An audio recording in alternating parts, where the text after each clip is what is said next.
Om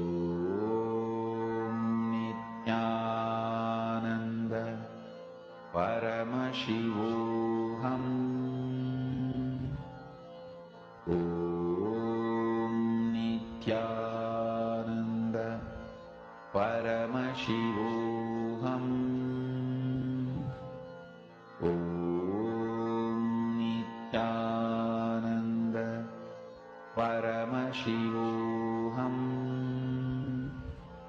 Om Nithyananda Paramashivoham.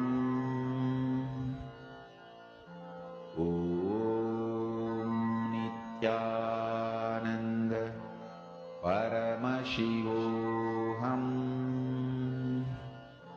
Om Nithyananda Paramashivoham. Om Nithyananda Paramashivoham. Om Nithyananda Paramashivoham. Om Nithyananda Paramashivoham. Om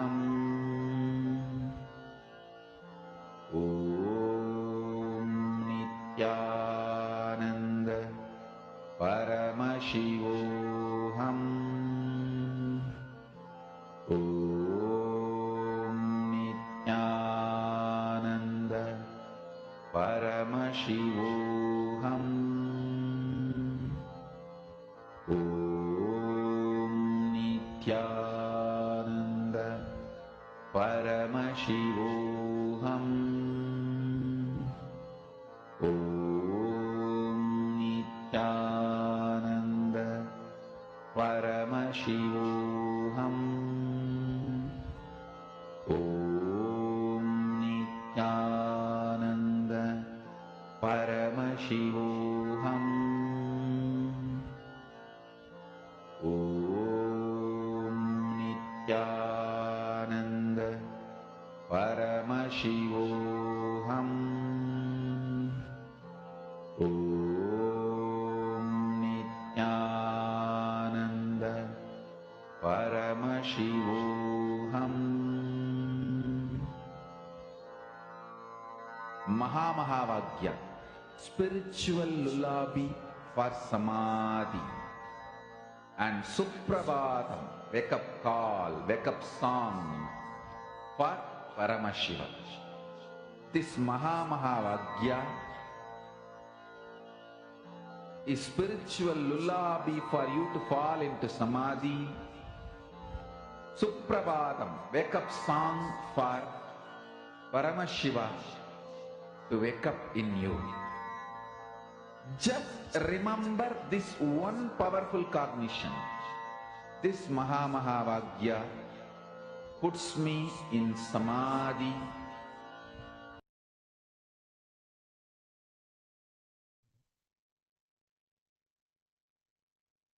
Now, start wiggle your toes and your fingers. Raise yourself to a comfortable seated position. Yes.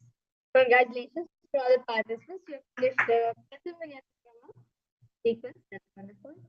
So with this, we'll be entering a very interesting and exciting sequence, which is the Nithyananda for all of us. Yes, this is also a sequence directly designed by Swamiji himself. So first aspect of this beautiful sequence is Yathartha. Well, sit in a posture that brings ease to physical and mental state. Bring your hands into the Bindamutra. Throughout the whole sequence, you will be repeating the Mahabharata, Om Nithyananda Paramashivoham, and your throat and for most of the aspects, we'll be having Swamiji and visualizations, and also the Pola Bhanta, where you can experience in for most of the aspects in the Dvitiya Vinyasa Krama. Yathasanishtasana. Paryankantattamaksha Now, sit in a cross-legged position, hands on the knees, something in Samasana. Idaning Garbhinida Now, place the feet. Place left foot against the gentle region. Place right foot over top of the left. And sitting downwards on top of the knee. Gaze at the nose in Muktasana. Niti Tesitini Sukha Dakshini. Now, maintain the same position as Muktasana, which gaze return and in Siddhasana.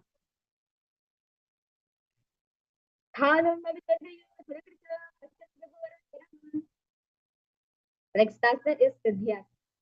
Maintain the same position as Siddhasana, which the gaze strong in front of you. In engagement,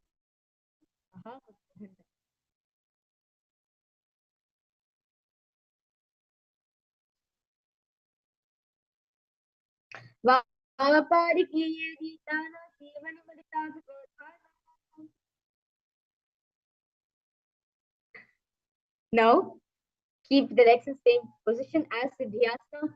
Rotate the hands on top of the knees in the Bindu Mudra with the index and thumb touching. Gaze at the further in Rudrasana. Vamacharna Paridakta Rakhe Eguchi Asavididakhe. Now, maintain the same position as Siddhasana. Switch the gaze to the nose in Sanjana. Asana Kogana Manaki Tantara Tamita. Now, maintain one heel on top of the other. Bring the hands to the navel, cupping one palm over the other in Sampata Mudra, which is almost resembling a lotus flower. Siddhasana 2. Rijikaya Samadhinaha Siddhasana Mudiratam. Now, maintain one heel on top of the other. Now, bring the little fingers beneath bottom lip, ring fingers above the upper lip, middle fingers closing nostrils, index over the eyes, and thumb closing the ears in the Bhanda Yoni Asana. Yatra Madhye Mahadeva Bhanda Yoni Asana.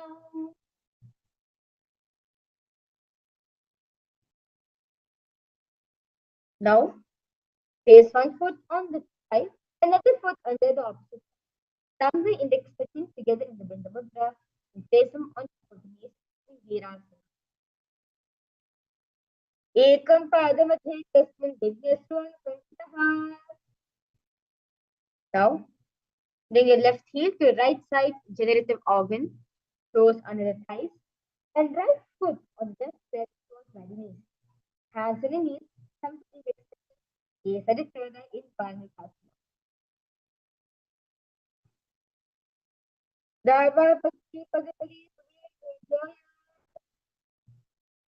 Now, keep the legs in the same position. Switch the gaze to the nose in Yoni Mudrasana.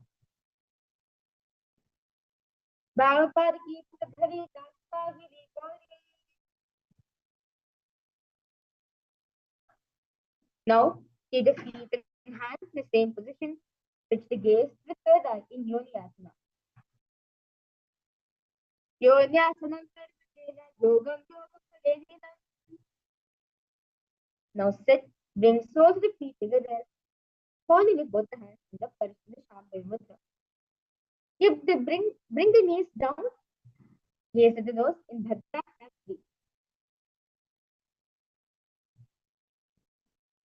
Gulpo Chavrishana Syataha Evasya Spanshayokite.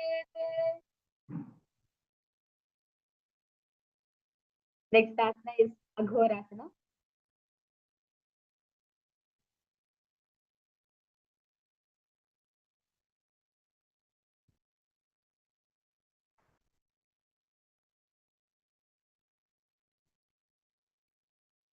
Now, keep the feet in the same position and press your tongue against the roof of the mouth in the Kechari Mudra. Gaze at the third eye. Now relax your left hand on the left knee and your right hand cover your mouth. Close the left nostril with the index finger. Inhale through the right nostril. Close both the nostrils. Hold the breath and exhale through the left nostril. Repeating this on the other side in Aghorasana. Korakaho Krishna Yogi Soyi. Next asana is Kaneri Pavasana. Now bring the feet together in the front, toes together and heels apart. Place elbows on the heels, rest the chin on the palm, gaze at the nose, engage the Uddiyana Bandha in Kaneri Pavasana.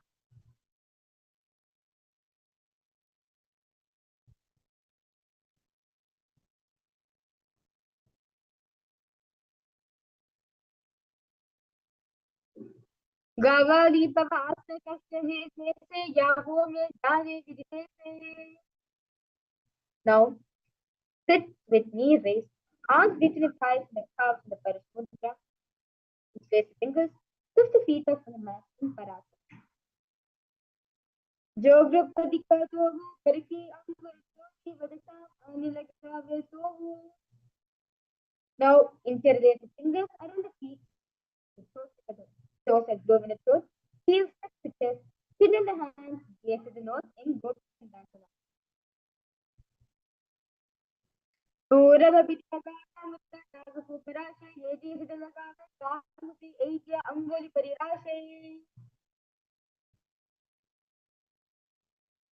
Now, in the same position, insert the hands underneath the legs, hold the feet with interlocked fingers, bring the feet up to the chest, bring the head down, chin at the soles, gaze at the nose in Uttarasana.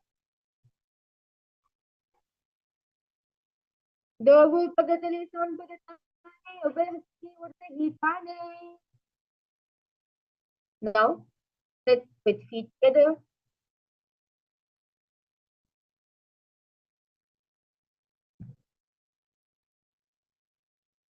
Now, sit with feet together, arms under the legs, raise up the feet to the face. Fingers interlocked, palms over the forehead in Vishishtasana.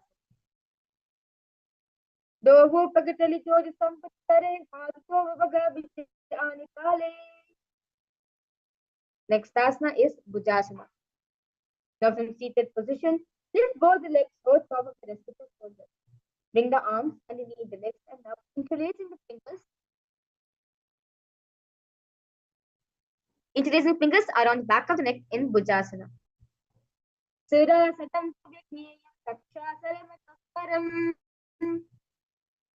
Now, maintain a seated posture as raise legs up. Bring the elbows onto the knees and wrap the arms around the back. Palms clasp and gaze at the nose in Kalyanasana.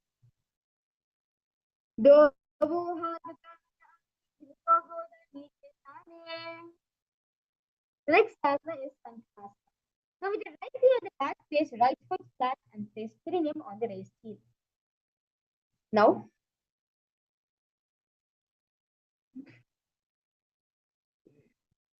raise the left leg over top of the right. And bring the left heel to the right. Place the hands on the opposite knees in Pancasana. Vabhapadam Chitet Moolam Sannyasata Nidale. Next asana is Dhenukasana. Now in Sankatasana, slide the left heel to the left hip. Keep the right knee on top of the left. Place both the hands on the right thigh in Dhenukasana. Anusage Nagara Pancham Vishalam Takayamni. Next asana is Machindrasana. Now place right foot on the left thigh and place left foot on the right knee. Bring the left hand behind the back and hold the right thigh. Place the right hand on the left thigh. Twist the body base to the third eye. Machindrasana. Vavadinga Bharadasana Vama.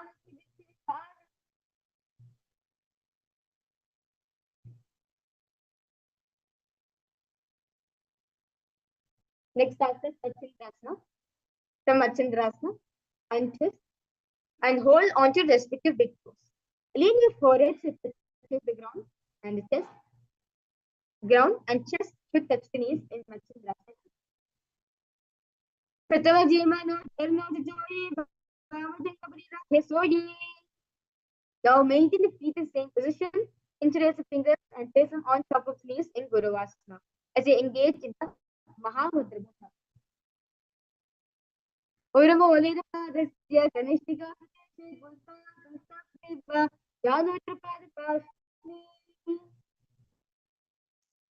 With that, this may repeat Sankasana on the other side as you visualize yourself as elegant swan. Sankatasana. Vamapadam Siddhodam Sanyasadam Nidale.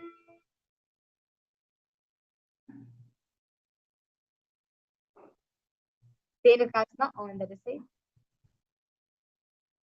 Anusagirnagara Pursam Vishilanta Kalyani. Machandrasana on the other side. Vamajanga Paridasmitani Vamahani.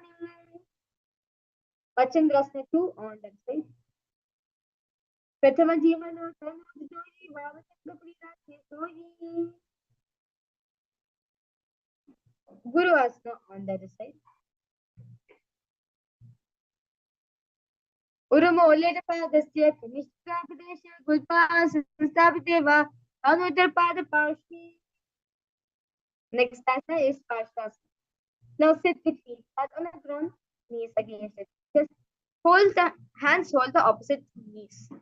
Keep the thighs together, keep the spine straight. Press it up again. Two for more.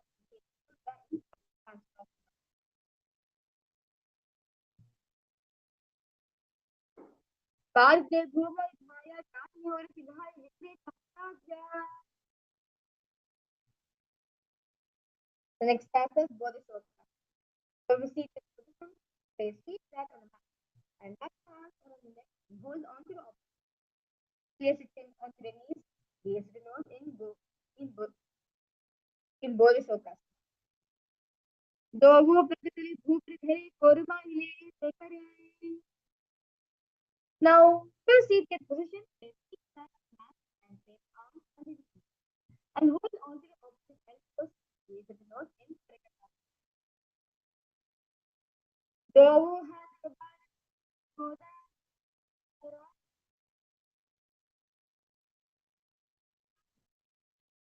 Next chapter is Nithyananda. The maintain simple belief. Bring the right foot over the raise the navel in Nithyananda. Molat bhai kheti parivani daba.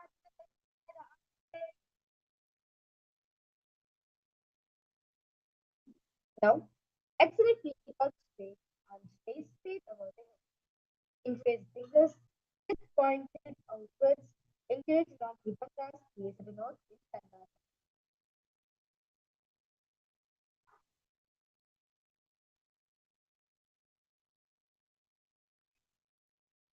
Dandasana. Idanim Garbhinidam Yoga Prasayatmanam. Next asana is Arambha.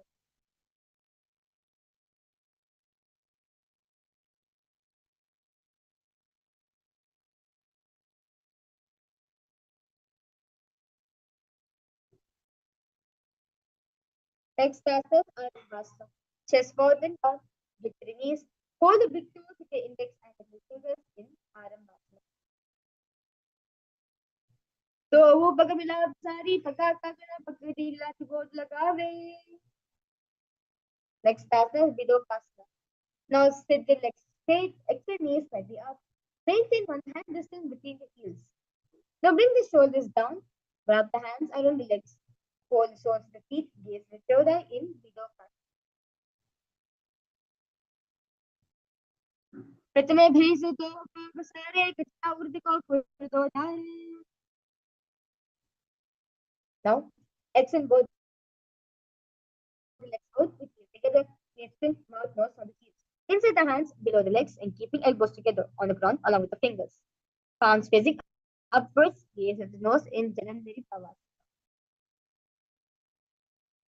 Dovo edi veliki ki padapari pushupakana padika puparidhari. Now raise your foot. Sit in extend both legs out. Lift one foot on top of the neck. Lean forward and down as in Paschimottanasana.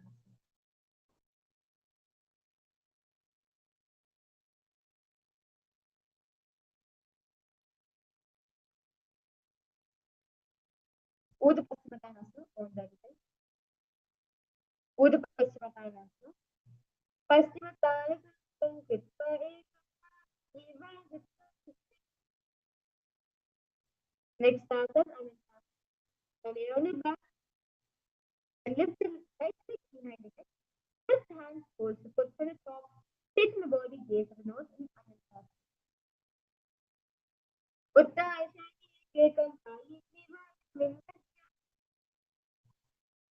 Next up is Ankushasana. Now in the same from Anantasana, rest on the elbow of the hand, holding the foot, gaze at the nose in Ankushasana. Uttan Shaite Kekam Padam Gripa.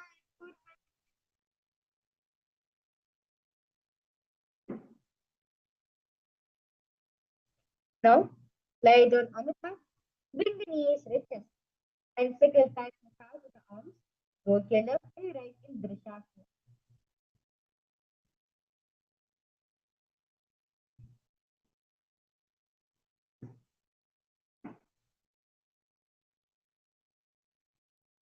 Drishasana. Uttan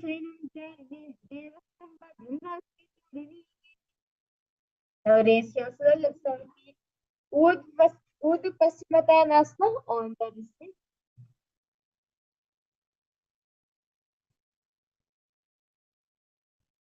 Paschimottanasana. Anantasana on the distance.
Ankushasana on the side.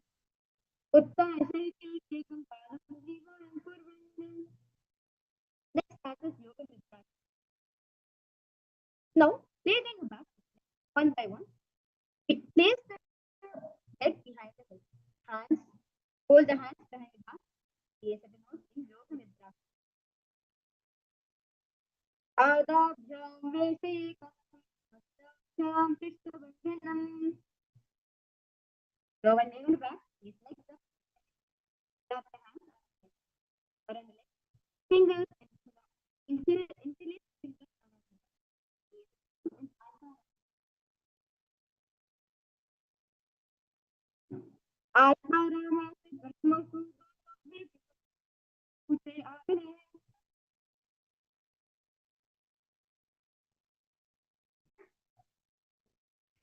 Next asana is Kutikasana. Now, lay on the back. Bring the knees together, toes together. Sit on sideways. Dovu हाथ सिर सामने Next asana is So now, lie on your back, knees at the chest, arms reach the sides of the shoulder level. In the Pravritti 1, keep one knee bent, bring to the ground on the opposite side, and keep the other leg next to it. In Jata Pravritti 2, keep both the knees bent to one side. In Jata Pravritti 3, keep both legs straight to one side, and look to the opposite direction. Jata Pravritti 1, 2, and 3, Parividhi Kukshi Bhagya Ritaji Pariketaha. This will repeat this beautiful asana. Jata Pravritti 1, 2, and 3 are repeated.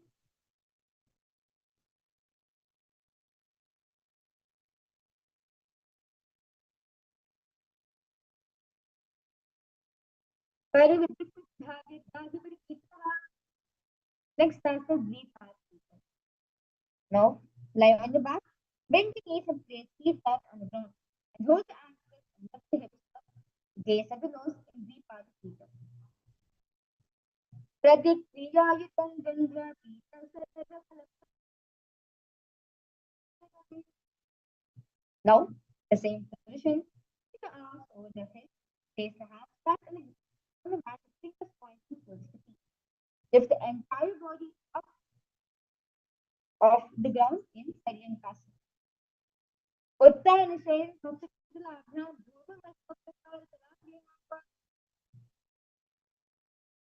Lay on the back, bring the knees with us. Hands over the feet forward. Move the hips to close the motion in fourth and out.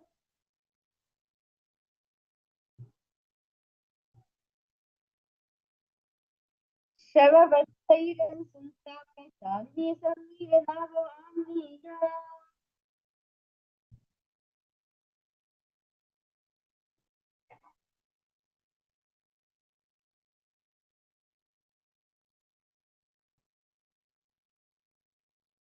Next asana is three times. Now, tights of hand, raise the hips, legs, elbows and hands to the mat below, helping the body balance as legs raise up. The more legs around and around in between the Karani. Karani विपरीत भूतले शशिरो धक्का from विपरीत Karani to साधु सबले keep the legs straight in विपरीत Karani.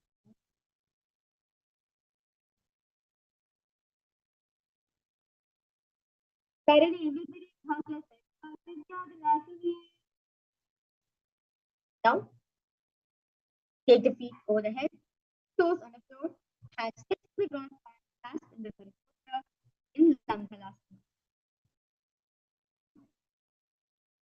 Naraka is Sitna Tasaka Devi Bhumapali Krishna.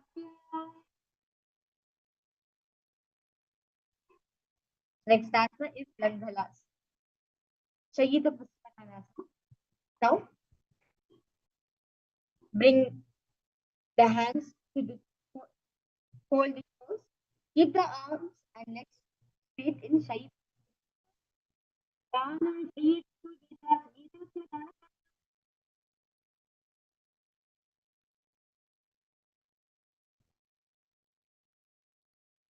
Now in the same position, everything up and hold the toes with the and the finger.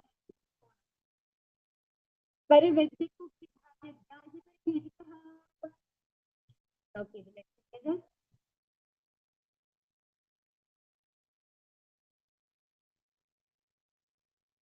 Keep the legs together. Put the ankles keeping it straight in.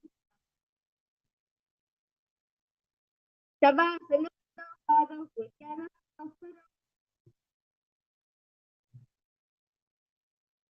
The next after now hold a bit closely in the slowly extend the feet outwards in Supta Uttar Now take the left hand to the blue and to hold big toes to the inside. Uttar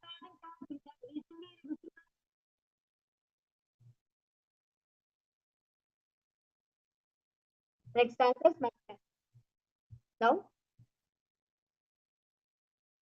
move the legs into position. Then hold the opposite elbows in the head. Gaze at the nose in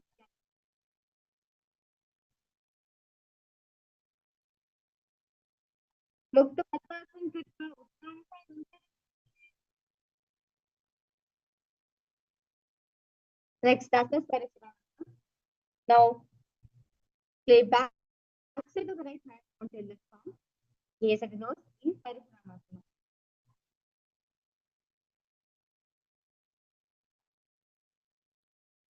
Pratama kare Pattasana Asya Sudo Sova Bhu Parikase.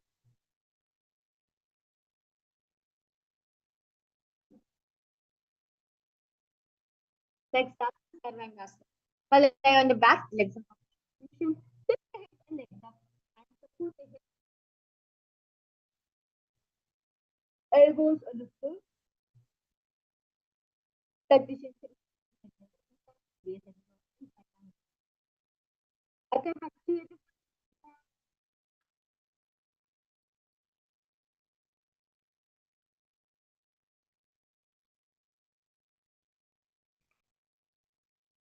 Next asana is Vrishtikasana. Now, place one foot on the opposite side and other knee towards the head. Extend both legs straight up and hook fingers forward and gaze at the third eye in Vrishtikasana.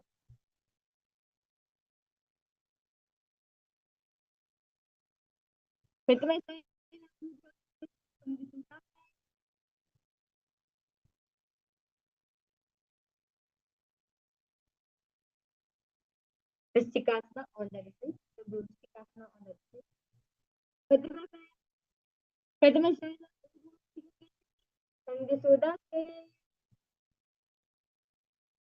Next asana, Vishapadakshepasana.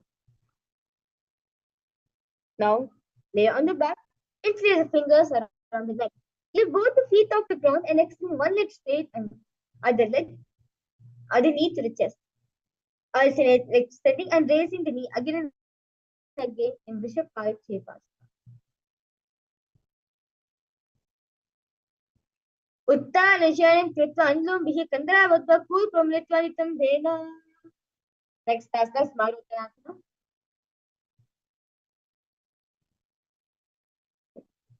Now lie on the back.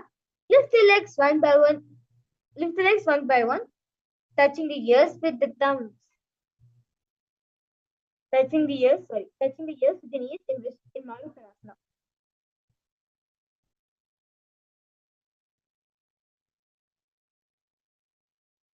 She Shrotanasam Kritva Janalim Paryanaka News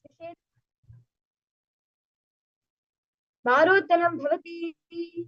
Next asana, Vikasana.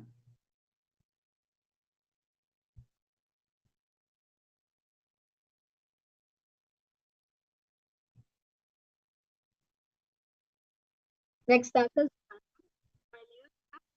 place most of the feet flat on the ground. Sit up and sit back down in Vrikasana. Uttanasham Kritva Paruttanabhyam Govinditva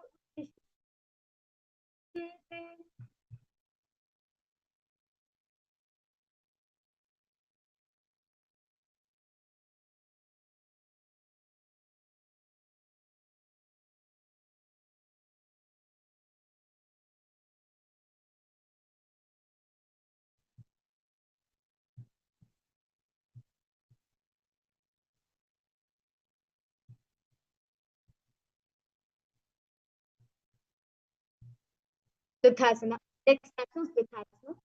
Now lay on the back, quickly throw the legs above the head. Completely roll over, finish the position. Repeating this again and again in Suthasana.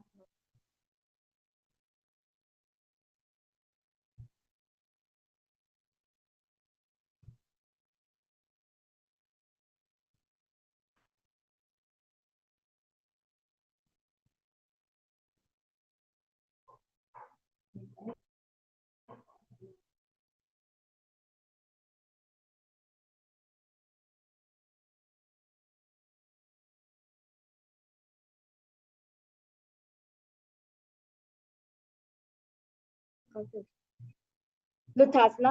Uttanashanam Pado Shivlangha Bhumu Stapayatva. Next asana is Karitasana. Now lie on your belly with toes extended. Hands in the ground. Alternate left sticking on the flute. The high inhale is Karitasana. Leadership Nabham Bhumam Dhayatvam Vatyabhyam Bhumam Vastamba also Nilamya Veda Sankritti. Next asana is Devashalangana. Raise up the position. Jump the legs forward and back between the arms in Devashalangana. Hastadvam Bhattatan Matta Krina. Now, press standing position. Forward and place hands on the mat. Walk up and forth in that fashion.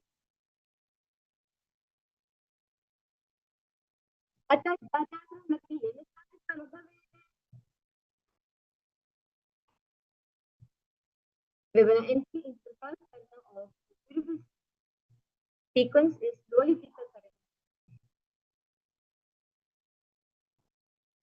Stand. Now stand with knees bent, feet pointing outward. So bend the elbows, keep the hands at this level. Swiftly, move the arms across the body, bringing it back to the center. Tilt the head back and open up the chest. Up towards the sky.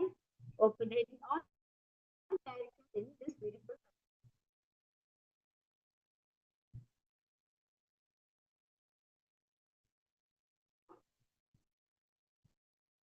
Next chapter is side pass.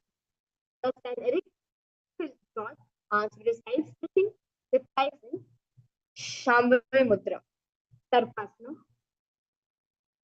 अतः सर्पासनं भक्ति वायुपादाय केवलम्. Next up is Ushna Sadhana. Now, by standing, place all fingers on the man's face, stand on the feet. Feet on the fists. Begin to walk like a horse. Walk like a camel in Ushna Sadhanasana. मुष्टि कनिष्ठिका प्रदेशे भूमोर्धाय उप्रपाद्य संस्थाप्य.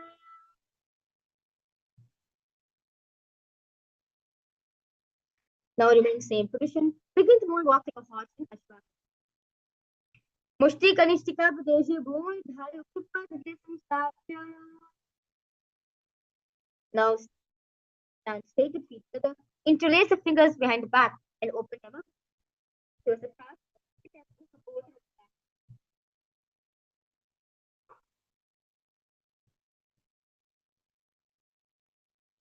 पादते भूमोर्धाय पर्यन्तं विश्वा.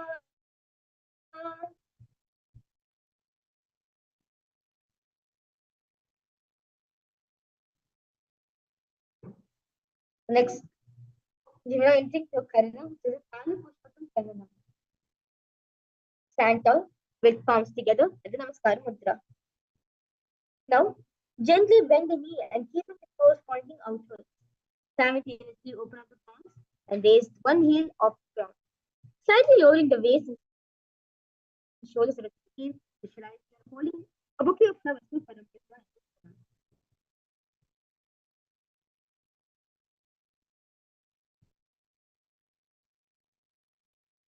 Now, stand straight, bring your palms together, forming a horn for rhinoceros in Khadgasana.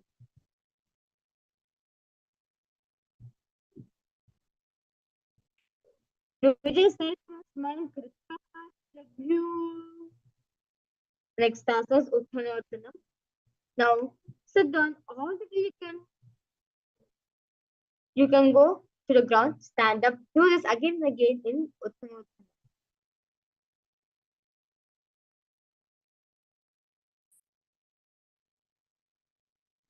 पुनः पुनः उत्थातव्यम् असीदर्थम् इति उत्तराचलं भवति.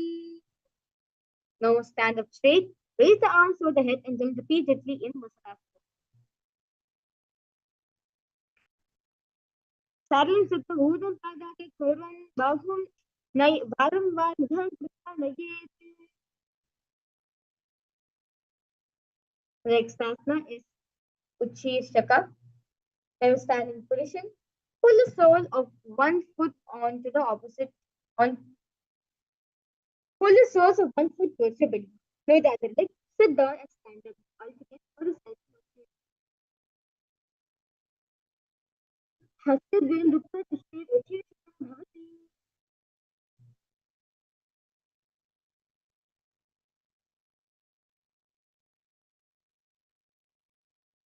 Let's now enter the path Janakati.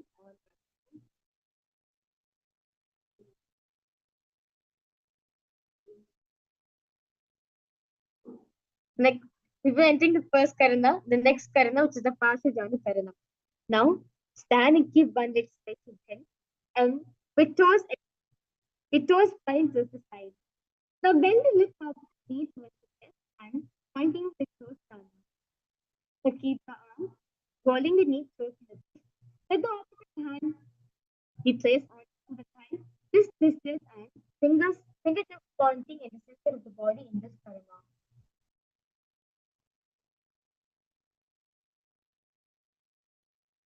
Next asana. Next asana is Tandavasana.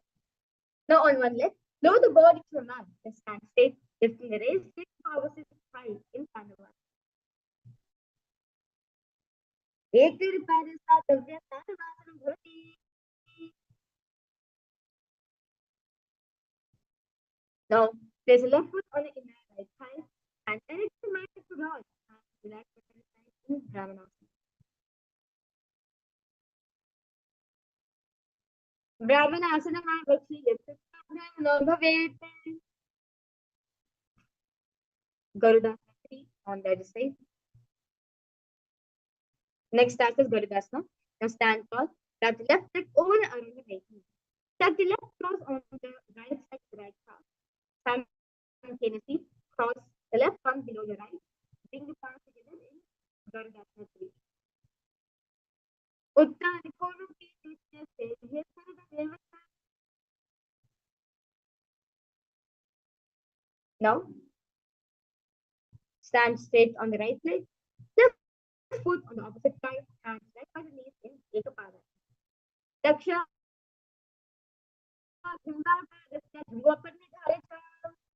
Now sit on the right side. Stand on the right side. Point the big toe of the left foot and sit out. Put your body quickly on the right side in Dhruvasana. एक ही रास्ते से शुरू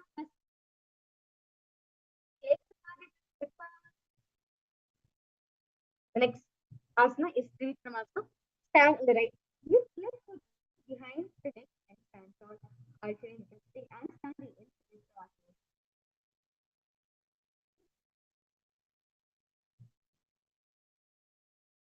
Griva and Padma start to have a Trivikramasana bhavati.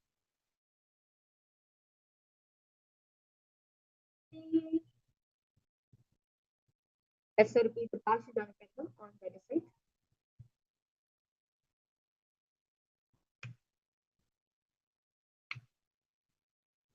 Tandavasana on the other side.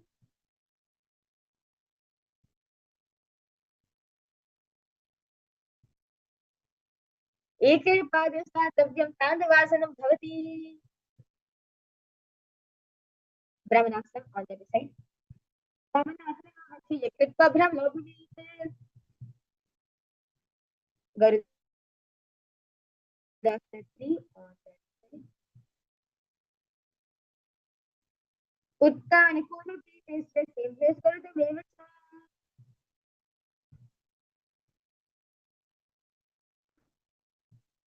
The next task is Ekapadasana on the other side.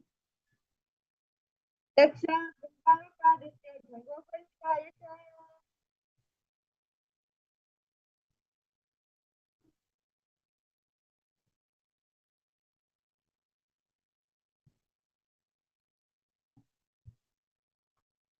Ekapadasana.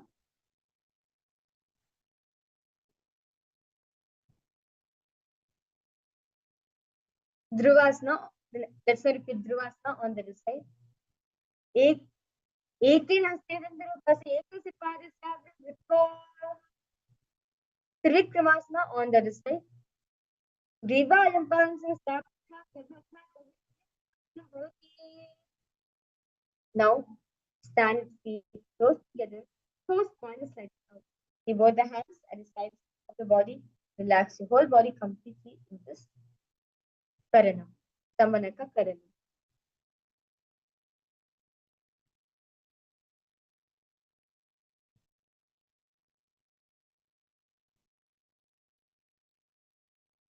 Next task is Gorak Anjali Asana. Now sit in squatting position. Bring both the hands underneath the knees and set the fingers navel in Gorak Janjali Asana.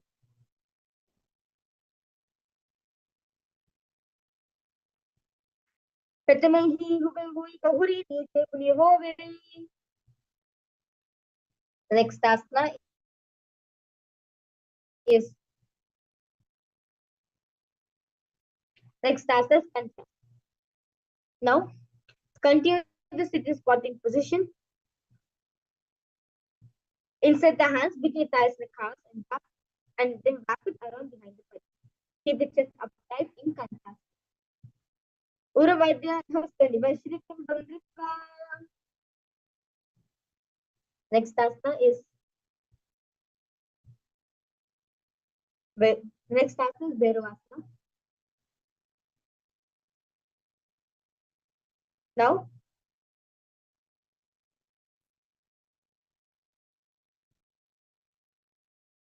next asana is Bhairavasana. Now, continue sitting squatting position. Bring the feet together. Hold the hands at the back and sit upright. Gaze at navel in Bhairavasana.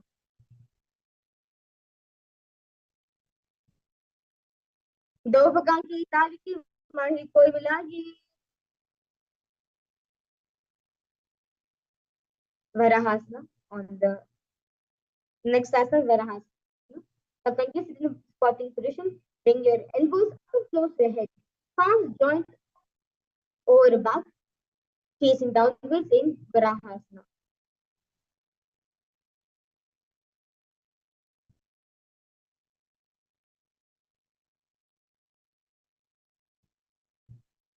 Kagatali ki mahi koru milagi Varahasana lobhe se. Next asana is Vipassana.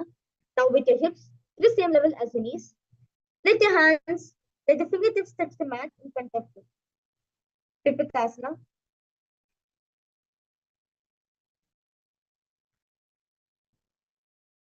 अतः उत्तासनानि पार्श्वीद्वया सम्मील्य स्थित्वा.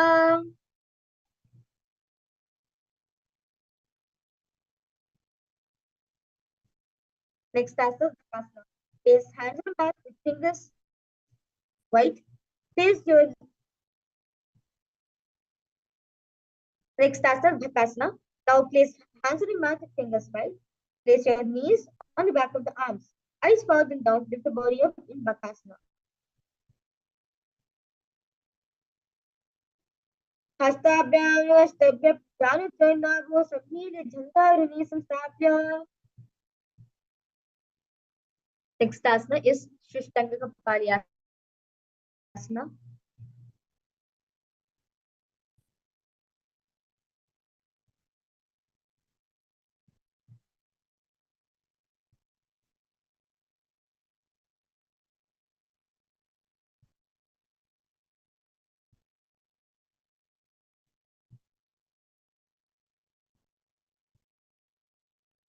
Next asana is Shishtanga Kapalyasana.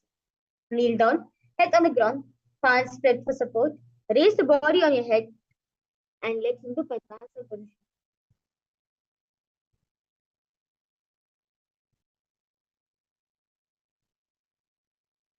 Shishtanga Kapalyasana. Asana Kapala Kapala.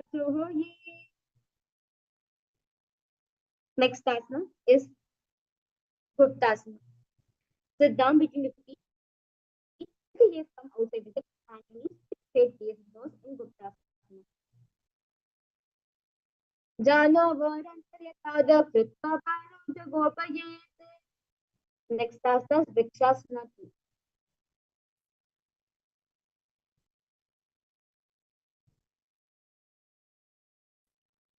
Next asana is Vrikshasana.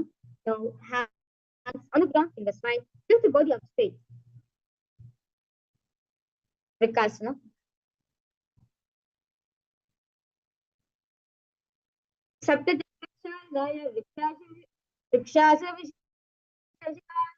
Now remain same position. Switch the gaze with third eye in Shibhavasana.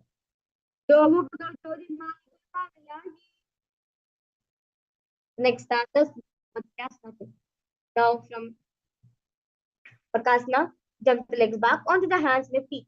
Palms by the chest. Body press off the mat. Push the body up and down again and again in Matsyasanana.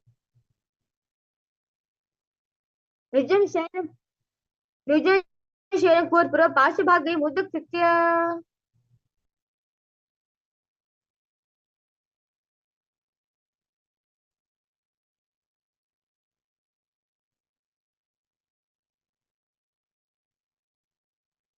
Next asana.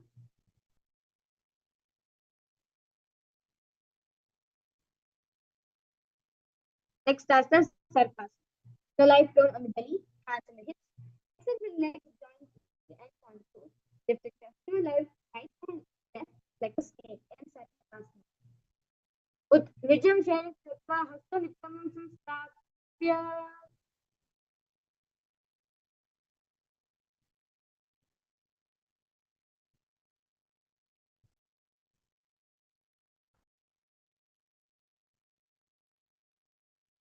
Now, lie prone on the belly, hands in Padma Mudra. Hold the chin, exhale, toes point out together in Niranandana. Karabhyam pankajam kritva dishke purvaraya shrutihi. Now place hands flat on the mat in front of you. Straighten the arms and bend the knees. Bring the feet over top of your back. Lift up the head and chest in Uttarasan. Adhyasana sthita sthilabhyam bhuvani vasthabhyam. Now sit on the knees with top of the feet flat on the mat. Bring the butt onto the heels. Stretch the palms in the front, palms facing down.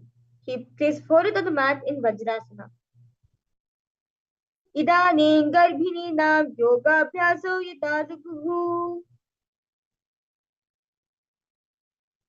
Next asana is Meshasana. Now, from Gajasana position, raise yourself to Gajasana position. Alternate cycle the ground with your hands and topple as a ram in Meshasana.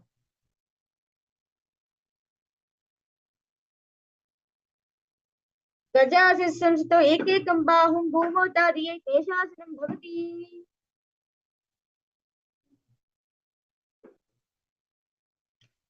Now, from Gajasana, lift the legs into the air. Slowly bring the forehead to the ground in Ajasana. Gajasana stop. Adhakarta Mandapaya Krityavakena. Next asana, Dhanantara. Now, sit on the heels, legs together.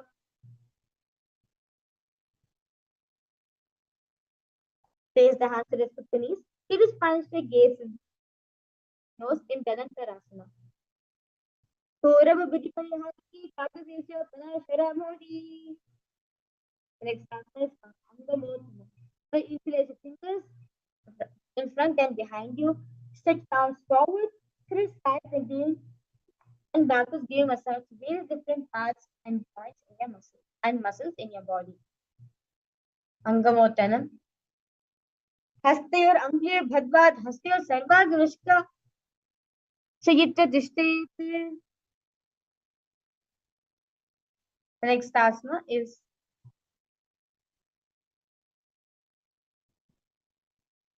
Garudasana 4.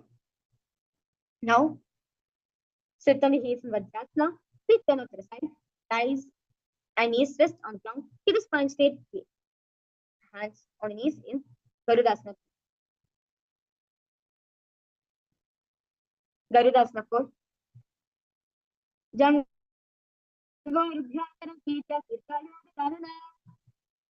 Now sit in the full back, knees wide open, center the buttocks and down, gaze in Ananda Mandirasana. Adavakshe Veeranatha Ananda Mandirasana.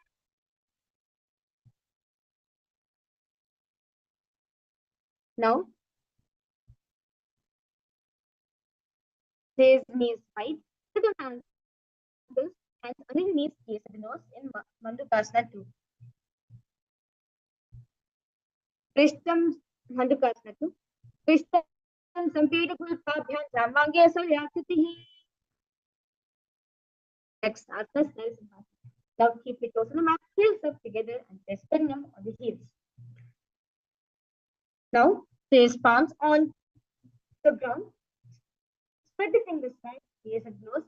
Take a time and exhale in Narasimhasana. Dogu Panasana.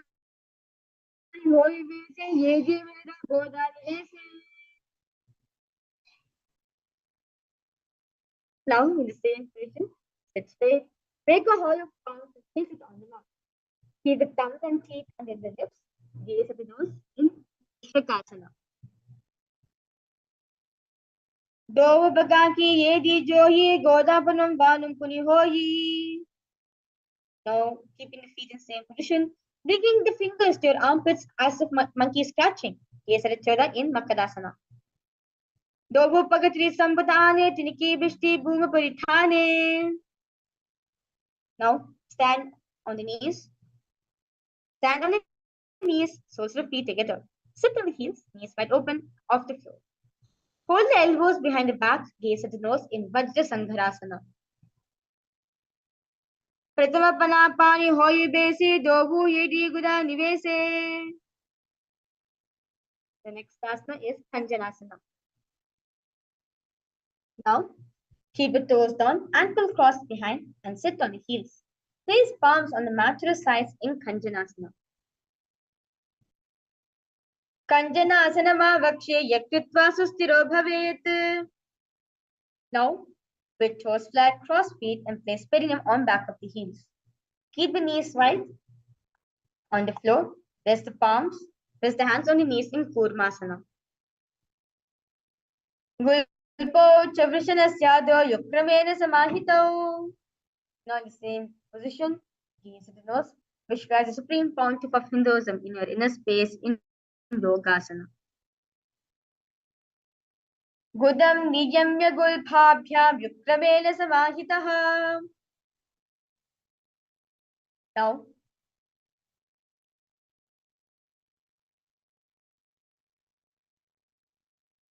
stand on the knees. Cross the ankles behind and place the feet near the opposite knees. Hold the calves with the fingers inside and thumbs outside. Gaze at each other in Vijogasana. Godam Bamno Ube Hoyi Goda Adhara Te Doyi.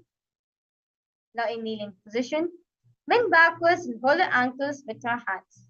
Keep the arms straight, push the hips forward and tilt the head back in Ushtrasana 2.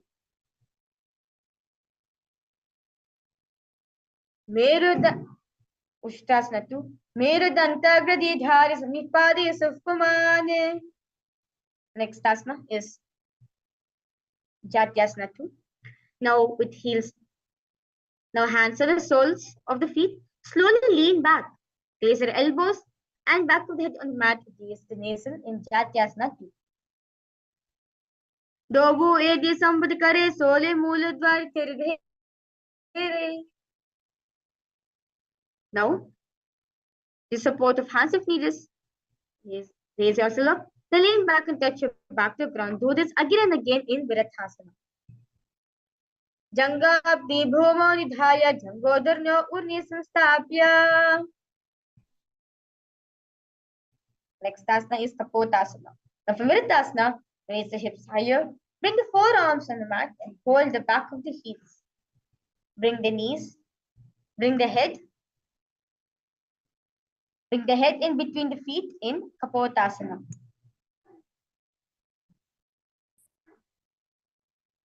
Merudantagridhi dhari samipari sufkumane.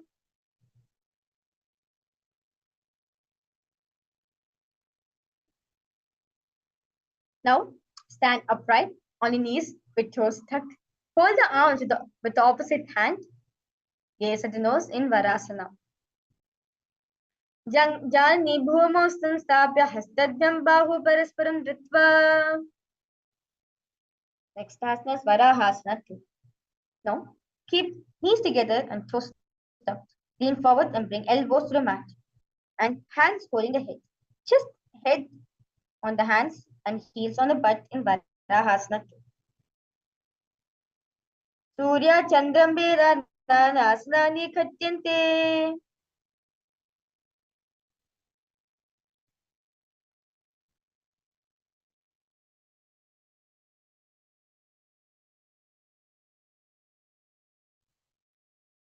Now, kneel down, place crown of the head on the mat between interlaced fingers. Elbows on the mat, shoulders width apart. Lift the knees up and hips high. Raise the body upside down in Mundasana. Ado Mundasanam Vakshe Sarvesham Praninam Sukham. Relax yourself now. Kneel down, head between the knees, elbows are adjacent to the knees. Hands hold the breath Exhale through your mouth in Andhasana. प्रथमा पग तली सम ठहरावे, कोरमा हुली उभे मिलावे, पना पान की दो वैसे, दोबू ED गुदा निवेसे. Now, the next asana is Viparita Shalabhasana. Now, lie on your belly.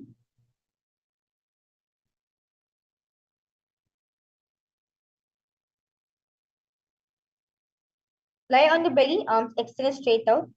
Lift the thighs and arms and chest off the ground in Viparita Shalabhasana. Shalabhasana Nadabherunda Namake Gandhabherunta Sahite Shishajandasanam Tatha. Now lie on the belly.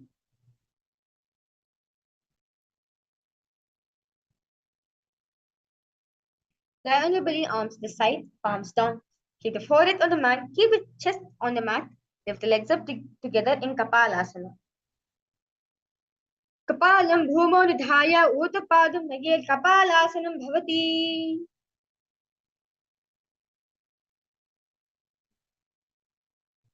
Next asana is Akashakapotasana.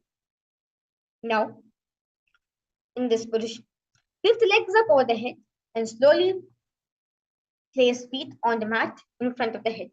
Keep palms flat on the mat behind you in Akashakapotasana. Ushtrasane sitva charna bhumir tapya mastikopurin nitva pishtapadena bhumau.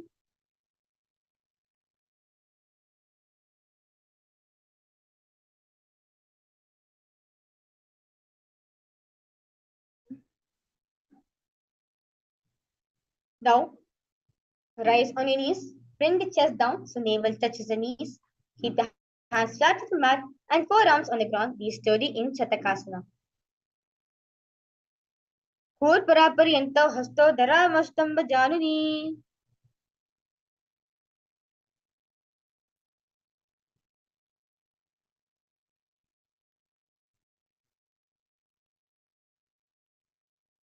Next asana is Vrishchikasana 2. Now, raise legs up. Bend back to touch the feet on the head. Lift the chin and hold. Visualize yourself as a scorpion in Vrishchikasana 2. Vrishchiva puchhi parimangri pashni ritva shishire jivakam vidayakau. Next asana is Vrishasana. Now, place perineum down on the right heel. Keep left foot outside of the hip, ankle to the side. Place hands on the mat resembling a bull in Vrishasana. Yamagulpe padamole vamabhage vadetaram.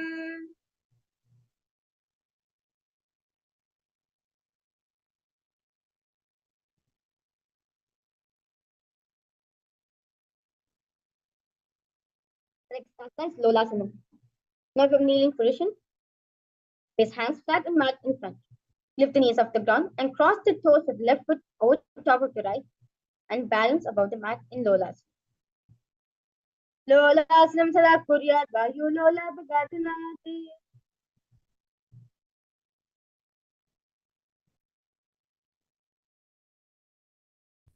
The next asana is Vrishasana on the other side. Yamagulpe padamole vamabhage vadetaram.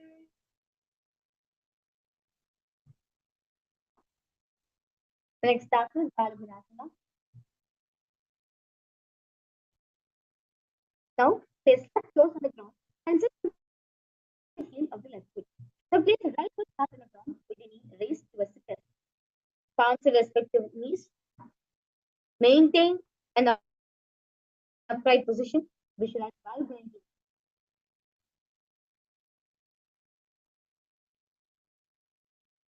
Baluvanasana. Asana Kaugana Kalabika Rajagi. Next asana is Grahasana. 40 feet on the mat and bring the elbows under the thighs and wrap the hands around the shin. Hold onto the ankles on the inside in Grahasana.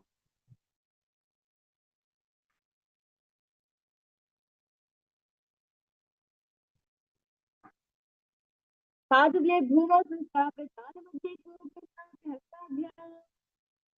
SRK Baluganasana on the other side.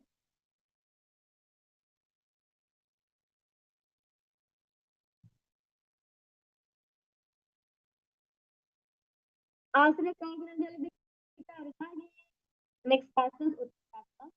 The spot is so his premium and his enhanced on the sun applies in Uttasana.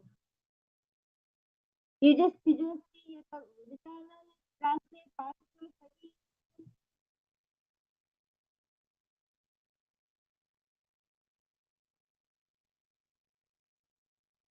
Now next person sit with toes, it's sitting here on the knees and toes.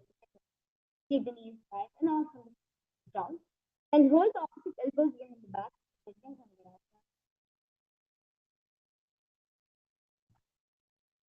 Next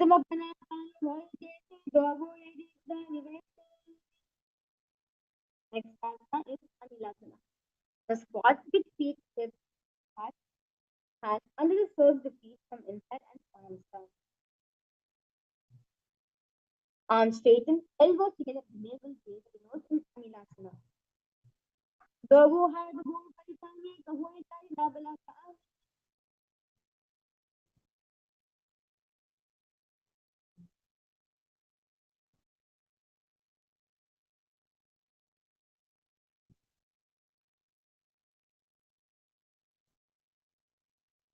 Next asana, Padukasana. Now, face back of the hands to mat, the fingers facing towards the body. Now, step one foot on the of the hand, hands wrapped around the feet like a shoe, and walk around in Padukasana.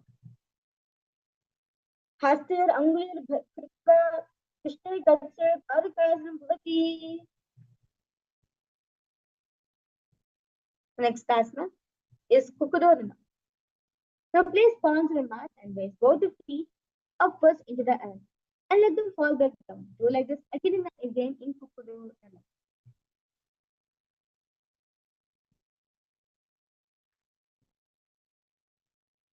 Hasate Bhuma Kritta Padi Sodha Muthan Kritta Bhuma Fatil Itam Pana Pana Purya Kuradanam Bhavati. The next asana is repeat the Nithyananda. Place hands on the mat. Raise the legs upwards into a handstand position. Move around on your hands as if you are dancing in Viparita Nityasana. Hastadala Abhyam Omam Odam Hadagri Kurvan Hastadala Abhyam Natsanga Davam Sri Krityam Bhavati.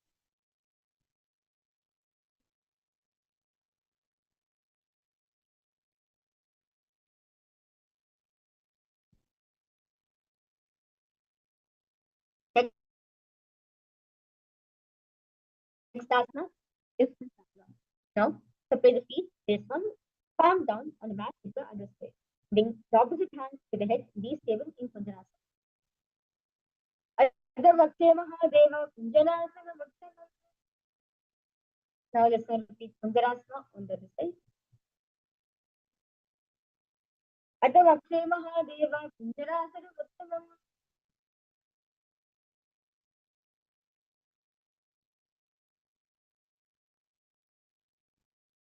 Next asana is Kadambasana. Now, sit on the ground with feet flat and the heels close to your body. For the respective answers, lift the feet of the ground in Kadambasana. Parshvibhyabhyamastha Hastadeva Gulpam Vritta Kadambam Bhavati. Next asana is Pavanamuktasana. Now sit with heels to the perineum. Hold the knees with your hands and place them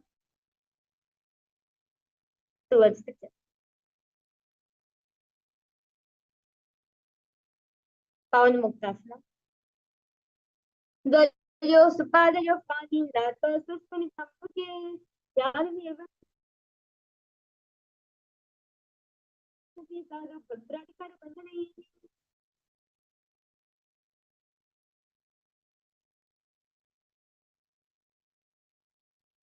Next asana is Takorasana. Sit and lift one leg behind the head. Then both hands back to mat, fixing the opposite leg up with knees. Lift the entire body off the ground, in Takorasana. Purvadigantaral Padakesam Padasana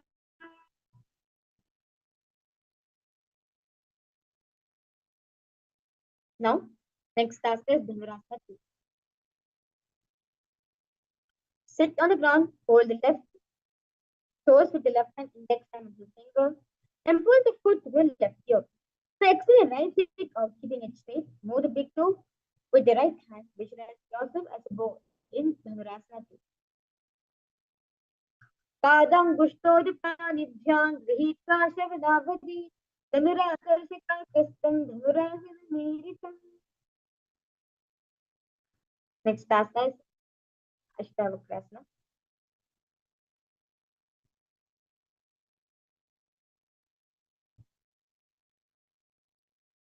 Now, bring the lift the left leg over the left shoulder. Bring your right foot across and hook onto the left foot. Lean forward and down while extending the leg out to the left. Lift the head up and chest and the balance in Ashtavakrasana.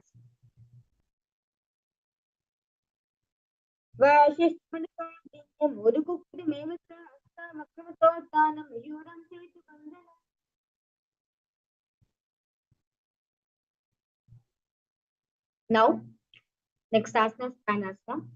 Now place right foot on the left thigh and bring the left foot flat on the ground. Have the left shoulder underneath the raised left leg and place the hands flat in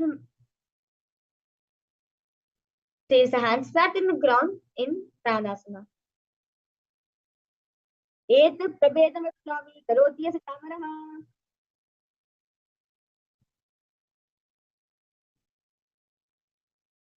Next asana is Paramashivoham. Now place the left foot at the root of the left thigh and the left leg by the side of the right knee. Hold the left leg by the right hand. Twist the body remains steady in Paramashivoham. Vamoramularpedakshipado sadhuadhari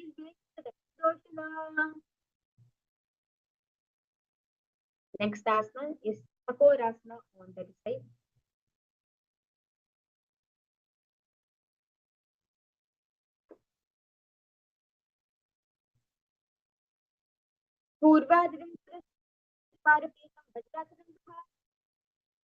Let's now repeat Dhanurasana 2 on the side. Padam Gushtodipanidyang Grihita Shavadavati. Next asana is let's now repeat Ashtavakrasana on the side.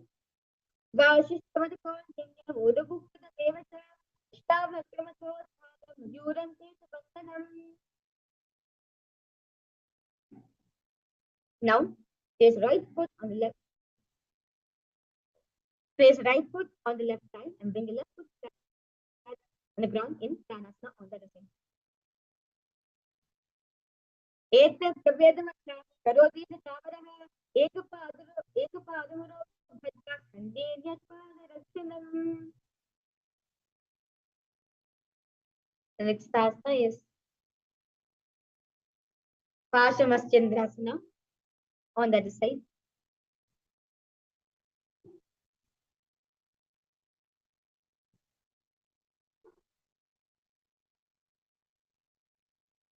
Vamoramularpedakshipado sadhuadhari doshana. Next asana is Ardha. Each one is straight and sitting with the other. Just forward and down. Hold it close and bring the head to a sit.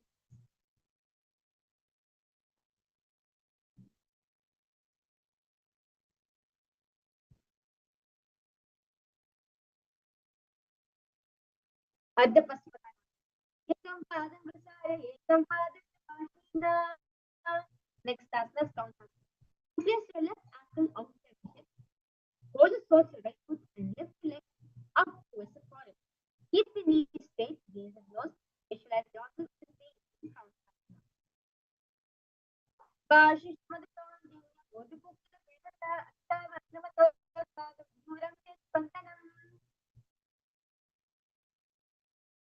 Let's repeat that.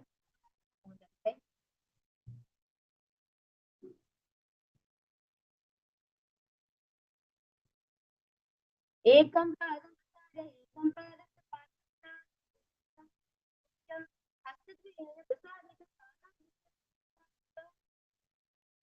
Don't just repeat on the distance, express yourself as it is.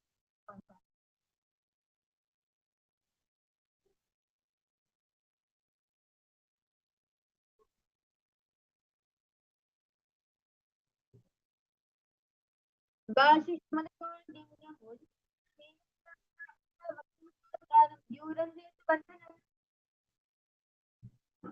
the next chapter is Akta.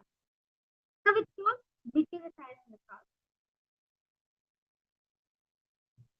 See this panel say there is a fountain between Samantra, yes of those, Krishna is near in the space of the car.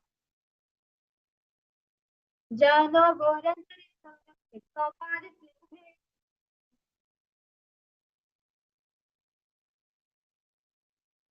next asana is Gorakshasana.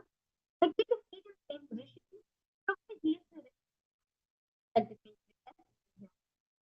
Yes,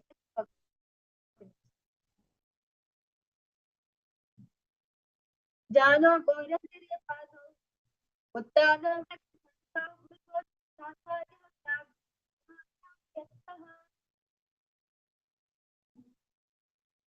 next asana is Bhakasana. Now squat. Now bring the left knee to the perineum, right foot on the left. Turn your eyes to the index, nose to the middle finger, chest with the gaze at the third eye is Bhakasana. Bhava Pasna with and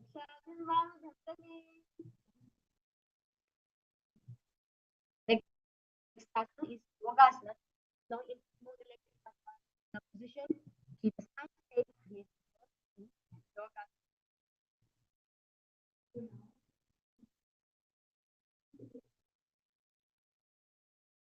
Uttanotana Kritvasam, so many times.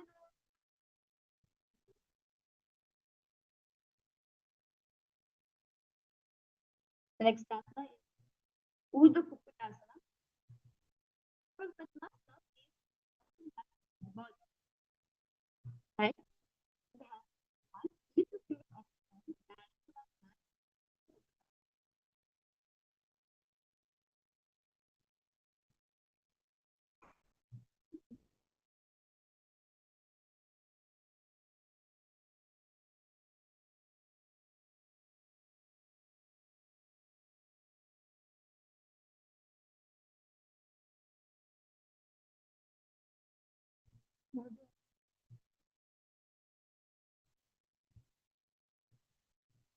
Now, from Padmasana, place hands flat on the mat beside the body. Press the hands into the mat. Lift knees from the ground and balance about the ground in Urdhva Kukutasana. Vashish Madakandinne Mudhu the next asana is Siddha Harituliyasana. From Padmasana, insert both the hands through the knees and place them on the mat. Avoid lifting the body. Stay seated on the mat and gaze closed in Siddha Harituliyasana. Pradamam Padmasana Hasibam Goda Sangidheri. Next asana is Samsara. Now from Padmasana, place hands flat. Place the hands to the mat through the gap and tight the heart. Lift the thighs up to the shoulder and lift up the mat, step up the mat, near to the nose. Visualize dogs with the American star in Hamsasana. Kukutasana is first company in the original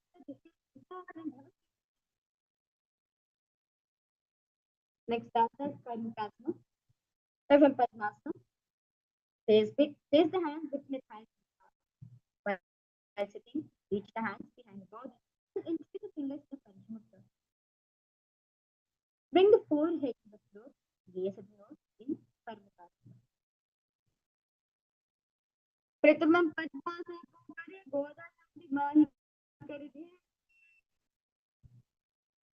The next asana, Kurmasana. Now from Padmasana, insert both the hands through the thighs and the calves. Bend the elbows to hold the respective shoulders with your hands in Shambe Mudra in Kurmasana 2. Bami Janga Padmasana Pava Tehine Janga Padmasana.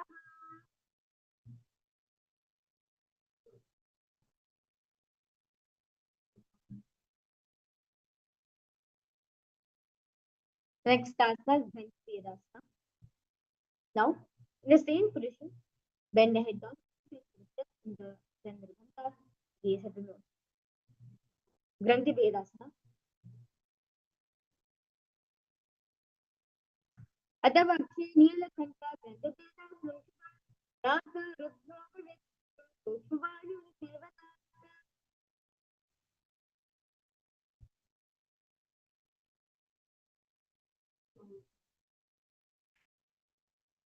Next asana, the next asana is Utthana Purnasana. So from the same position, raise the head up, relax your head, and in the same position, lay down on the back, bend the elbows, both the shoulders with your hands. Utthana Purnasana.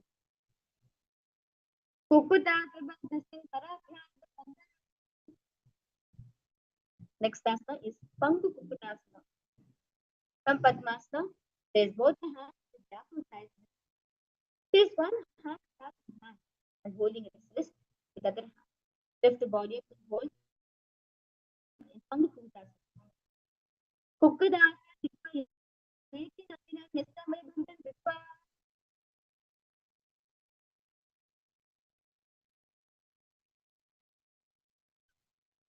Let's repeat Pangu Kukutasana on the wrist side.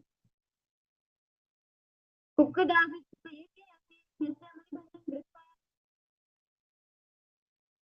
The next asana is Gridhasana.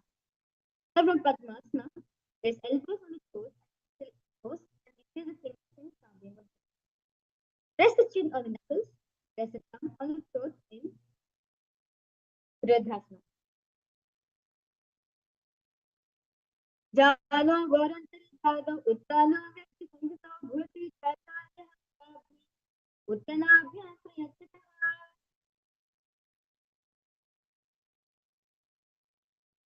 The next asana is Padmasana. Now, continue to sit in Padmasana position. Hold one hand over the other. Palm facing upwards, keep the hand straight. Gaze at the nose in Padmasana. Uttana Tarna Vidhaya Vidivasha. The same position in Padmasana 4. Same position in Padmasana.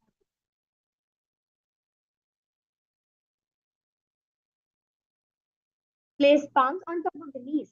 Keep the spine straight, gaze at the nose in Padmasana 4.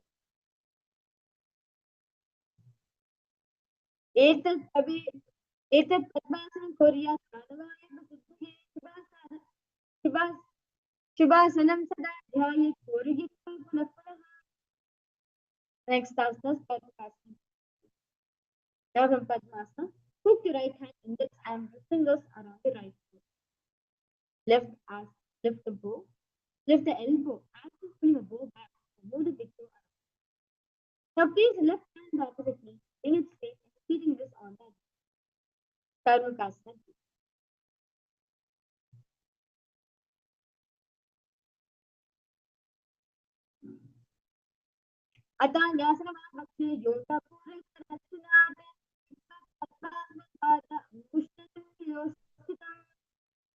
Now from Padmasana, cross the arms behind back and hold the big toes. Inhale through the tongue, sit like an arrow. Engage Rajvi Bhantas, gaze at nose in Karmakasana 3. Karmakasana Kritya Udare Puye. Now relax the Uddiyana Bhanta and the Chandra Bhanta. Lift the chest up, gaze at the shoulder in Dridhasana.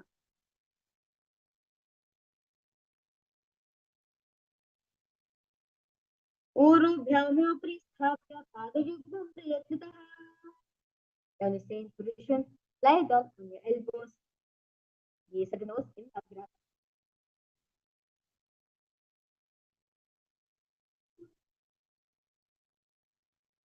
At Nagrasana. Pratama Padmasana Kontane Dobhuhane Ami. Next asana, Skandasana. Now relax, settle from the Padmasana position and embrace the knees with the pelvis in the front. Head touches the knees. Visualize the roll of your whole body into a ball and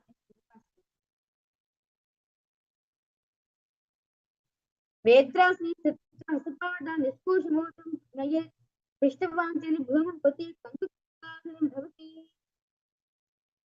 The next chapter is Urdhva Pavana. Now place soles of the feet on the ground and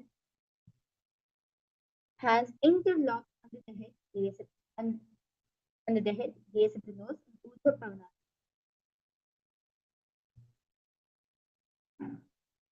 Padamal Puda Sakrave, Goda Ubha Rajamilave. The next chapter is Markita Pita.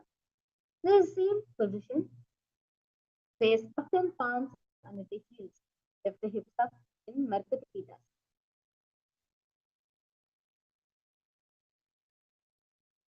उत्तानशयनं पारिक्ले उत्तानः संस्थापये पुष्पभागं भवति.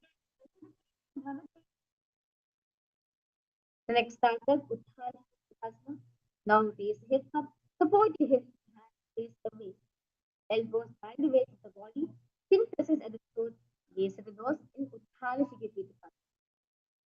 Dango Ribalina said Uttanasana. Now, the same position. Lift, rise supine, raise the hips and legs up, elbows in hands, in the mat below, helping balance the body as legs raise up straight. Narakasana. Jiva can gain a booming with then also create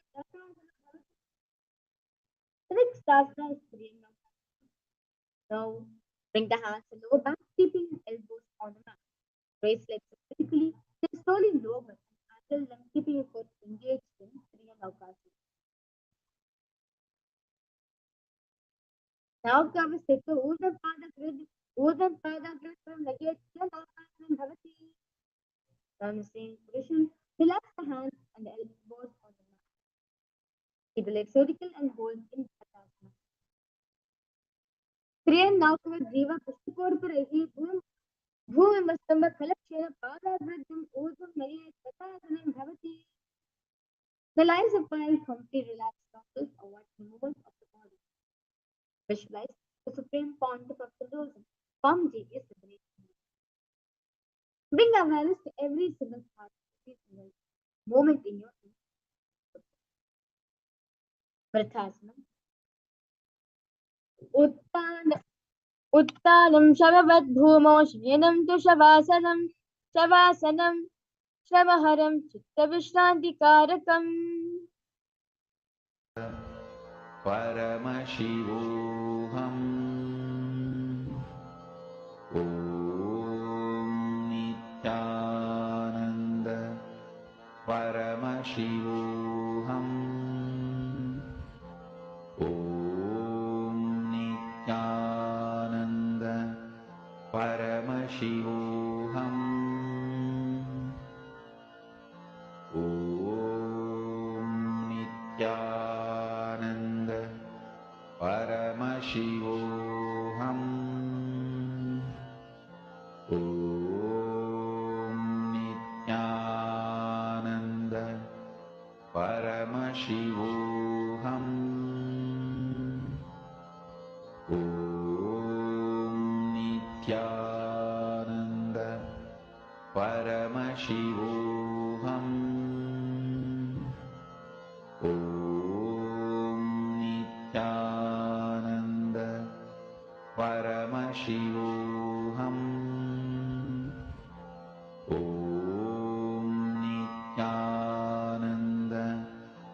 Paramashivoham Om Nithyananda Paramashivoham Om Nithyananda Paramashivoham Om Nithyananda Paramashivoham Om Nithyananda Paramashivoham Om Nithyananda Paramashivoham Om Nithyananda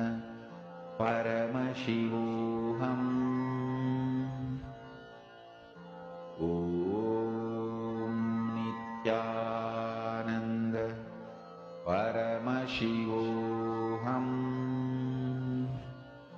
Om Nithyananda Paramashivoham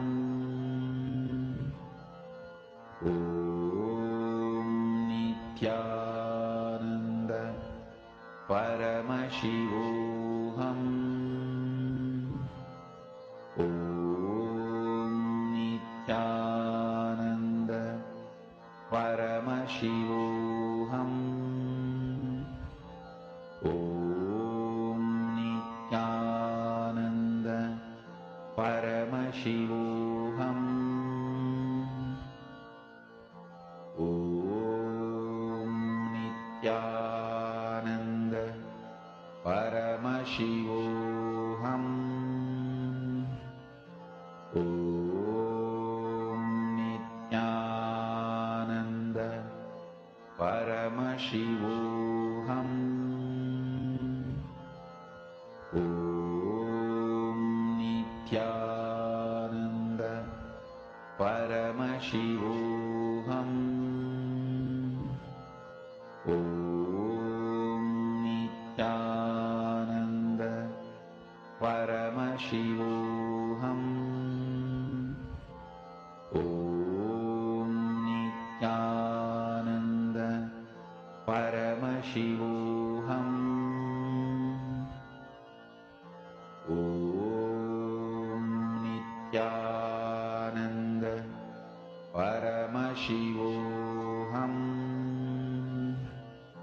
Om Nithyananda Paramashivoham Om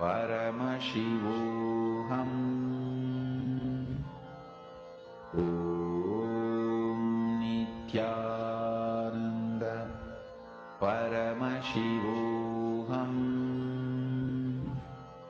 Om Nithyananda Paramashivoham Om Nithyananda Paramashivoham Om Nithyananda Paramashivoham Om Nithyananda Paramashivoham Om Nithyananda Paramashivoham Om Nithyananda Paramashivoham.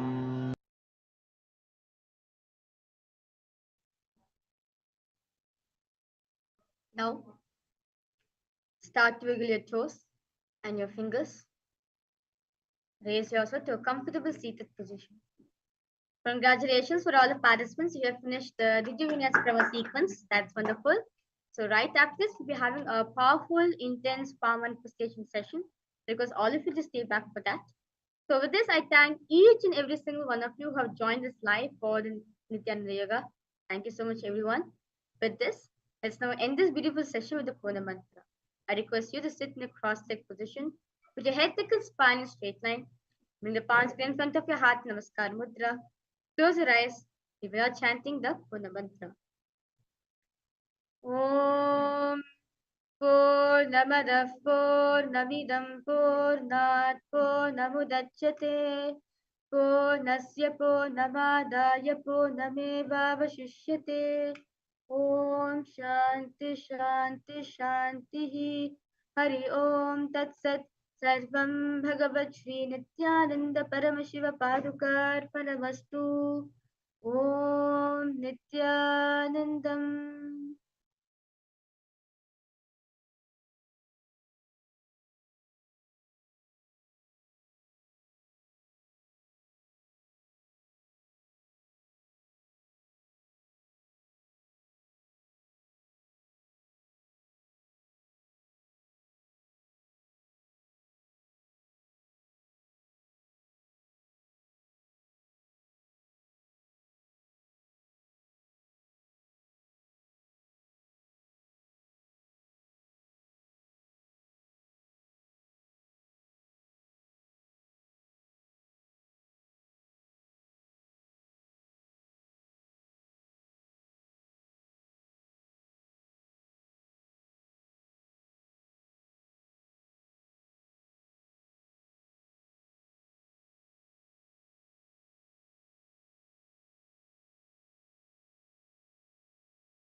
Welcome everyone.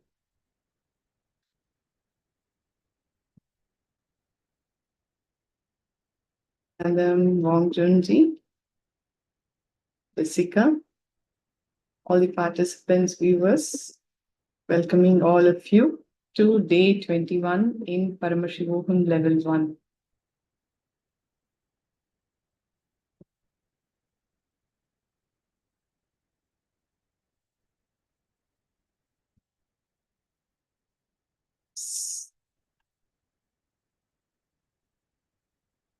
And please settle down. The last day in Paramashivoham Level-1. I'm sure it's been a beautiful transformative journey for all of us. Let us see what Bhagavan has to deliver in today's session. Requesting all of you to please sit straight with your head, neck, and spine in a straight line. Put your hands together. We'll begin with the Sadguru Vandanam. Nithyanandam Paramasukhadam Kevalam Gnanamurtim Dvandvatitam Kagana Sadrusham Tattvamasyadilaksham Ekam Nityam Vimalamachalam Sarvadhi Sakshi Bhutam Bhavatitam Trigunarahitam Sadgurum Tam Namami.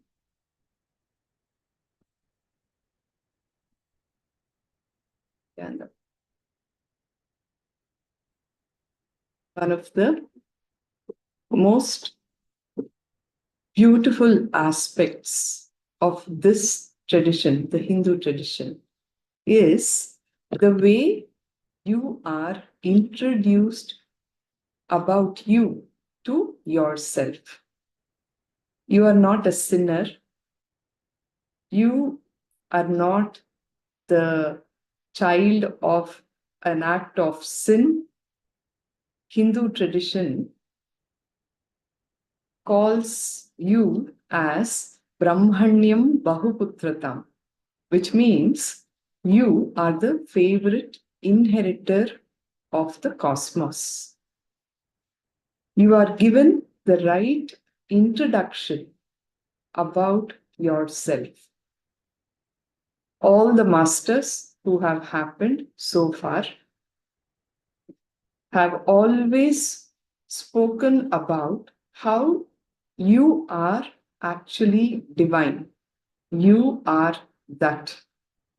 Bhagavan, His Divine Holiness, the Supreme Pontiff of Hinduism, Jagadguru Mahasanidhanam, has happened to awaken all the masses to this ultimate truth of you are God. You are the ultimate of the ultimate, Paramashiva himself. Paramashiva has manifested in the whole, everything that exists in his sea. We are all that very expression. It is time that human beings wake up to this reality, and that is why the happening of the avatar for all of us, to awaken us to our in this transformative journey from Aham to Paramashivoham. Over the past 3 weeks, Bhagavan's presence has worked intensely on all of us to cleanse the various patterns, the samskaras, the blockages in our energies flow, in our chakras. He has given us so many powerful cognitions, such beautiful initiations to wake up to the truth of our existence, our conscious existence. He has helped us rid of all the low-level, negative, emotional drama, the psychodrama that human beings constantly engage with, dissolving all of those low-level emotions and establishing us in the space of gratitude, realizing our uniqueness, establishing ourselves in the space of unconditional love, getting us beyond the clutches of fear, worry, fantasy, the space of constant complaining about everything in life, the cribbing. Once you're free from all that, you simply start counting the blessings that divine has actually showered on you. Whatever has been the best experience of your life, it becomes necessary that we go on to share that very experience with others. See, anything only when you share, you will actually start living those truths in your own life. Only when you talk about it, only when you share these truths, you will see that you will have much more clarity. And I'm sure for all of us, most especially the first timers, it is literally like you are introduced to a new language altogether, isn't it?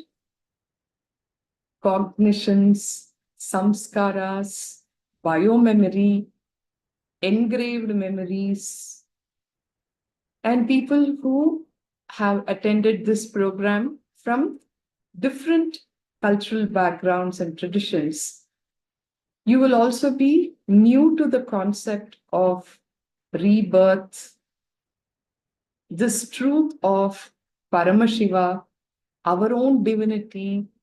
There is so much that has all been encapsulated and given in the best possible way over the past 3 weeks.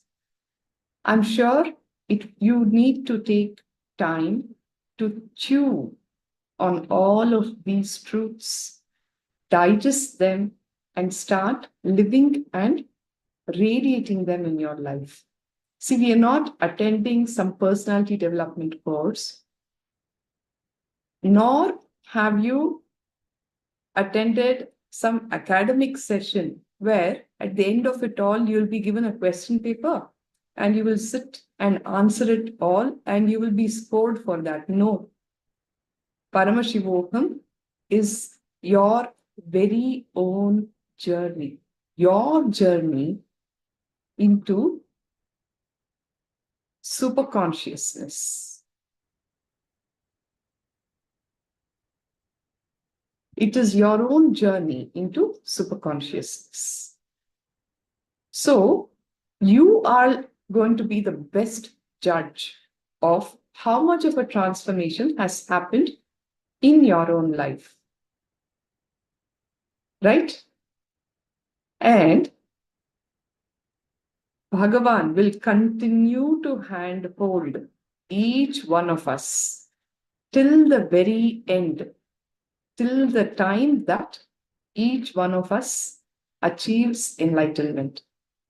He is very clear about it. That is the only purpose of this happening. The only purpose of Bhagavan's happening is each one of us manifesting enlightenment, living enlightenment, achieving enlightenment while we are in the body. He will continue to shower so many truths, so many initiations, all of which is towards that one end goal of each one of us manifesting, living, radiating, and achieving enlightenment. So, in this journey, it becomes necessary that we have to live those truths. It is not just internalizing it, listening to those truths and internalizing it. You will have to be living those truths so that you know that it's actually working in your life. It is no longer a collection of words in your brain, which will only add to your cerebral layer. It has to become your very cognition, a cognition at the level of your being. What we mean by the word cognition is the truth has become a part of you, so much so that when you are faced with a certain situation in your life, you don't need to remember the truth and say, oh, no, this is what I learned from Swamiji. So this is the way I will have to handle it. It does not work like that. The truth has become a part of your being. The truth takes over, and you will see that the way you get out of any kind of a powerless situation, a conflicting situation, is something you will realize at the end of it that, hey, something has changed in me. This is not the way I generally sort out issues. You will respond to situations from a very powerful space. You will not be reacting from a powerless space. That is when that truth has become your very cognition. The truth, when it clicks in your inner space, which is actually the space from which you make your decisions and take your actions, you will see that that space will be such an empowered space. That is when the truth has become your very cognition. So in this process, the nididhyasana, as we call it, living and radiating all of these truths, has to be a day-to-day living for us. To enable that happening, Bhagavan has opened up so many ways that you can become a part of this whole process, the whole mission. KAILASA is a borderless civilizational nation which is based on enlightenment. It is beyond borders, it is beyond gender, it is beyond everything that the society imposes to divide you, make you feel big, small. It's beyond everything. It is only based on this one truth of we are all the very manifestation of the same divinity. So how do we live and radiate that? How do I continue to hold the space of Paramashivatva in me as I live the truth of Paramashivoham is what today's session is all about. So we all ready?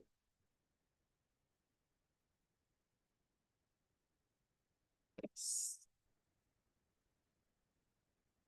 Nithyananda, Shukra Indrananda, Bongji, Ishananda, Lisikama. All right. So let's begin and we'll see how you can traverse to Kailasa.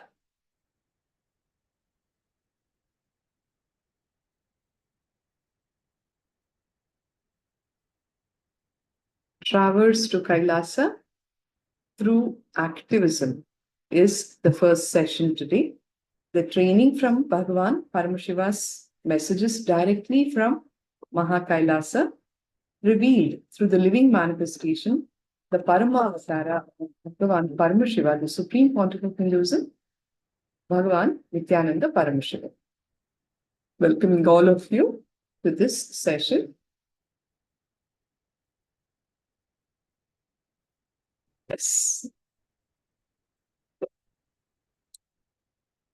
Kailasa's initiatives for betterment of the world actually stems from the activism of the Supreme Pontiff of Hinduism. Living an intense, active lifestyle, the Supreme Pontiff of Hinduism has started various initiatives through the 6 OMs, Kailasa's international humanitarian agencies, representing Kailasa's Hindu guaranteed solutions to major global issues of the current world. See, if you have to be relevant, you will definitely have to address all the issues that humanity is faced with in the current day, right? So in this direction, Bhagavan has started various initiatives through Kailasa. We have the Yellow Om, as it is called, which has got to do with knowledge, establishing libraries, which is the storehouse of all of this sacred knowledge. That is the Yellow Om initiative. Then there is the Kailasa's international humanitarian agency called Blue Om. Blue Om is got to do with promoting all the knowledge which delineates the horrors of cruelty to animals. It's about protection of animal rights. The Blue O is got to do with animal rights. Then we have the Saffron Om, which is again the international global initiative that works towards world peace, conflict resolutions, and religious freedom. So this is the Saffron O, which works towards world peace, conflict resolutions, as well as living religious freedom. The Green Om, as you can see here, it works towards sustainable development of the environment, preserving the environment for the next generation. The White Om is an international agency for psychological healing, spiritual counseling, and leading the world towards the superconscious transformation for the entire human race. These are all the goals of the White Om, the initiative that started by Kailasa. Red Om is working towards preventing hunger and providing free, nutritious food for the masses. So these are all the various international humanitarian agencies that function under Kailasa. The Supreme Pontiff continues to inspire others to live an active lifestyle through his initiatives, programs, the initiations, and proliferating the authentic Hindu lifestyle for one and all to manifest intense activism for a successful life. You can see here the pictures where Bhagavan is continuously working to deliver everything that he has got down for the betterment of the world and to give human beings a superconscious breakthrough. the various initiations that he develops, preserving the knowledge treasure, the palm leaf scriptures, the working with the Gurukul kids, the various programs that he conducts, the initiations that he does, the Annadana Seva, the medical services, and building, reviving the temple lifestyle all over the world. So in today's session, we will look at what an actual active lifestyle looks like. What is the difference between manipulation and manifestation? We will also be doing internalizing exercises to replace manipulation with activism, and we will learn how to say yes to life.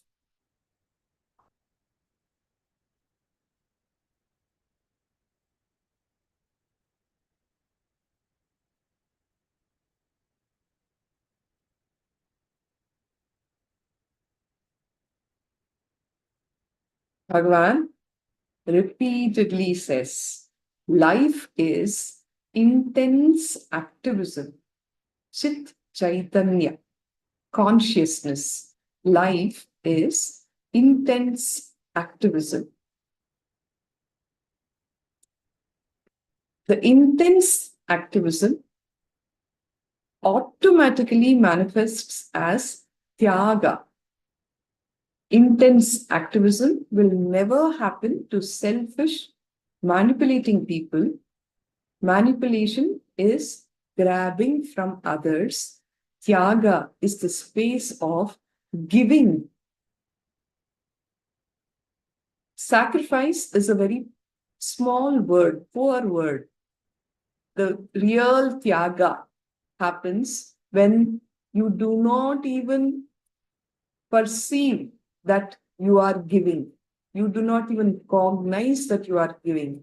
That will be the space of intense activism where you will automatically manifest Tyaga, which is only for selfless people who will continue to enrich the world. The contrasting situation is manipulation, which is only with selfishness and manipulation. Activism is all about giving continuously, giving whatever is the best that you have experienced in your life, go on sharing it with others. Bring activism to life. Life is to manifest KAILASA powers. And life happens only through intense activism.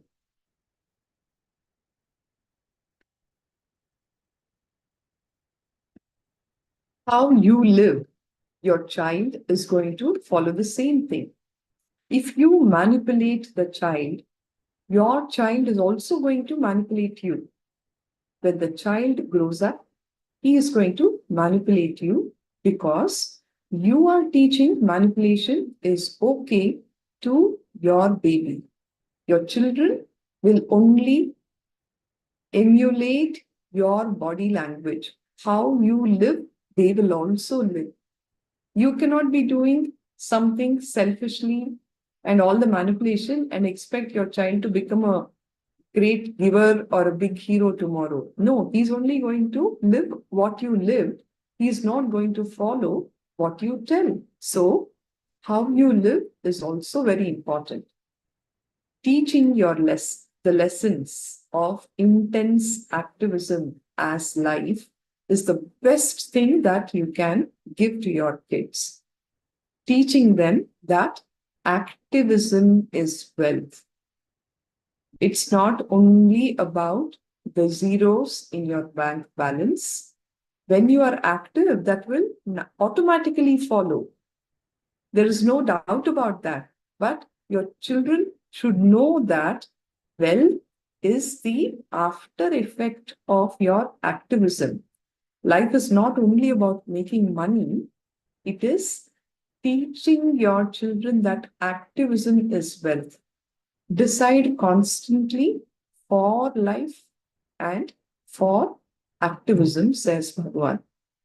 In Hinduism, wealth is how much you are active, how much you are alive, how intense you are with life. That is how wealthy you actually are. Bhagavan gives this very beautiful technique to bring activism in your life. Having a dialogue with Paramashiva. Having a dialogue with Paramashiva brings activism in your life. When Paramashiva reminds his existence in you every day, when you wake up with the truth of Om Nithyananda Paramashivoham, he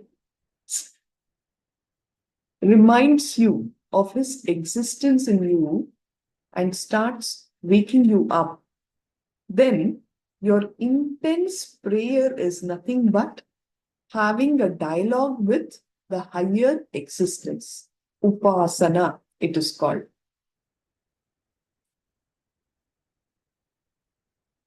I repeat this. When Paramashiva reminds his existence in you and starts waking you up, then the intense prayer is nothing but upasana, which is having a dialogue with higher existence. You need to know. The moment you know Paramashiva is real, whatever you speak is not a monologue anymore. Please internalize. Paramashiva, the ultimate, is real. He is the truth. When you cognize this, thereafter, whatever you speak is not a monologue anymore. It becomes a dialogue. Paramashiva is everything that is around you, right? So, when you cognize this, Paramashiva is real, whenever you're speaking also, you're not talking only to yourself, you're talking to Paramashiva. The moment you cognize Paramashiva is real, and when you know all this is just a dream, then after that, even if you forget Paramashiva is real and you slip into your dream, all these dreams will lead you one by one to Paramashiva is real. It is very important.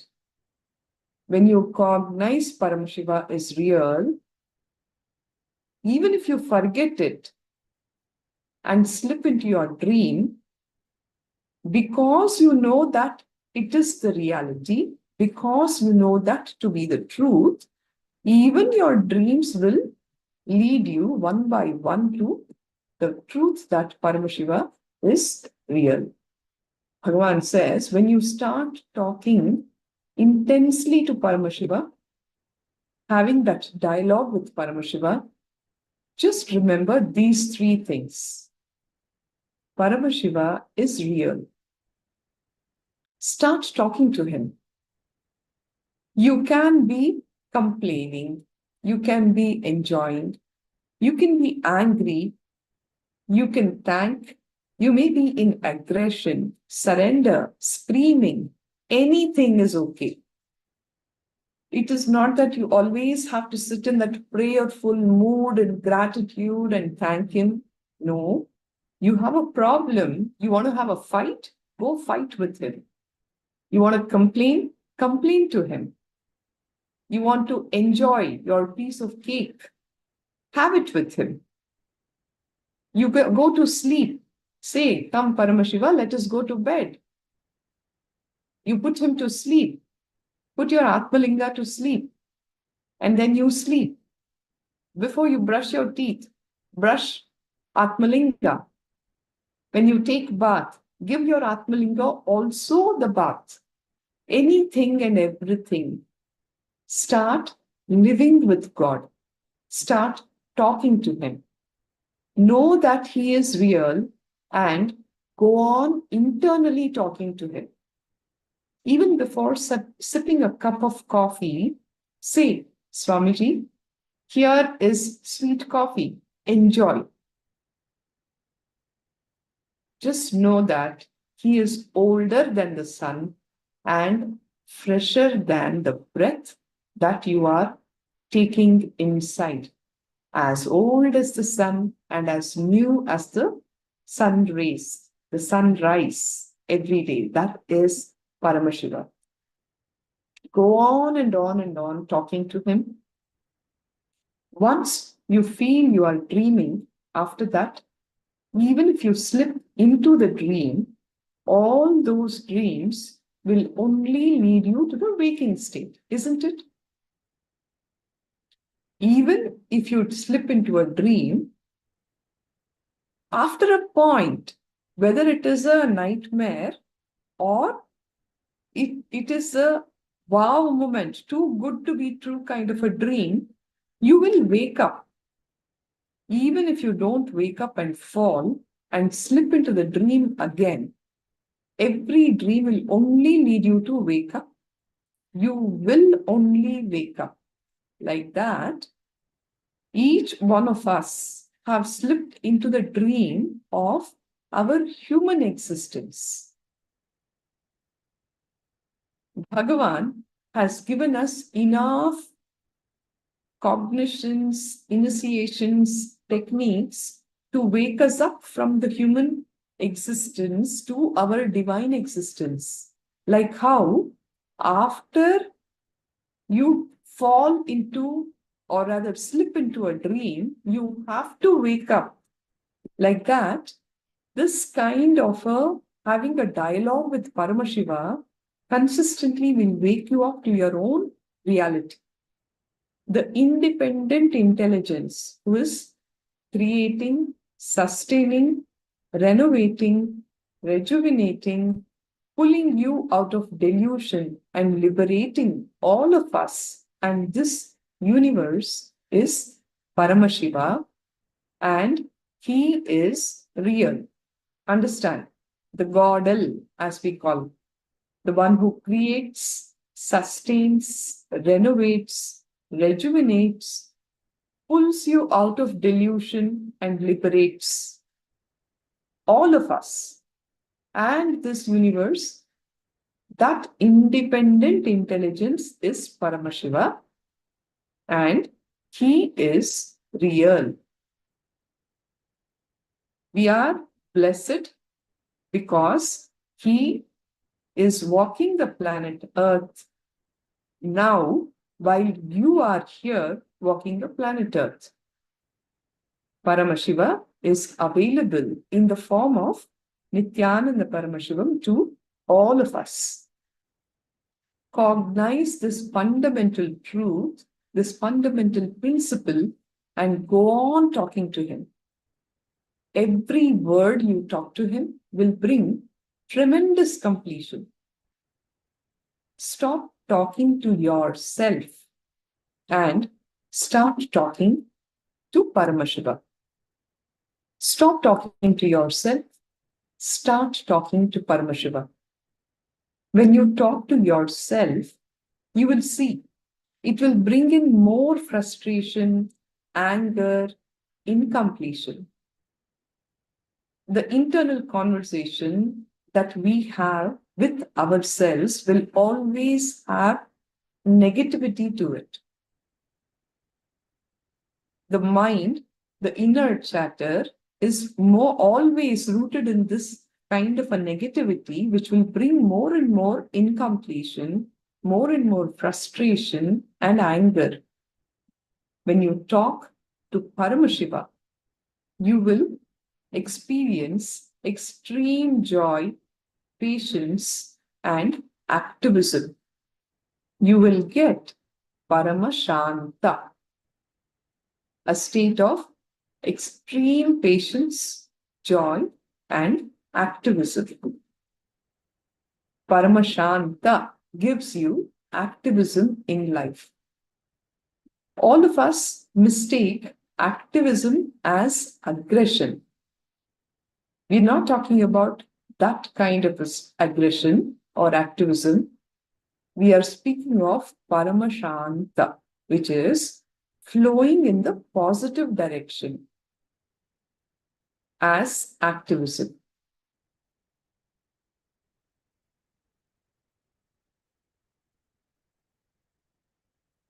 And the main Chen,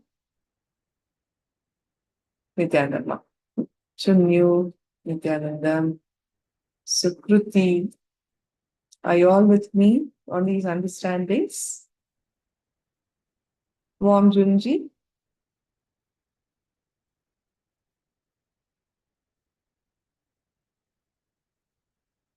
When we speak of activism, people generally mistake it for aggression. Thank you, Ma Sukruti.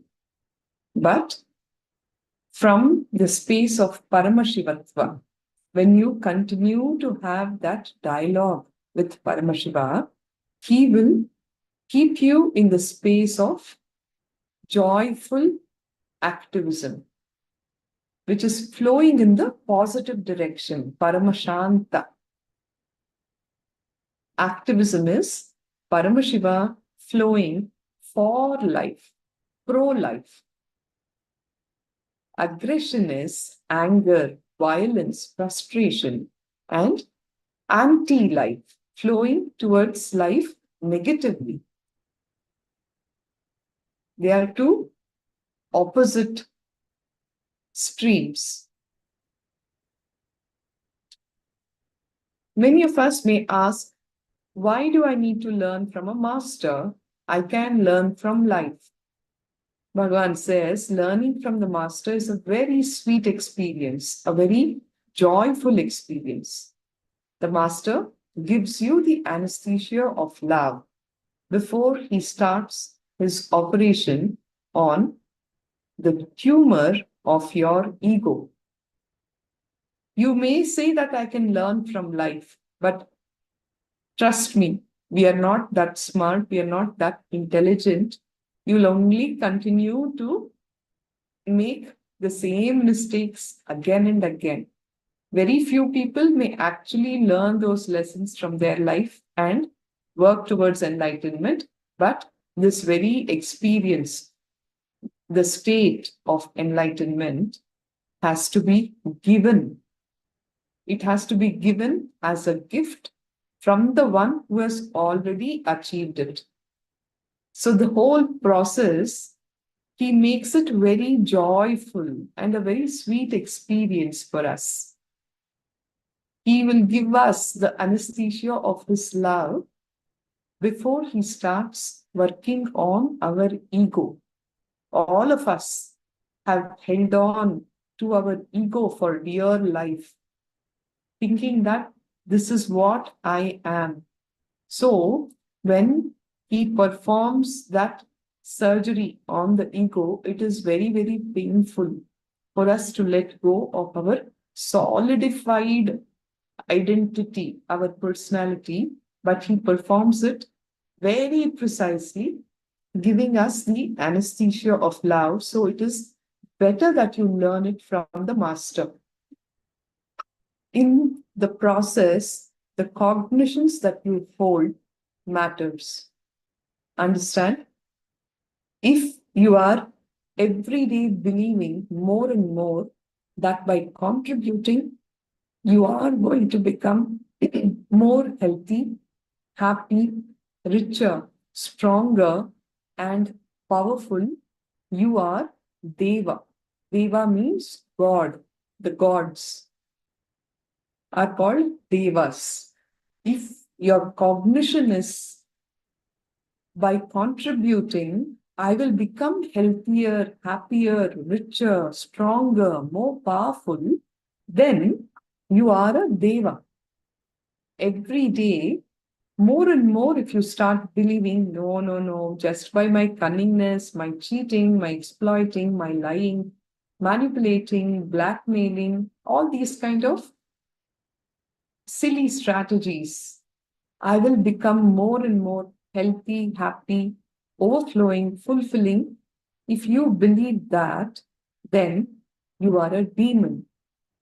Understand? Simple, straight, honest integrity and contribution. That is the space of devas. On the contrary, if you feel that you will become more powerful by cunning, manipulating methods, then you are a demon, says Swamiji. There is no difference between gods and demons other than their cognition. The cognition which is in their very depth. Your life energy, the prana, is like air that is filled into the balloon. Whatever shape is the balloon's shape, that will become the reality if air is filled in the balloon, right? If it is round, when you fill the air, the balloon becomes round. If it is in the shape of Mickey Mouse, it will become Mickey Mouse. Whatever shape, that is the balloon, the air also, the life energy also takes the same shape. The more and more prana, life energy in you, more and more your cognitions will become reality. The cognitions that have been infused into you will become the reality of your life when more and more life energy is infused into you. More and more your Kundalini is activated inside the cosmic principles of integrity, authenticity, responsibility, and enriching. Paramashiva does not want more and more demons. So if you think, have that cognition that by manipulation, cunningness, cheating, distracting, you can become more healthy, more blissful, more powerful, more fulfilling, you will not be empowered by Paramashiva. Be very clear. Even if you try to suck the energy, the prana, it will not stand inside you. It will not stay inside you. It is very, very important. What are the kind of cognitions that you have about Jiva, Ishvara, and Jagat?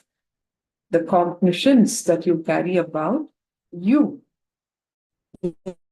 Jiva, Ishvara, God, and Jagat, life around you. The kind of cognitions that you hold are very important. See, all of us are in the space of Bhu, that is the planet Earth. A normal being in the Bhu, which is the space which we are all enjoying, which you and me know. We both are now talking in the space of Bhu. This Bhu has three aspects, Bhuvaha and Suvaha. Bhu, Bhu, Bhuva, and Suva. In this dimension, we carry 21 cognitions as us. All of us carry 21 cognitions as us. I am this, like that, fill in the blanks. You'll have 21 various cognitions. You cannot carry more than 21. You cannot carry less than 21. It will be 21 fundamental unit cognitions. What you believe to be you will be 21 cognitions. In that 21 cognitions, if you carry conflicting, like 10, 11, some cognitions will tell, yes, I'm a very good person, I'm very kind, I'm very compassionate. The other cognitions will be, I'm such a unstable person, I'm good for nothing, I feel I become so powerless, I can't handle this. Like this, when you have conflicting conclusions about you, cognitions about you, it is not equal, 10 versus 11, right? Some positive and some negative, conflicting cognitions, that is when you act like a bipolar. You will start acting like a split personality. In the day, morning, when you wake up, you will feel, wow, life is so good. By the time you go to office and you have some interaction with your colleagues and boss, you are cursing everybody. And you will say, life is always so bad with me, so cruel with me. What cognition you held in the morning is no longer your cognition 2 hours down the drain, right? So that is when you act like a split personality. Understand, the cognitions you carry as you gets consolidated with every contemplation. Every time when life hits at you, whether with a great positive success or a great negative failure, your cognitions go through a powerful change. What you believe as you, what you strongly cognize about you, every time life hits at you, either with success or with failure, each of your cognitions go through a powerful change. You may have felt that you're good for nothing. I can't do this. I can't accomplish anything good in my life. But just one success that you have at the level of your work place or with your very relationships in your family, that can change your cognition. Your cognition can go through a very powerful change. Understand, when your cognitions go through a powerful change, what kind of atmosphere you are in, who are your friends advising you, what atmosphere you are in, what is the Vatavarana that you are in matters. See, all these days, you have been cherishing wrong ideas about you. I'm a human being, good for nothing, not capable of achieving anything, right? I am known to be a sinner. I have done so many wrong things. I will go to hell. All the guilt, all the greed, all the jealousy, the anger, the hatred, so many things that you might have nourished over the years. We have worked on all that. And Swamiji says, even if you do not know, even if you do not believe, even if you do not cognize that you are Paramashiva, the truth is that you are Paramashiva. You might not have experienced it as your reality, but you are Paramashiva. So that cognition change is happening for all of us, isn't it? Your cognitions are going through a powerful change. You may or may not have experienced it. You may or may not believe it. But because Bhagavan is telling us, because Swamiji is telling us, it is the truth. So when I start cognizing this truth for myself, who are the people around me? What is the kind of atmosphere I am in matters a lot. The cognitions, if your Vatavarana teaches you, if your atmosphere teaches you, hey, you are going through these difficulties because of your cunningness and manipulating non-integrity strategy, not because of your inability to be more cunning. Sometimes you think, if I would have been more cunning, I would not have been in a mess. Then you are a demon, which is dangerous for the planet Earth and need to get destroyed at the earliest. See, the people who are around you, whom you share your space with, are very important in this journey. Whatever problem situation that you might be going through, if that person is also walking this path with you, his frequency of consciousness is also in that same level, he will tell you, hey, the problem is because of your manipulating strategy. Then you will work towards moving towards more integrity, sincerity, authenticity, and activism. Sadly, when people go through difficulties, they will think, I did not strategize properly. I should have worked with more manipulation. Then I would not have been in a mess. If you are thinking in those terms, Bhagavan says you are a demon who is very dangerous for the planet Earth. If you feel, no, I think I should have been more integrated, then I would not have difficulties. I will be a more powerful, more joyful, more experienced, more ecstatic being, then you are God. You need to be given more prana. You need to be given more energy. You need to expand. You need to grow because your presence will do good to the planet Earth. If you allow frustration and sadness, if you reduce your capacity to love, if you reduce your tyaga, your ability to give, if you reduce your activism, your enemies are successful. Do not reduce activism in life. You can see in Bhagavan's life more and more of these prosecution, the relentless prosecution that has been going on.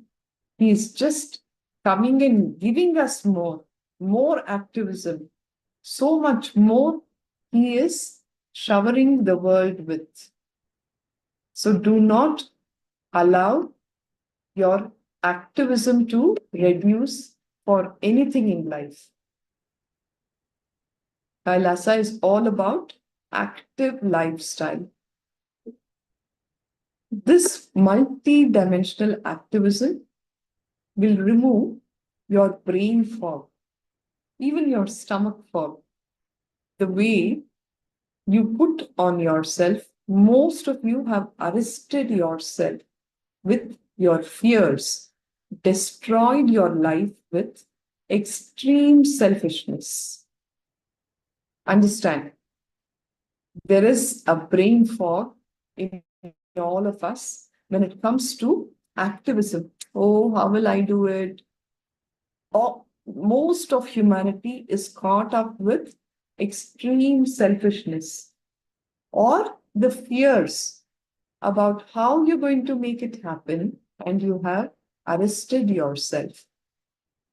Active parents make their kids' life amazing.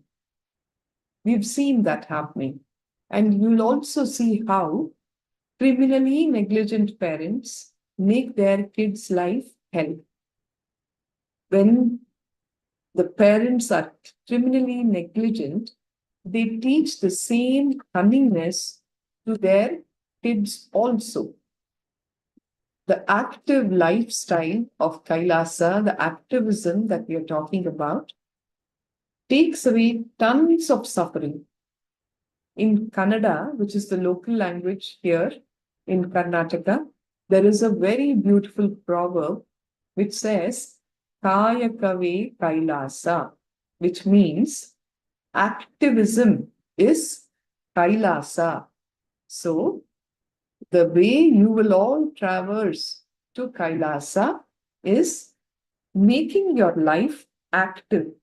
Bring in intense activism to your life. The active lifestyle will take away tons of sufferings. Take up 25 projects. Take up part-time business, a part-time job. Take up some Sangha or Kailasa projects very responsibly. take up something as your spiritual commitment to Kailasa. Like this, take up multiple projects along with what you do for your day-to-day living. You will see that when you take up multiple projects, your spiritual commitments, some Sangha responsibility, the various projects of Kailasa responsibly, you will be outperforming even at your job, at your career. You will be doing so much better. If one is stuck in something, one of the projects that you've taken up, don't waste your time and life in getting stuck. Do another one. If that is also stuck somewhere, till it gets cleared, do the other one. But never be stuck. Always intensely engage with life. Bring activism to life. The residue hangovers related to sex, sleep, food, all these three is one and the same. All these three will just evaporate. You will enjoy the real food, sex, sleep, but you will not be having any hangover if you make yourself active and alive. See, the three things that bind all human beings: sex, sleep, and food. When you become intensely active, intensely alive, these three things will not bind you anymore. You will not have a hangover of these things. You will become liberated from these things. They can never pull you down, hold you down. So pick up multiple projects without fear. Every day there should be a minimum of 25 things to do. Don't try to cheat yourself by, okay, I woke up, I brushed my teeth, I took bath, going to restroom, one project, washing, another project. Don't do like this. Take up solid projects which will give results within 2 to 3 months, which will be completed within 60 to 90 days. At least one dimension does one project and constantly moving. If you are living in your home, in the 25, at least 5 should be related to wealth generation. 5 can be related to pleasure, excitement, joy, romance. At least 5 should be for your family and teamily, and the remaining 10 should be related to Kailasa. See, your projects, it's very important. In the wealth manifestation sessions, we spoke about how your wealth is your very extension, how active and intense you are with life, that much wealth you will generate. It is a direct expression of your very consciousness. So that is why your wealth generation has been given as 5 projects. Set targets for yourself in this dimension for this month. This is what I want to manifest. Pen down in detail all your action plans towards that manifestation. Infuse your time, awareness, intelligence, energy into that manifestation. Similarly, because you are a householder, your family is a huge part of your existence, you should have at least 5 projects for your family and teamily. 5 projects can lead towards your pleasure, excitement, your joy, your romance, whatever gives you pleasure and excitement.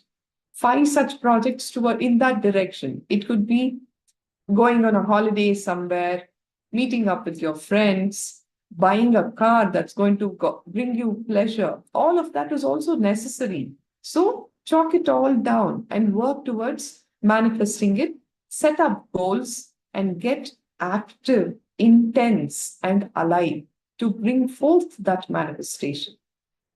Like I said, take up projects related to Kailasa, at least 10 projects. When you work and create this reality, you will see that everything else also will manifest for you in your life.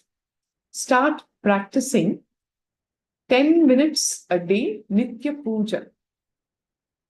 Sincere Nitya Puja, just for 10 minutes in a day. If you do, you will see that your waking hours, your active hours, living hours, not just working, but alive, living hours will increase by a minimum of 30%. See, Nitya Puja is your own time, personal, intimate time with the divine. Every day when you sit in puja, basically you are sitting with your deep core self, your very consciousness. The consciousness is your energy, the source of your energy to drive your life. Like Bhagavan was talking the other day in the satsang, food is only the fuel for you to run your body and mind for the day. You just cannot, if you believe that just by eating food you will have energy. Many of us would have experienced this. Even after eating the best kind of food, whatever you completely enjoy, you relish, and you know as nutritious, after having a good meal, what do most of us do? We would want to lie down, right, in bed for the next 10-15 minutes. Your energy source, the source of Shakti, is not your food. It is your consciousness. So every day when you start sitting in Nitya Puja for 10 minutes, you will actually be fueling energy to live your life. You will see that your alive living hours will increase 30% minimum. For a modern day human being, it will increase by 80%. The ritual-centric lifestyle, the lifestyle of performing puja. The vegetarian lifestyle will improve activism in your life by 80%.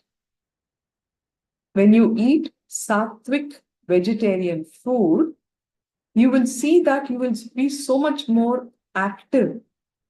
The non-vegetarian food has so much of tamas in it, where you will feel extreme lethargy, boredom, restlessness. So obviously, activism will be reduced. 80% of the time you are awake, you will be very bright, your brain will be functioning very bright without even coffee. Just by living this lifestyle of doing the Nitya Puja, Nitya Yoga, consuming vegetarian food, you will see that you will find yourself living, alive, active, and intense with life. Nithyananda Ma, fan. Nithyananda, thank you. So why should you keep yourself active always? Intense life positivity with the tremendous love and activism is life. If you want health, use the body intensely, continuously, every day. For the ones who are the younger participants here, Swamiji has spoken about how between the age of 12 and 20, when your muscles are growing, right? You gain height, you gain muscles, the bone structure in the body grows. It is very important that you engage in a schedule to build your body, bend your body, so that the time when the muscle and the bone are growing, if you actively use it, intensely use your body, that body structure will be built to perfection, and it will continue to maintain health for a very long time. Even otherwise, I know that many of us have crossed that age group here, but if you want health, you have to use the body intensely, continuously every day. You will be healthy. Anything that is not used is an appendage, isn't it? So it will just deteriorate. If you want health, use your body intensely. If you want peace, keep the mind intensely active, contributing to the world with intense, sincere love. You will have peace. Understand, if you're not using your mind intensely to contribute to the world with sincere love, your mind will become the devil's workshop. You will only destroy yourself and destroy everything around you. Only when you use it to contribute to the world with sincere love, you will see that you will have peace in your own life. Anything you keep actively, intensely, sincerely, you will master that field, whether it is health, wealth, or relationships, enlightenment, power manifestation, anything, whatever it is that you want for yourself, you have to be intense, sincere, and active with it. Active lifestyle should be your real future security. Understand, if you think something dead like a bank balance which you are possessing, what you are possessing as your future security, you will start holding and possessing only that. Your activism will be shortened. How many people I know of who thought that their money, their bank balance was their future security? I know the kind of lifestyle that they are living now. Living dead. That is literally what it becomes. And all the money, all the property is of zero use to them today, even though they have procured so much of it, thinking that that is going to be their security. Your activism will be shortened, and that is not the security what you are holding. How you are active and alive and contributing, that is the real security. Bhagavan says, continue to be active, alive, intense, contributing, live like a king and not a mediocre middle class worker. Even to this day, Bhagavan shares from his Atma Pramana, the Supreme Pontiff of Hinduism's real future security. I read, every time, even when I get a few minutes, I will only think, what is the next meeting I can have? Whom I can inspire? What next work I can do? What way I can contribute? When people come and surrender themselves to me, when they air their life to me, immediately I feel, come on, now through this person also I should plan how I can contribute to people constantly. Every minute that Bhagavan gets is only in terms of how much more he can add, how much more he can shower, what next he can contribute to the world. When you add money to KAILASA, I'll see now, yes, we have this much of money. Let us add this also and make sure how we can contribute to people. Go on and on and on. My future security is not in the money I kept in bank, but the money I spent on project. Understand how I look at my future security? Bhagavan is asking all of us. Your future security is how active you invest yourself to contribute to people around you.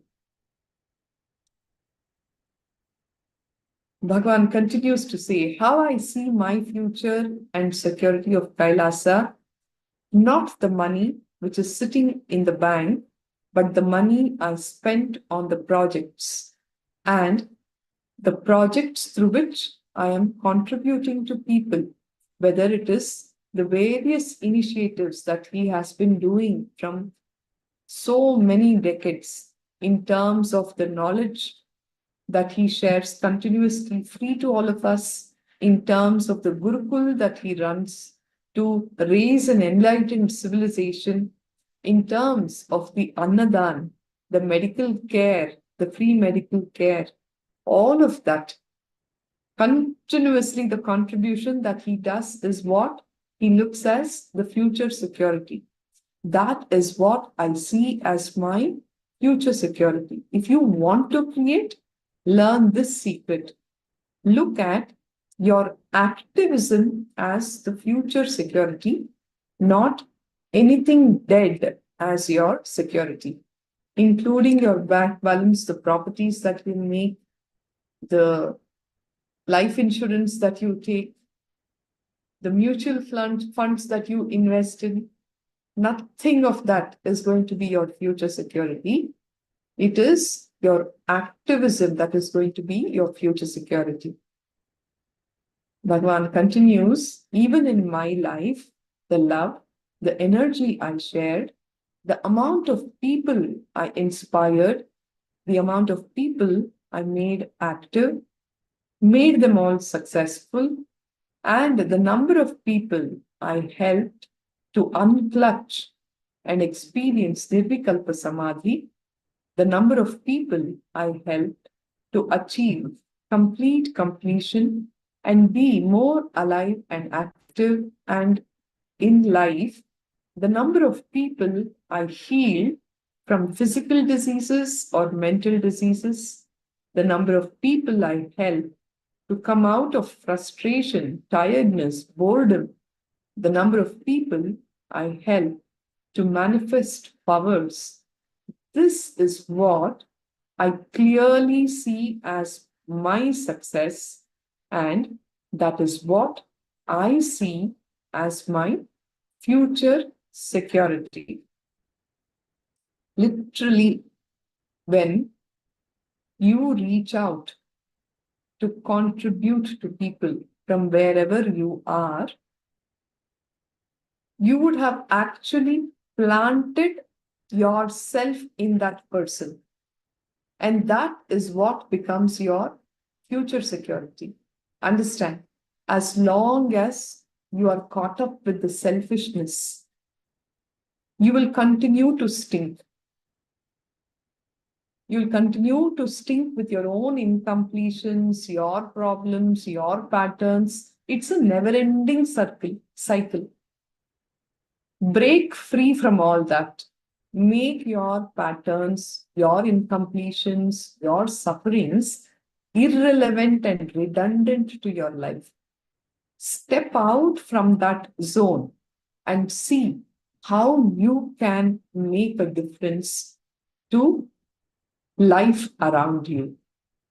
When you do that, you will see that not only your problems, your suffering, your incompletions get sorted out, you will see that your contributions will become your future security.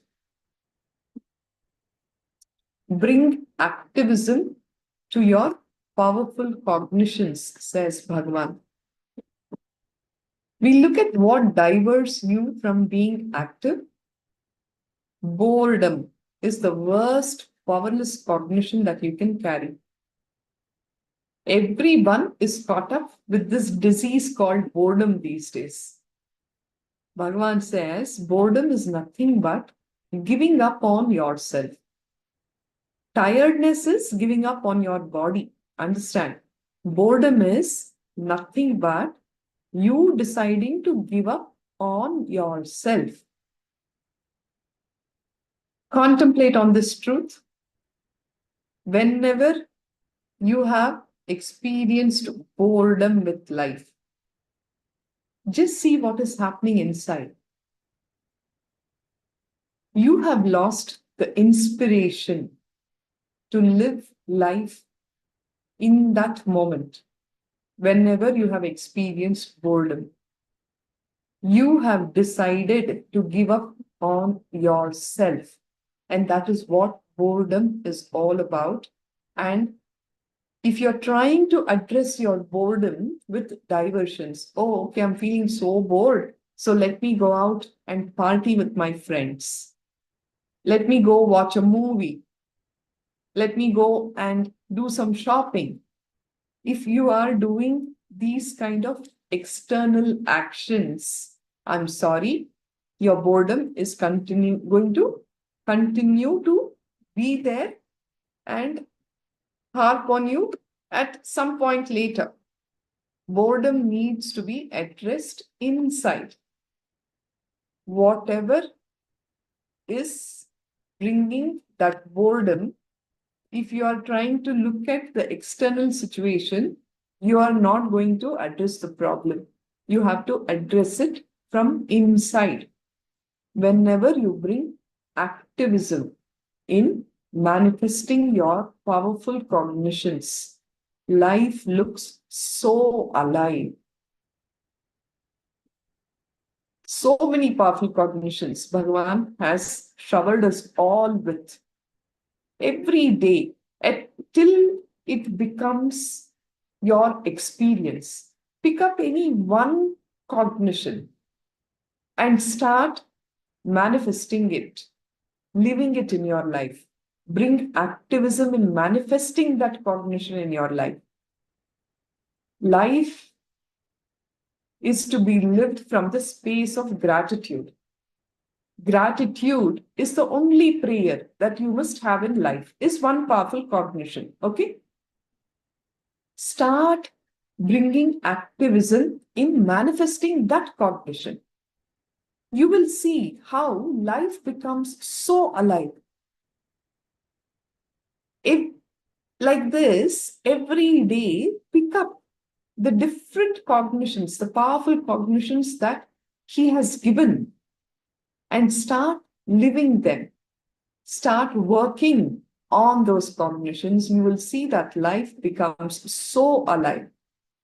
Whenever you postpone bringing activism, infusing activism into your powerful cognitions, you know what will happen? You will lose confidence on your ability to manifest powerful cognitions and your love for powerful cognitions both. How many of us here click with these truths that we spoke about till now?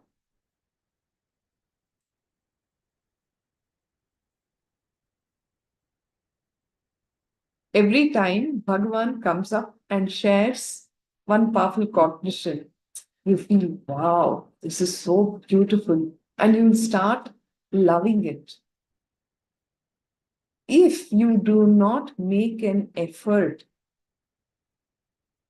to actively manifest that powerful cognition, if it just becomes something that you heard and then forgotten kind of a story, that should not happen.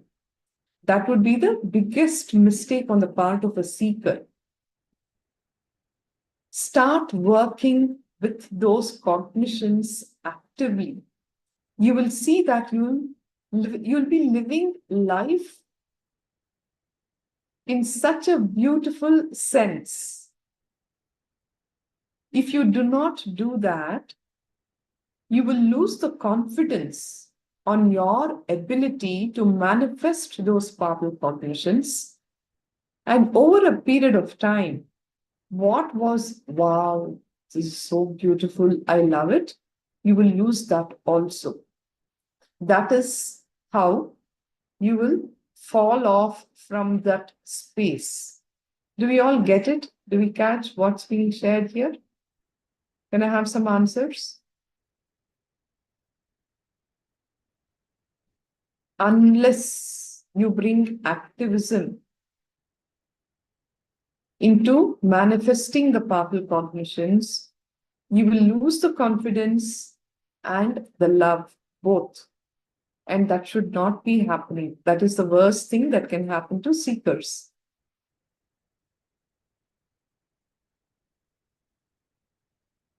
Right? Start practicing this conscious decision process. See, what Bhagavan says is, he will never interfere with our individual will. And that is the enlightenment ethics. Enlightenment ethics will never give him that interference with the individual will of the person. He will continue to shower everything on us. Ultimately, you have to practice. You have to practice this conscious decision process.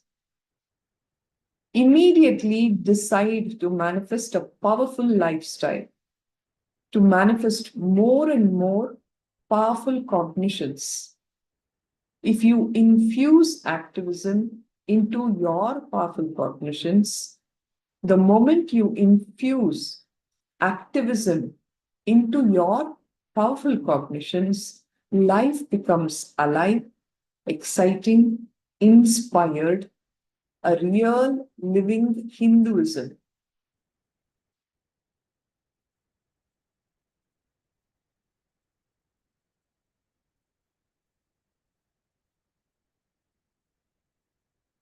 All the experiences, he can give it to us.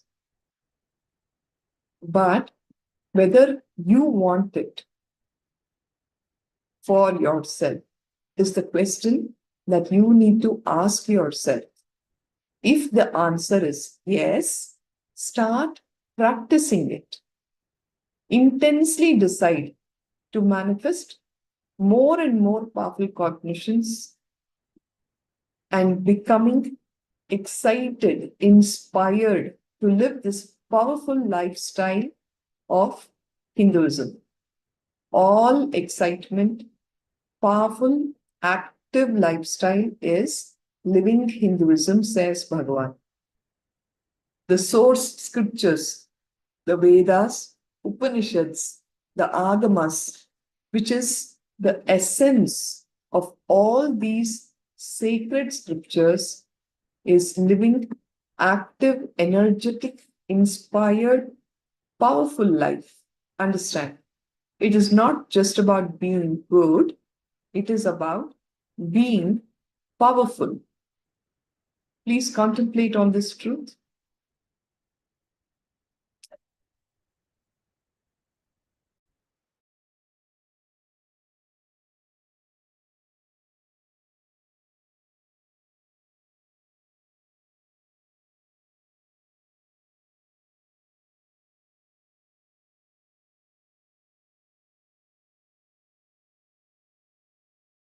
It is just the lifestyle of living and being powerful. All the sacred scriptures' essence is about living an active, energetic, inspired, and powerful life. It's all about being powerful. If your powerlessness, which is centered on your body, enters into your consciousness, it is called manipulation. Internalize this truth. We spoke about intense activism, the space of integrity authenticity, sincere love, and constantly being alive and active and contributing to the world. On the other side, there is manipulation, which is from a very selfish space. This happens when your powerlessness, which is centered on your body, enters into your consciousness.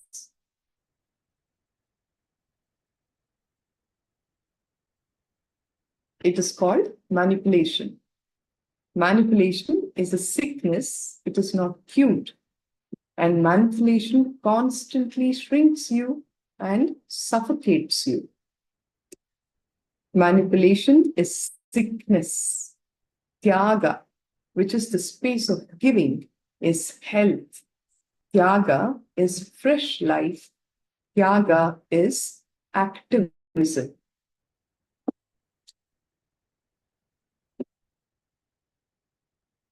If powerfulness of your consciousness enters into your body, it's called manifestation. Understand, your consciousness, which is all pervading, all powerful, when that powerfulness enters into your body, it is manifestation. Now we understood these two concepts. One is manifestation, the other is manipulation. Manipulation is when the powerlessness associated with your body pervades into your consciousness. The opposite is the powerfulness of your consciousness entering into your body. That is manifestation. Just see whether your life is a bunch of manipulation or manifestation. Look in. Bring activism to your powerful cognitions. I would want all of you to sincerely do this exercise for the next 5 minutes. Sit and understand with what cognitions you are running your daily life. Why do you get up? What inspires you? What impresses you? What is right for you? What is wrong for you? What do you think as good for you? What do you think as bad for you? What are you afraid of? What are you greedy of? What is it that is making you run? Please look in and seek these answers for yourself.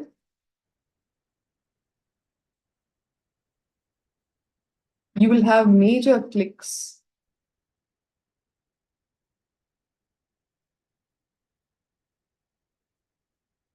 Answer these questions sincerely. Why do you get up? What inspires you? What impresses you? What's right? What's wrong for you?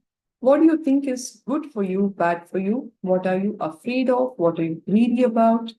What makes you run?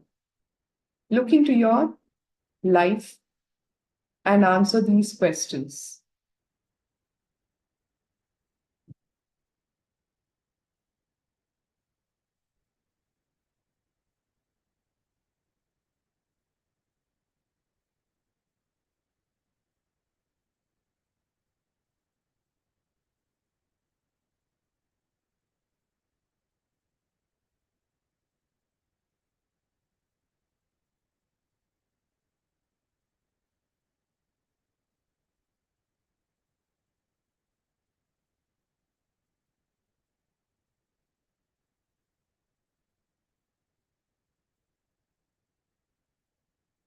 You will find direction.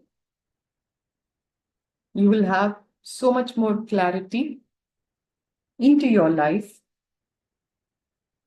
Please answer these questions sincerely.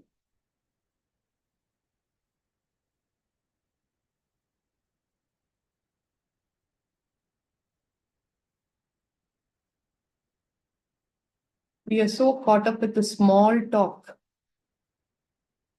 that we don't find time to have that mature conversation with ourselves.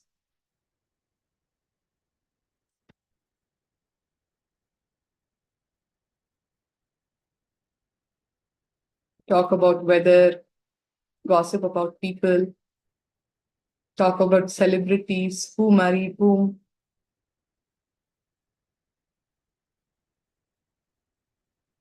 Which car did the neighbor buy, etc. These kind of questions and small talk. Move from the small talk, have mature conversation with life, have mature conversation with yourself. Ask yourself these questions and find the answers.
Look in to find the answers to these questions.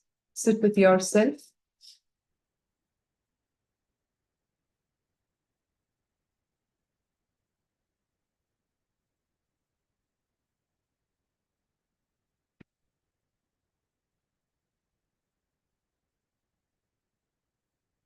It's time to mature in taste with life.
Do we need more time with the exercise? Please let me know.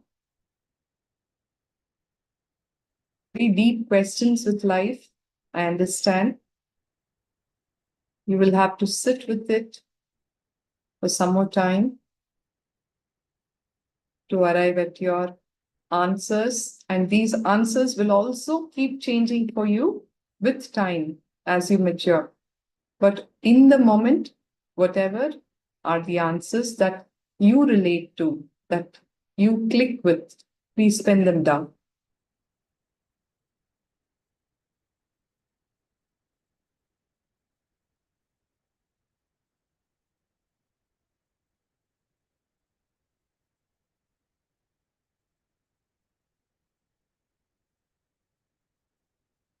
Please do make note of the questions in a corner so that you can go back and complete answering them.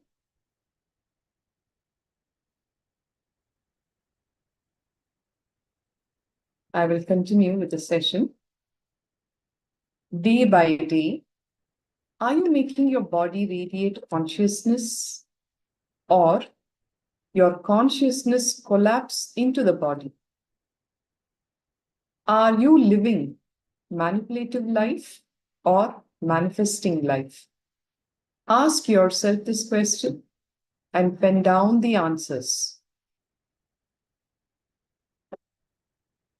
This is the second part.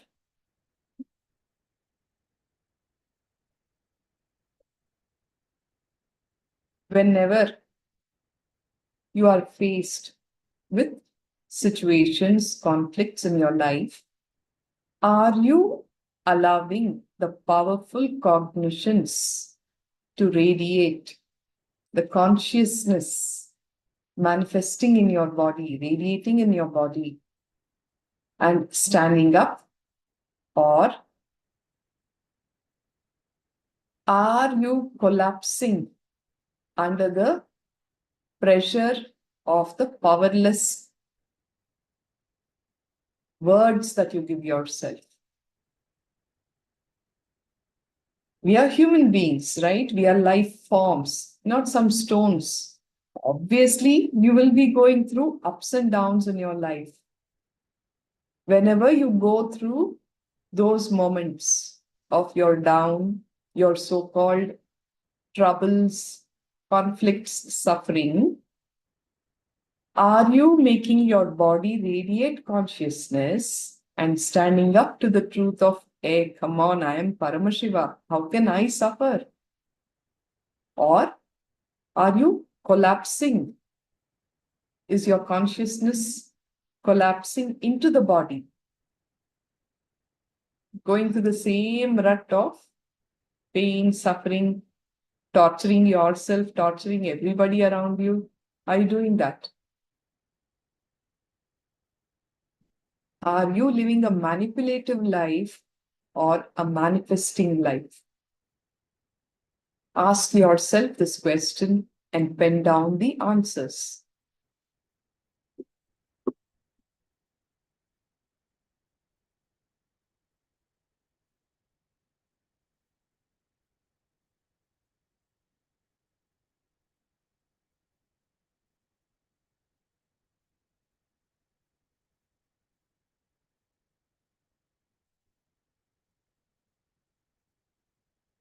You may be living both manipulative and manifesting life in different proportions, because still we are all on this journey, right? Be very sincere and transparent about it and pen it down. Or if it's a only manipulative life also, please do pen it down, because this is only for your own reference of your transformation. When you look back at it tomorrow, this is going to be your reference point.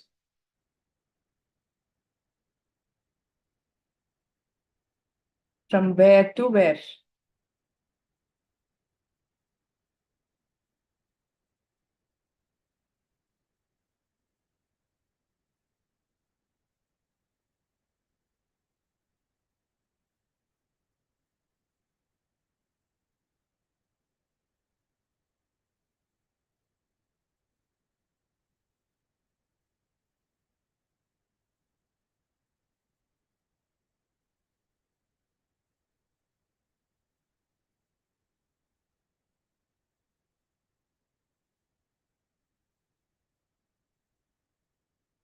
Identifying the problem is half the problem solved.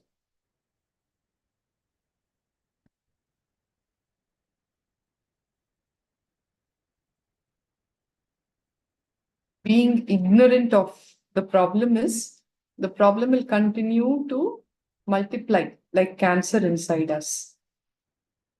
So these internalization exercises will help us to identify where we stand so that we can work towards the solution.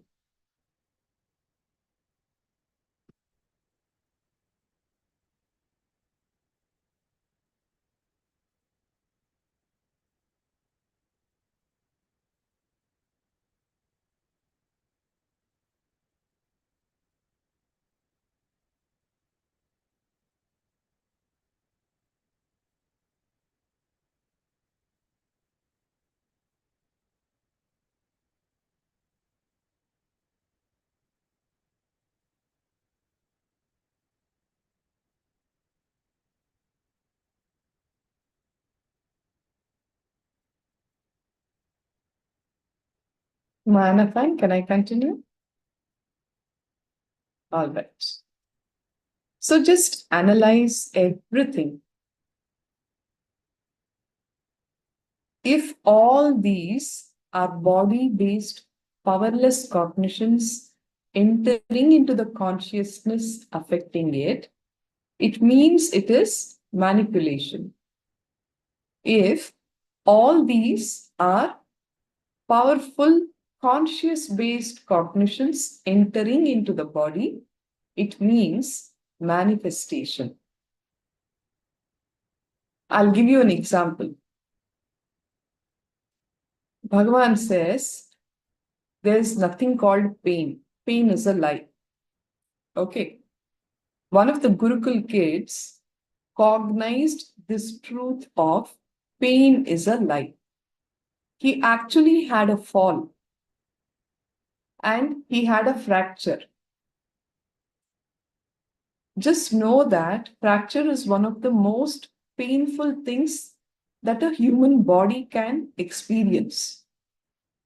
For this child, that powerful cognition was so strong, that cognition was so strongly cognized by this child, it entered into the body. That cognition entered into the body and manifested as zero pain, zero suffering. The child just woke up from the fall, comes and tells the mother. He doesn't even use the word me. He doesn't talk about I had a fall and I have a fracture. He uses his name. Ishwar fell, Ishwar's bone broke, Ishwar has a fracture. Zero pain, zero suffering. He was just a 7-year-old child when this incident happened. You understand now how powerful cognitions entering into the body becomes manifestation. The whole power manifestation session is also based on this only. The truths that are read out from the Living Enlightenment book. When you cognize it, when it becomes your very cognition, it will manifest as a power. Having no pain, no suffering when you have a fracture is a power. It is a manifestation. On the contrary, the body-based powerless cognitions entering into the consciousness is manipulation. The body-based powerless cognition, oh, I can't do yoga for 1 hour every day, is your body-based powerless cognition entering into the consciousness, and it will manipulate. Your mind will give 101 so-called valid reasons why you can't do yoga. At the end of the day, it is just cheating, manipulating, lying to yourself, non-integrity space. Do we get this? So look in and analyze everything, whether your life is a bunch of manipulations or manifestations. How you are living inside only, how you are going to live outside. Understand, what is here will be outside also. If you are manipulative inside, your relationships will be manipulative.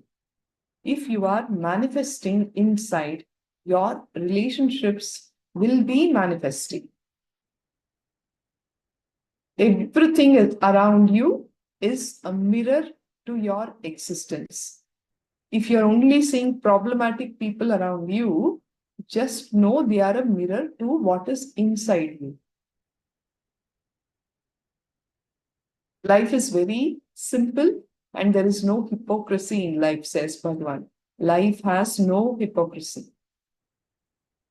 Anything that has to be changed outside, the has to be attended from inside of you. The source is inside you.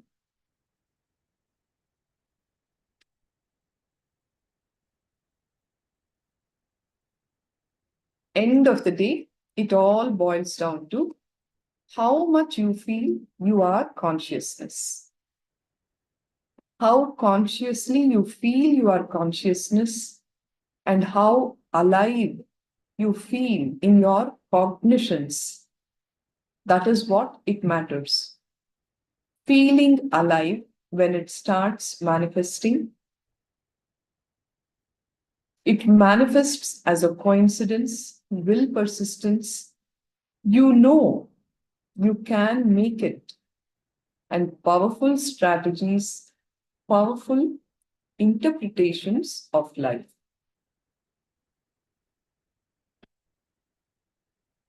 How much you feel that you are consciousness, it all boils down to that. Manifest with confidence, with will persistence.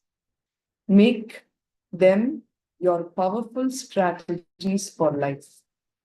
You can only have two ways, either powerful interpretations about life or powerless intoxications about life, including depression. All powerlessness is intoxication, and depression is a kind of intoxication. Life will happen to us in all its ups and downs. There is a lot of variety. What is today will not be tomorrow. Things keep changing. Change is the only constant in life. How you interpret it, whether you're going to interpret even the so-called pains and sufferings as, oh, there is a lesson for me to learn from this. Life is the greatest teacher.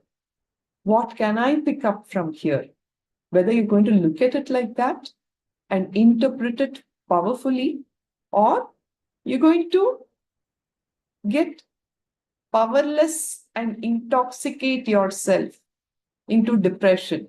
It is your choice. Sit and pen down all your manipulative behavior, where all you have the manipulative behavior, where the powerlessness surrounding your body and mind is entering into your consciousness and manifesting as cunningness, manipulation, cheating, lying, non-integrity. All of this is manipulative behavior. And sit and pen down. See how many ways you are manipulating inside you. You may be giving very valid reasons as to why, but still it is manipulation.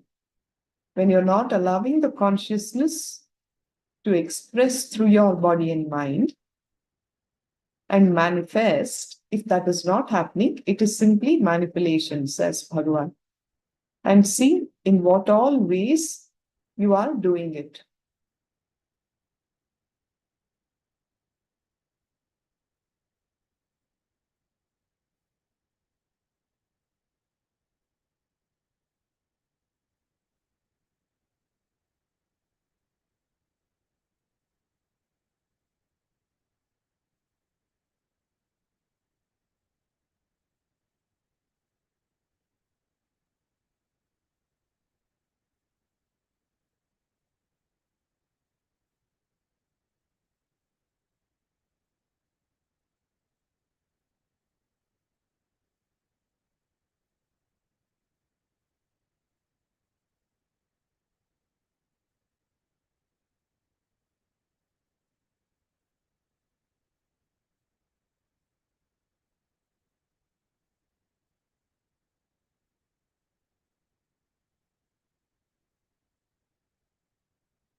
Identify where all you're allowing the powerlessness of your body and mind to enter into your consciousness and come up with some cheap, cunning strategies.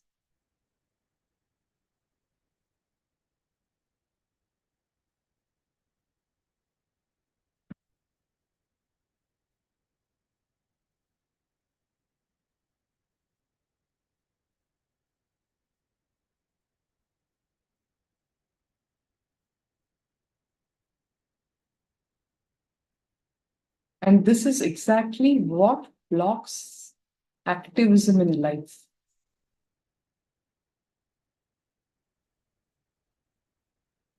I've not slept the whole night. I've not slept even for 8 hours. How can I get up for yoga? Is the powerlessness of your body that is coming in to your consciousness and telling you to sleep more and more.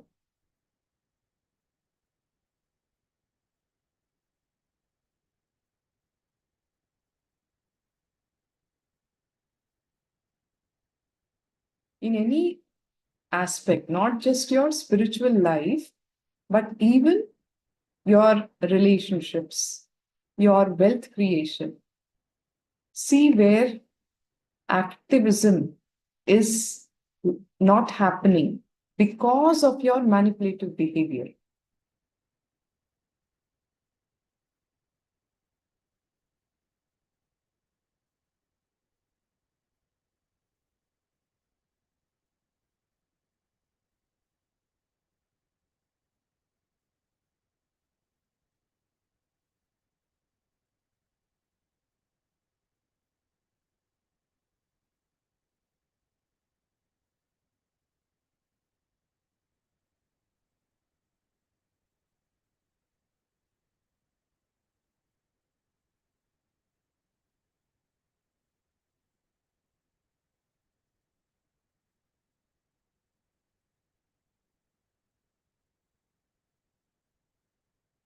Very conveniently, we will use justification for our lack of integrity,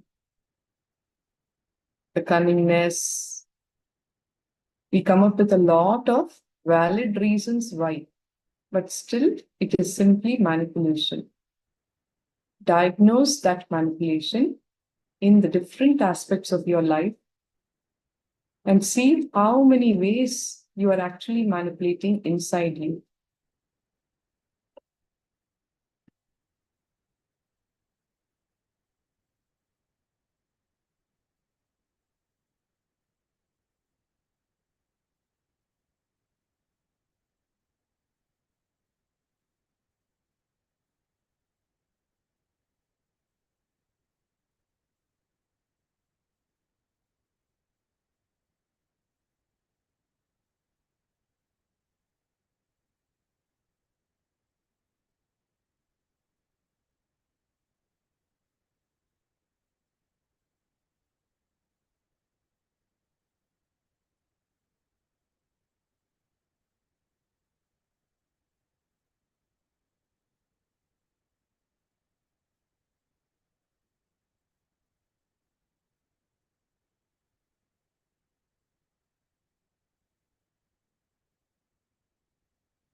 Yes.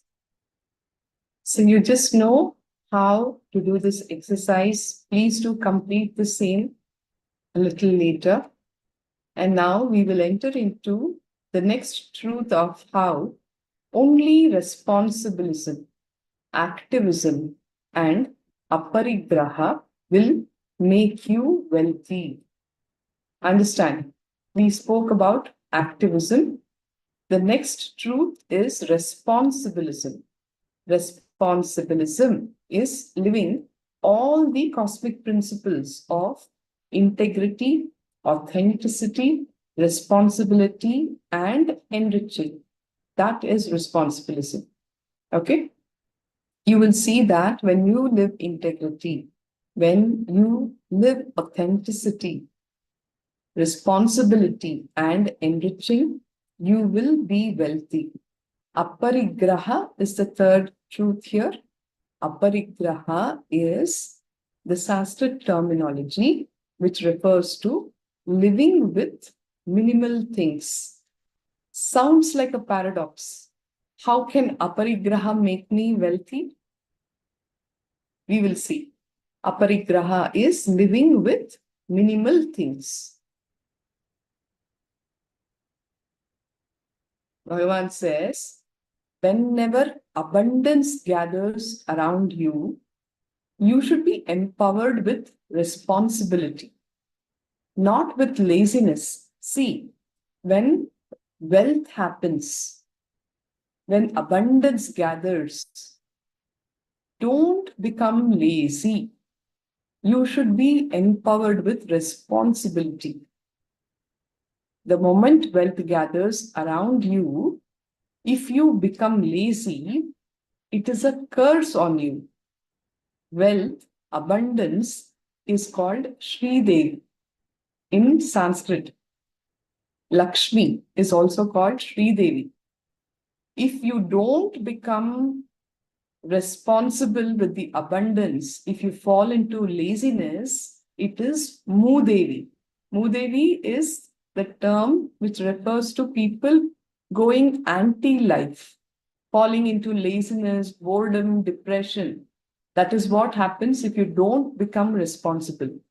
Only if you are empowered with more responsibility and action, alive and contributing, your abundance is Shri Devi. Abundance should only be making you more active. Abundance should be making you more active. Only then it is Shri Devi, it is Lakshmi, it is wealth. The stupid association of abundance and retirement, abundance and withdrawal mentality never lets you enjoy life. Most human beings are caught up with this ideology. I will make this much wealth and then I will stop working. Retirement. I'll make money, this much money in the bank. I'll have a house. I'll have this car, this much of insurance for my health. After that, what? Stop working. Abundance and withdrawal from life is a very stupid association, says Bhagavan. It never lets you enjoy life.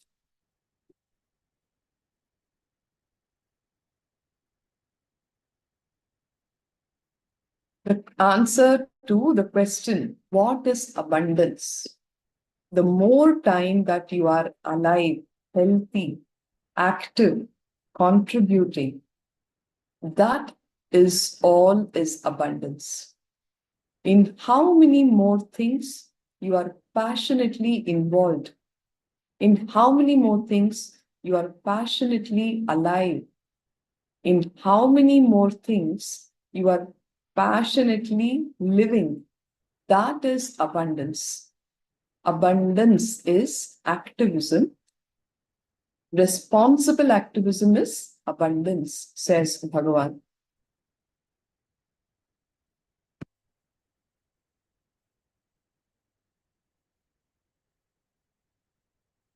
How alive, engaged, involved, inspired, and contributing you are, how passionate you are with responsibility, that is abundance. A great personality like Swami Vivekananda says, during the last few years of his life, when I see a strong, healthy person, if I am given an option to exchange my intelligence, my mental capabilities for his health, I will happily do it, he said. So much Swami Vivekananda contributed in the very short span of his life After having contributed so much, when the body took to cancer in the last few years of his life, he said, so that he can continue to contribute, he is even ready to exchange all of his intelligence and his mental capabilities for his health. Importance of health. Please understand. A personality like Vivekananda is making this statement. He says, I will choose strong physique instead of mental capabilities. Responsible activism, being alive, is real wealth. Understand? If you have to be healthy, if you have to be wealthy, you have to be active, responsibly active, activism. Abundance should add life to you. Wealth should add life to you. Wealth should not be making you lazy. It should make you more active. Wealth should make you more current. If something makes you more current, that is currency. Whether it is a thought current, a spiritual current, be current, be constantly alive, active, and contributing. This is the essence of wealth. In any which dimension, constantly be alive, contributing. There is always something that you can do better. Whether you are an architect, see how you can make your project better than what it is. You may be a homemaker, cooking at home. Always see how you can make things better. Bring intense activism, be awake, be contributing in every zone of life. Whatever you have now received has added value to your life.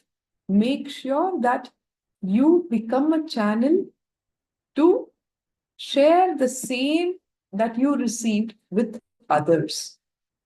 When you stand up with that thought current of contributing, you will see that you will actually start living life for the very first time.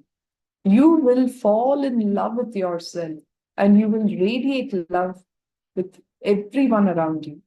And this is the essence of wealth, the essence of abundance.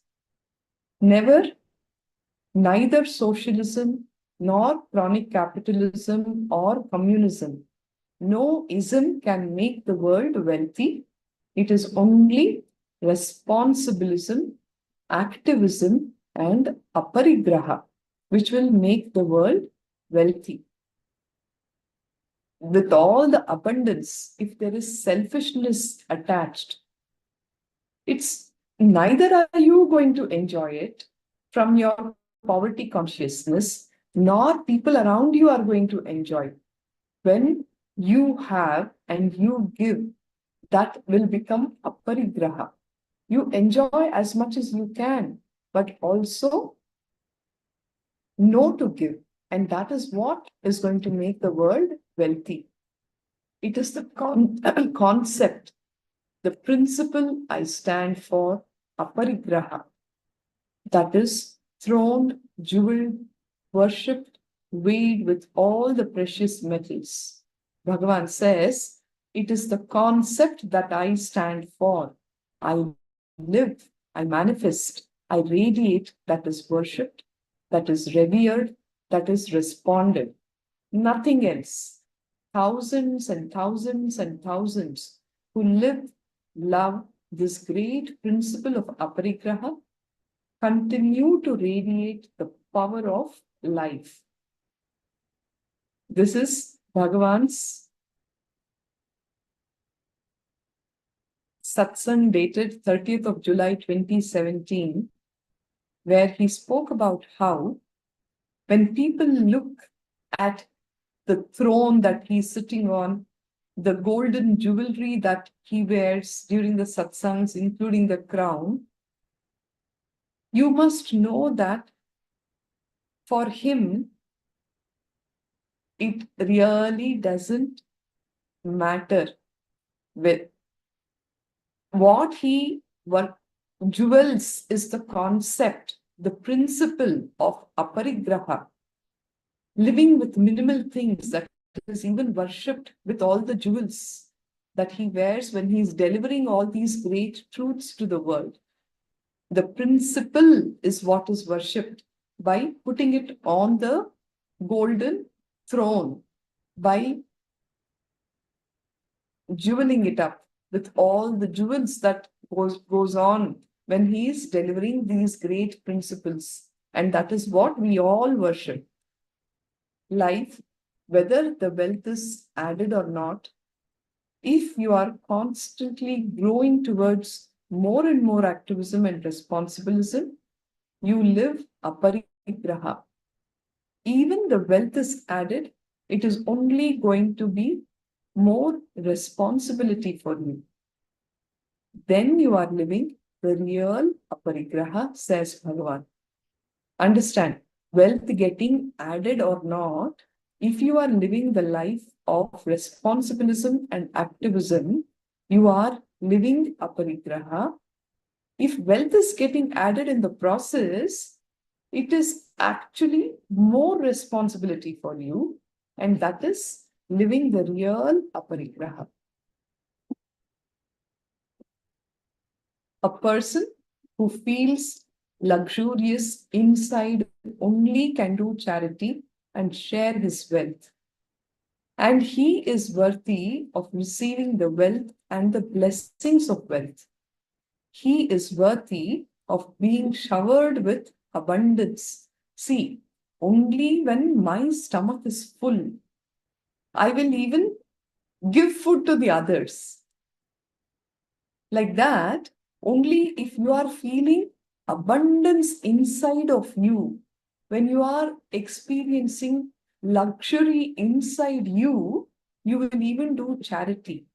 You will share your wealth. It is not about how much money you have. I know of so many people who are millionaires, billionaires, who will never even open their purse to donate 1 rupee to the beggar on the street who is starving to death. And I have also seen hundreds of people who are actually making a petty few thousand rupees in a month, but the moment they see somebody who is in need of that same food which he has to eat from his plate, when he sees that there is someone who is more hungry than him, he will actually give away that food to him. That is this concept of how you feel inside of you. If you feel luxurious inside, you will go on to share your wealth. And that person is actually worthy of receiving the wealth and all the blessings of wealth. He is worthy of being showered with abundance. It is something that has been clearly documented. The people who actually share their wealth for various humanitarian causes, including spirituality for that matter, the people who actually share a percentage of their earnings every month are the richest communities in the world over, across all religions. If you see, the people who contribute a percentage of their earnings will be showered more and more. And that is the person who is worthy of being showered with abundance. It's all about saying yes to life. Understand, the morning routine is to repair your biological clock. Clean yourself and tune yourself to the dharma. Bhagavan says, morning when you want to get up and you are not interested in getting up, that morning, that war on the bed, The war you conduct inside your bed is nothing but the war between you saying no to life and yes to life. You know that you have to wake up and do your morning routine, but your body is not wanting to get off the bed, or rather, your mind is stopping your body from getting out of the bed. This drama that goes on there is nothing but the war between you saying yes to life and you saying no to life. Life, by its nature, says yes to life, and you, by your mind saying no to life, it's a mess. How you behave with the morning routine, life will behave exactly like that with you. For example, if you're grumbling, grudging, life will do the same thing to you. Aligning your biological clock to the nature, your biorhythm with the natural rhythm is the most graceful, beautiful. You develop an amazing body, which you will enjoy to be in, a body with which you are happy to live in, a body in which you celebrate you. A body in which you celebrate you is beauty. If you are feeling blessed and enjoying the body that you are having, that is beauty, says Bhagavan. Beauty is not anything else. Tiredness, boredom, including death, all that is just the biological clock disturbed. Understand? The source of all tiredness, boredom, disease, death is your biological clock, not in tune with nature. Morning waking up and doing yoga puts your whole biological clock in tune with the nature.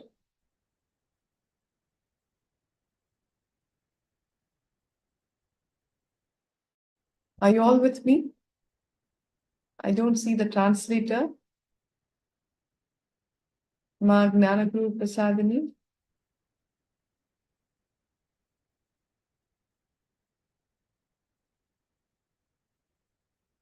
Ancient. Okay. Cecilia, thank you, Ma. Nithyananda. So, waking up in the morning and doing the yoga is about putting your biological clock in tune with nature. You will see that when you do your morning yoga, all the tiredness, boredom, disease, all of that is out of your system. You break thousands of stupid patterns you cherished. You break millions of stupid patterns you built. You clean up thousands of abuses that you have done to your body.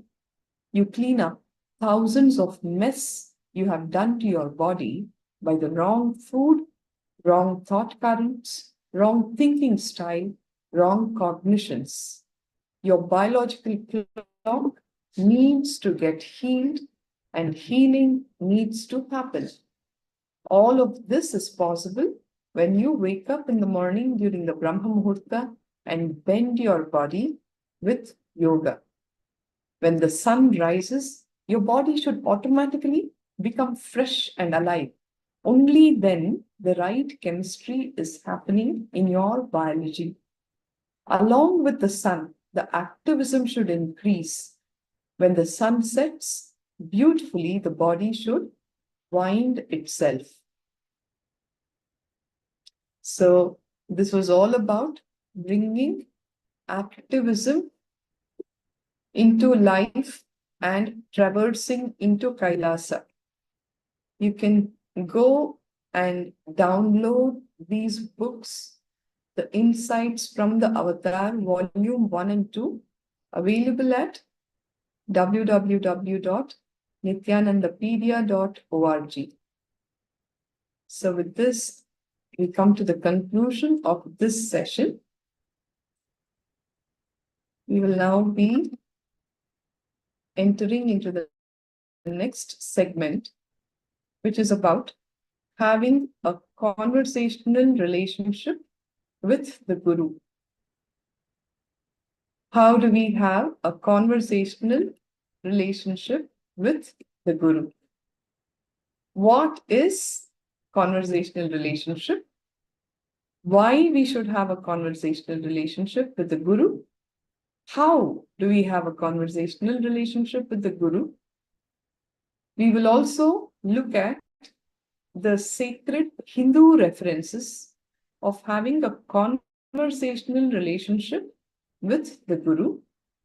We will be doing internalizing activities and techniques to have a conversational relationship with the Guru. So what do we mean by conversational relationship?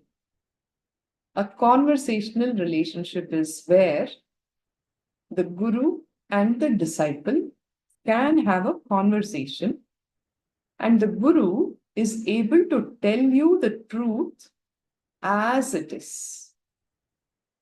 Conversational relationship is what is called as integrity.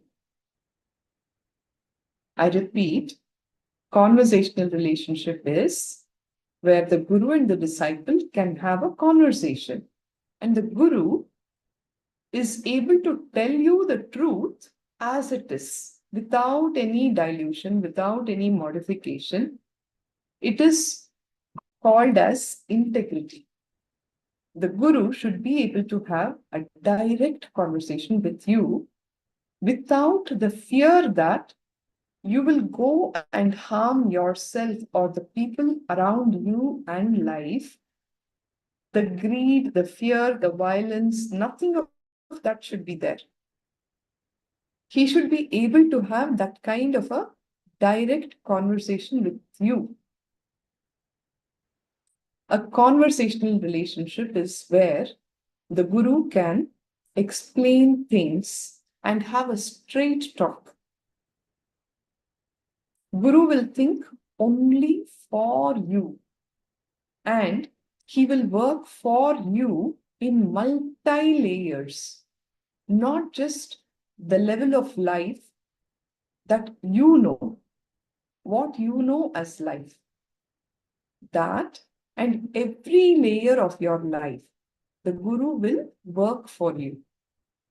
The Guru has no other vested interest except your enlightenment. There is our view of life, what we know as life, is a very narrow, limited understanding. He'll have to break through so many knots in various layers of our existence. Know that the Guru will think only for you and work for you in all the multi-layers. If you do not have a hypocrisy and you are very straight, it is very easy for the Guru. He will simply be very straight with you. And that is having a conversational relationship. If we are not hiding under layers of hypocrisy, the Guru can be very straight to tell you exactly what needs to be told to you so that you can be raised to living enlightenment. Whereas, if you are not straight, if you do not give the space for the Guru, where the Guru is afraid that you will run away, you will not be able to handle it, or you will fall into depression, these kind of things is never going to make that relationship a effective, productive one for you. Always be life positive. Even if the Guru is strict, it will be for you to raise you. When he says do yoga, it is for you to start living life actively. It is not to destroy your life. Just know that the Guru is absolutely life positive. Paramashiva is absolutely life positive, life positivity. Paramashiva is pure life. Why we should have a conversational relationship with the Guru? The Guru can protect you by just with simple conversational relationship.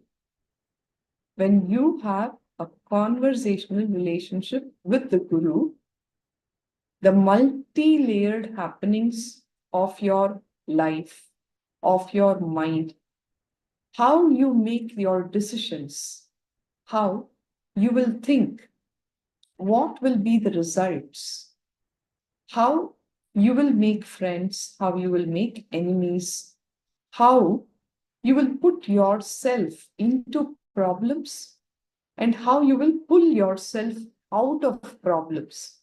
All of these aspects, just with a simple conversational relationship with the Guru, it can be sorted out. Even death cannot touch you when you have that kind of a simple integrity, that straight conversational relationship with the Guru. You will be protected in all the 14 worlds, says Swamiji.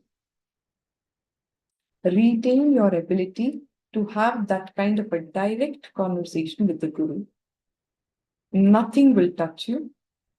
When Guru cannot have a direct conversation with you, it means that you are behaving like a asura, the demon, like Ravana, like Bhasmasura.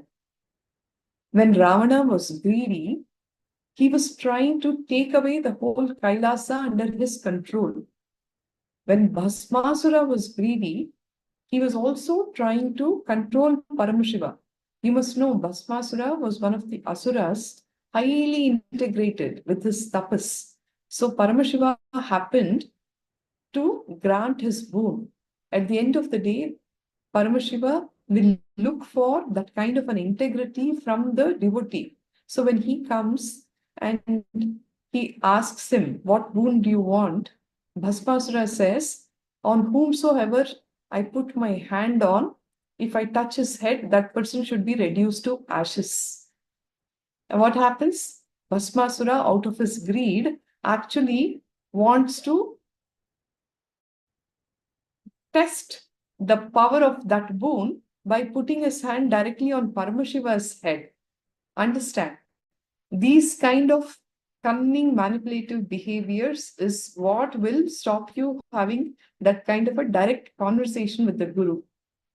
If your Guru can tell you whatever you need to correct, you are saved forever. You must give that kind of a space where the Guru can directly tell you what you need to be told, even if it feels hurtful to you at the moment when it is being told to you. If you develop that kind of a space with the Master, when you have that kind of a conversational relationship with the Master, you are saved forever. Even Yama cannot touch you. Bhagavan says, when you die, Yamadutas will not come to take you. Shiva Bhutas will be there to take you directly to Kailasa, and death will not be happening to you in that sense. Even if you think you want to take one step towards the Guru, know that the Guru will take billion steps towards you. When you say, yes, I need help, and you stretch your hand, he is always there to raise you by holding your hand. You take one step towards the Master, he will take a billion steps towards you. With sincere, obedient disciples, the Guru can straight tell them what they need to correct within them or outside them. What is right in them, the Guru can praise. What they need to understand, the Guru can tell them directly. It is important to have that kind of a space with the master, sincere, obedient disciples can always be told exactly what they need to be told to remove the tumor of their ego, which will dissolve that aham and establish them in that space of Paramashivoham. Understand, either you need a strong Guru Bhakti, simple obedience to the Guru's words, so that you click with the truth and it becomes an experience in you, or you develop Sankhya, which is the clarity of the conscious evolution. When you have bhakti, devotion towards the master, the simple obedience to the Guru's words, the truth can click inside you and become an experience, or you need to develop the clarity of the conscious evolution. With sincere, obedient disciples, the Guru can straight tell them what they need to correct within them and outside of them. Whatever they need to understand, the Guru can tell them directly. So I'll now share a few Hindu references of conversational relationship with the Guru.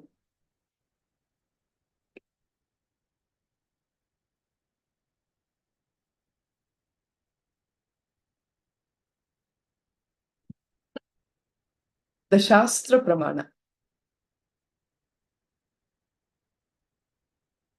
This Shanti mantra, it is called, from the Upanishad.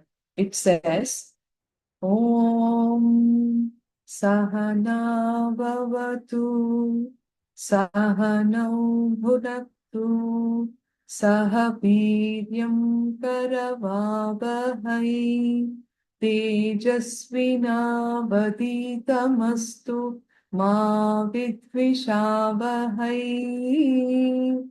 Om Shanti Shanti Shanti. This Shanti mantra or the peace mantra means, may we both, the master and the disciple, achieve perfection or completion. May both of us grow. May both of us enrich each other. May we not have enmity towards each other.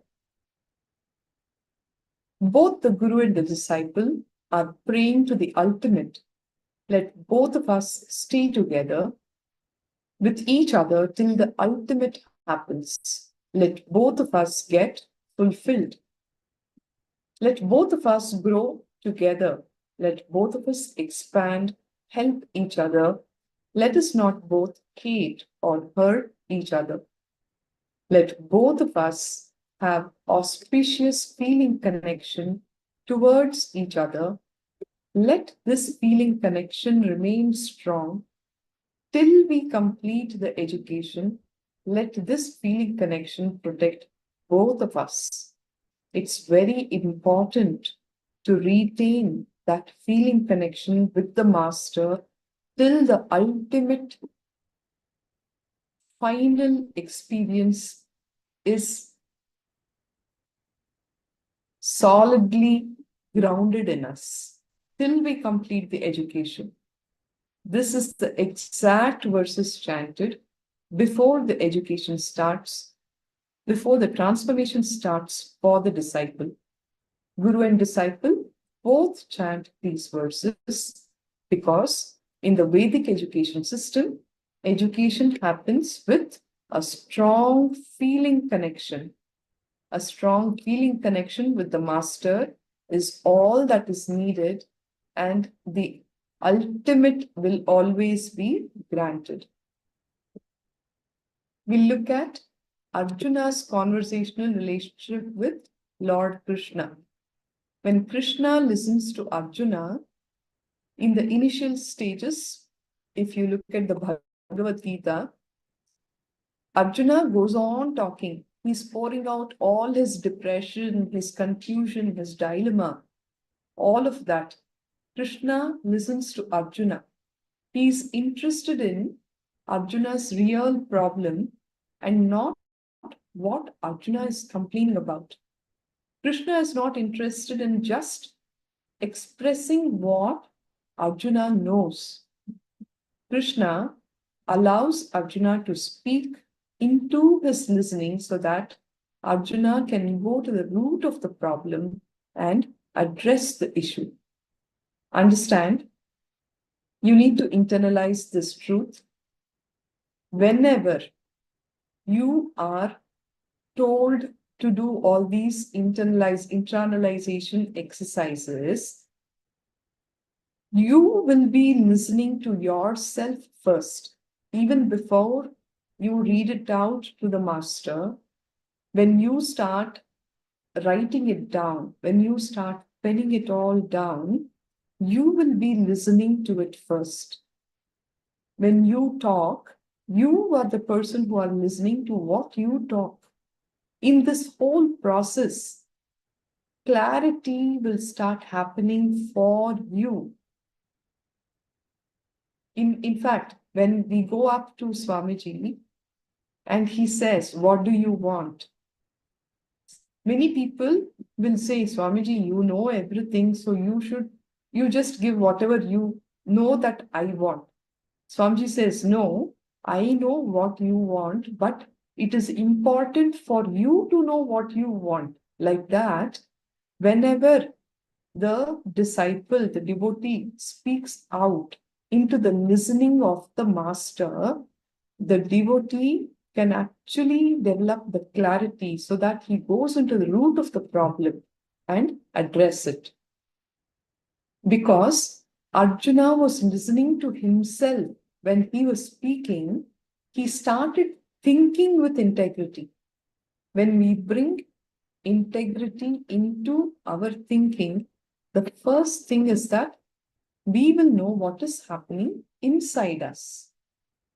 Arjuna has clarity about the doubts arising inside him and is now exposed to his own inauthenticities.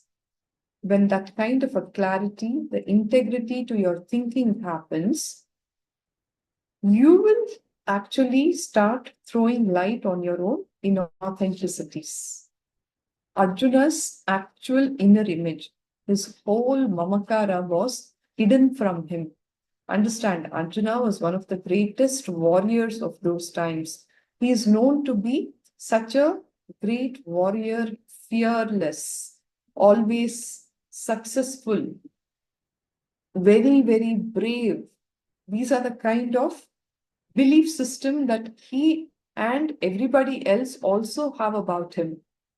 His own mamakara, what he truly believes as himself, to him in the deepest recesses of his heart, was actually hidden from him.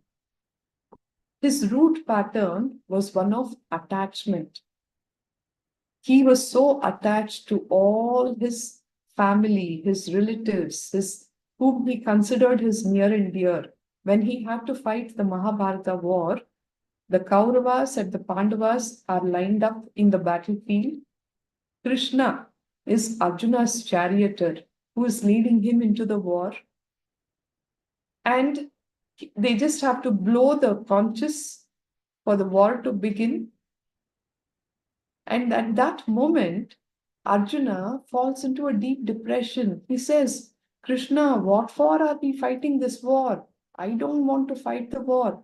How can I release my arrows on my grandfather, on my teacher, on my family, my cousins, my relatives? They're all here. I don't want this piece of land."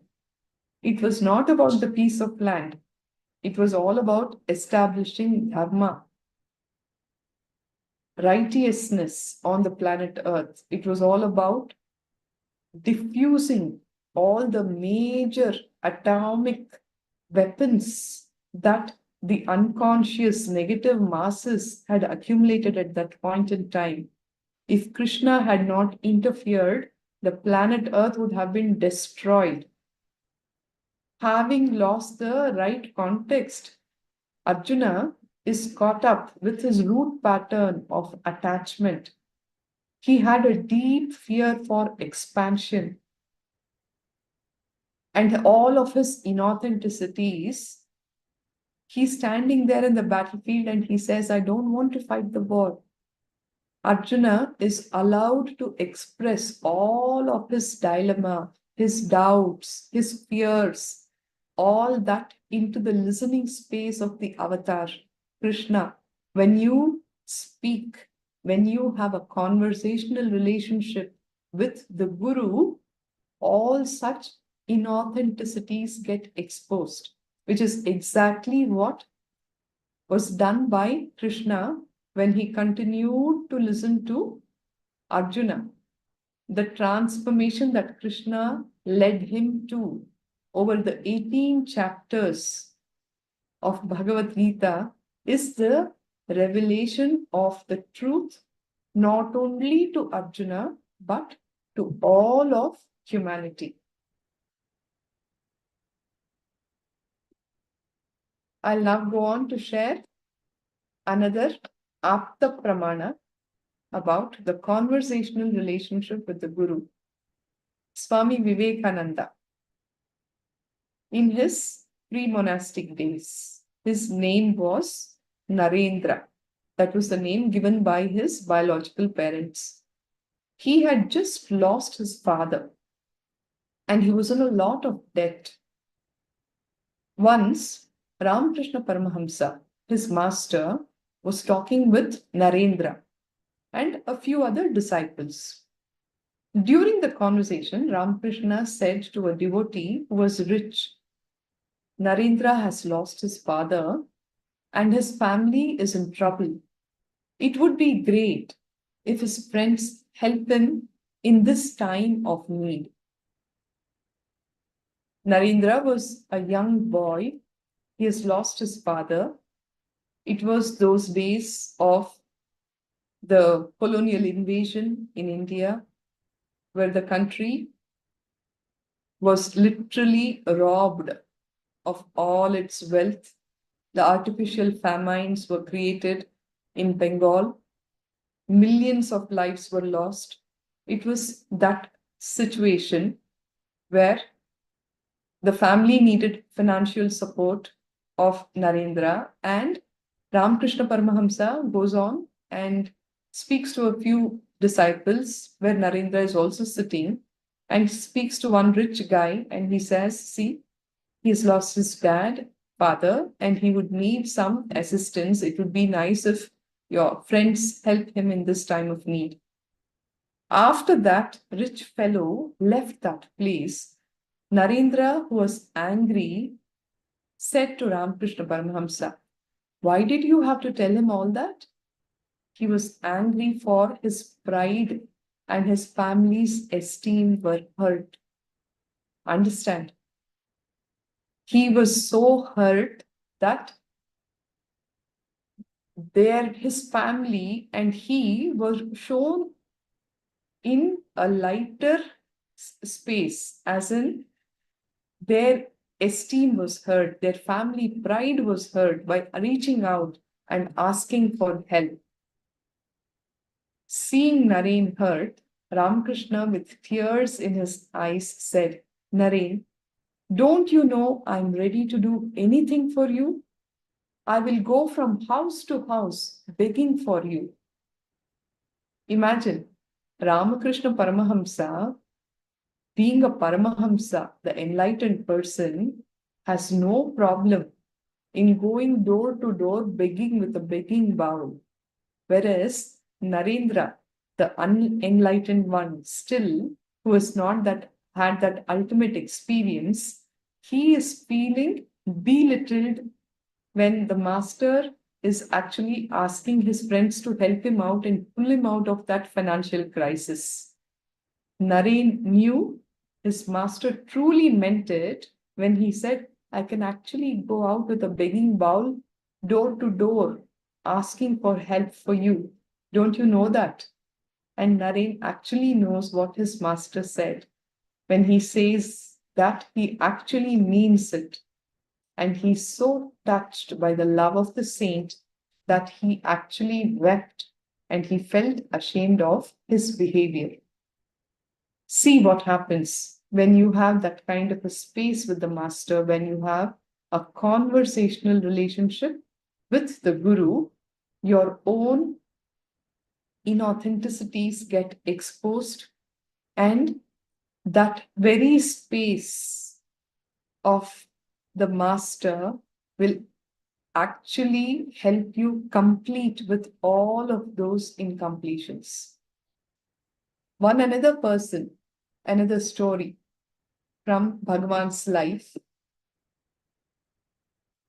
Shivan Pillai and his conversational relationship with Narayana Swami Tata. Narayana Swami Tata was one of the gurus for Swamiji while he was growing up. Shivan Pillai is a devotee of this guru, Narayana Swami Tata. He was called by his friends. Hey, come on, let's go for a trip.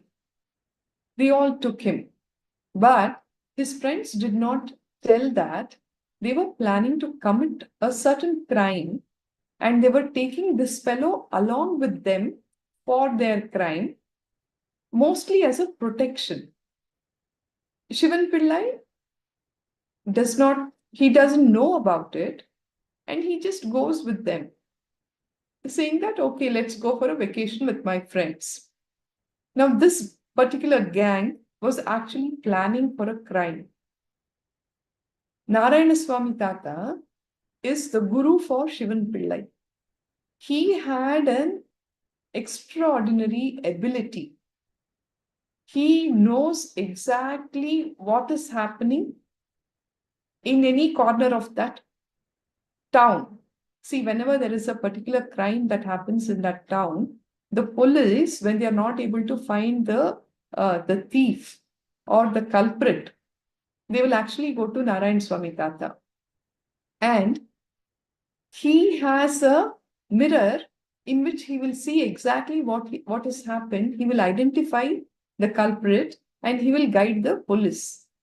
So these people who wanted to commit the crime, they will take Shivan Pillai along with them, because even if they get caught for some reason and the police go to Narayana Swami Tata to find out, he will see this guy who is his devotee there and he will not tell the police the truth.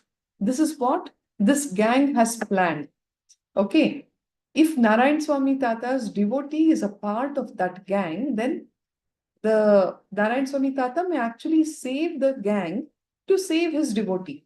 That was the plan. So they took Shivan Pillai with him and they committed whatever crime they did.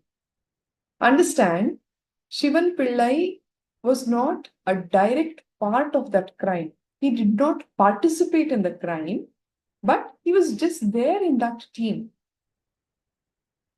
He ran back to Narayana Swami Tata and he begged him, please save me, please save me. I did not do the crime.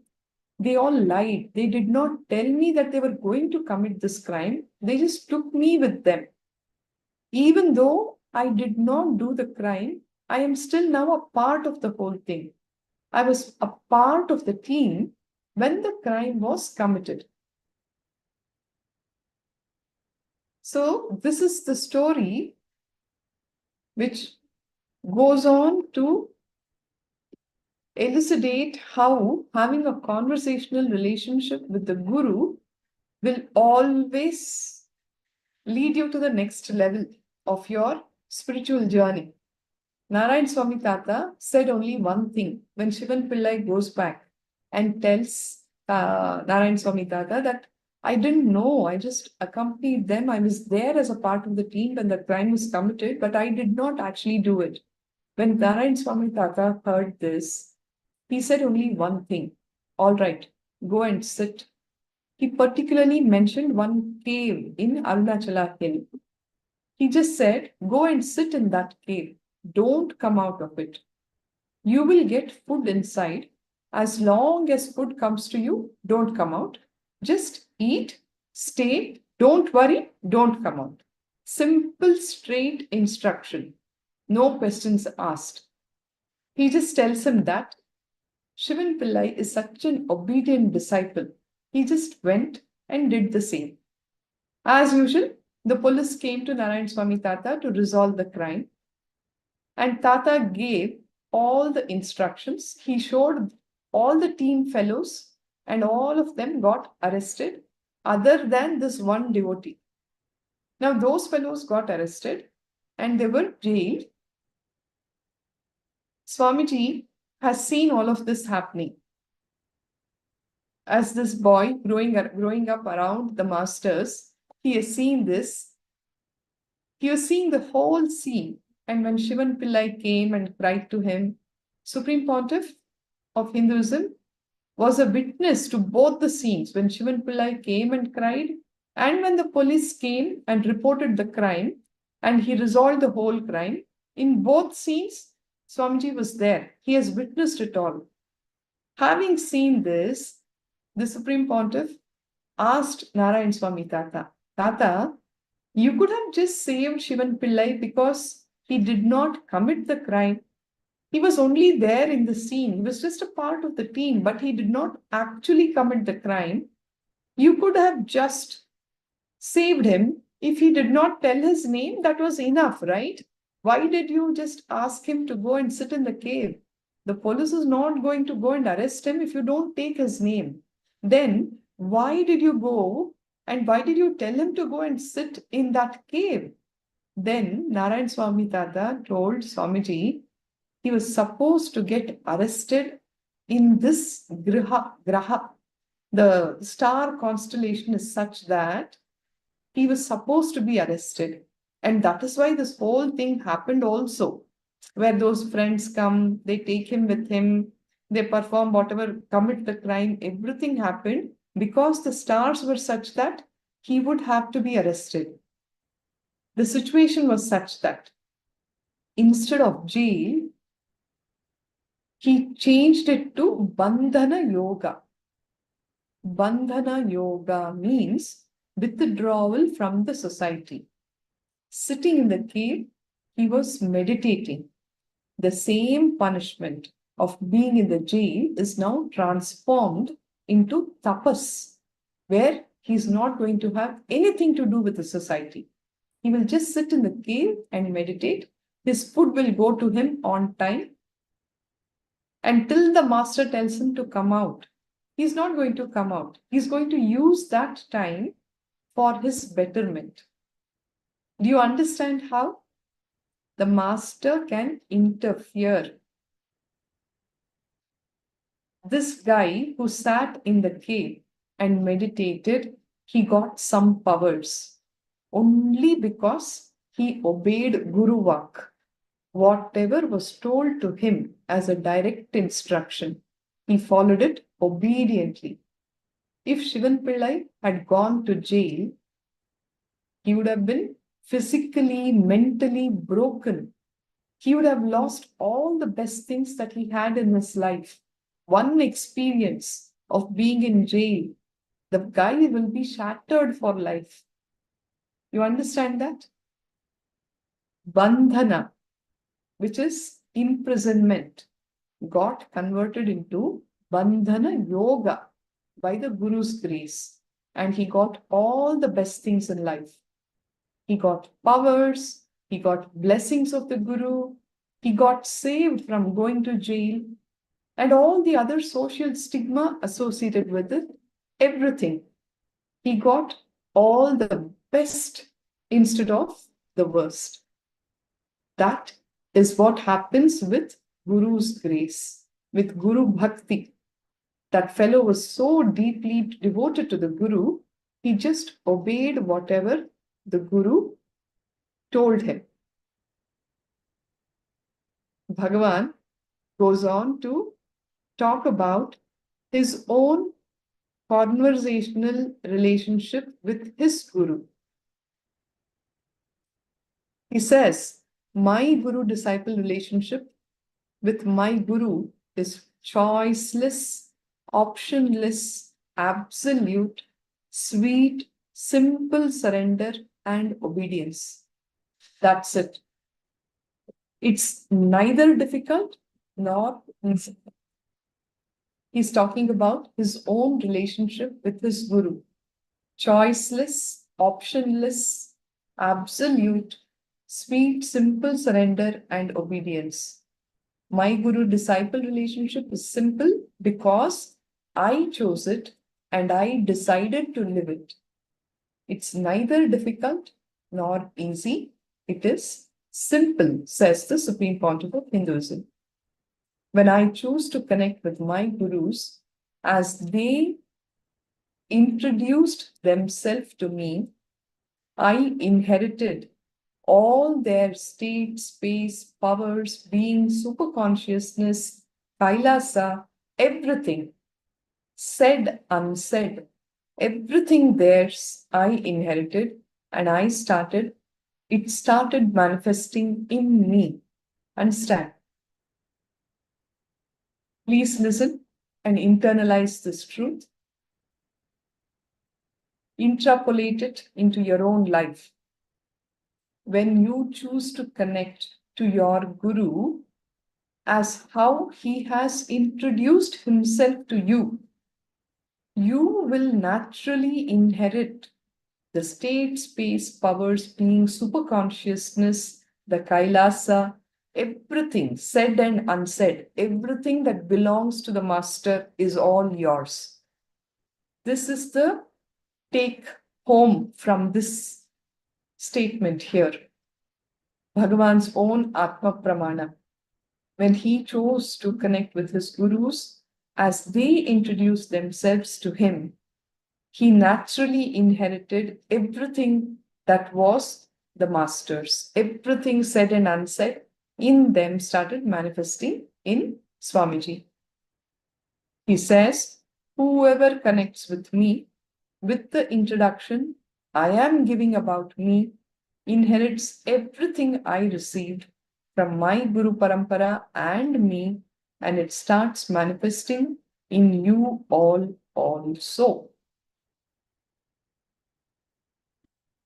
Please contemplate on this truth. It's a very powerful cognition for all of us to start manifesting the state, space, powers, being, and the very super consciousness of Paramashiva. Only thing that we need to do is connect with the introduction that he is giving us about him. When he says, I am the ultimate manifestation of the ultimate, the Paramavatara of Paramashiva, if you can click with that one truth, you will be able to manifest everything that is him in you. The Guru Param, from this Guru Parampara and from Bhagavan.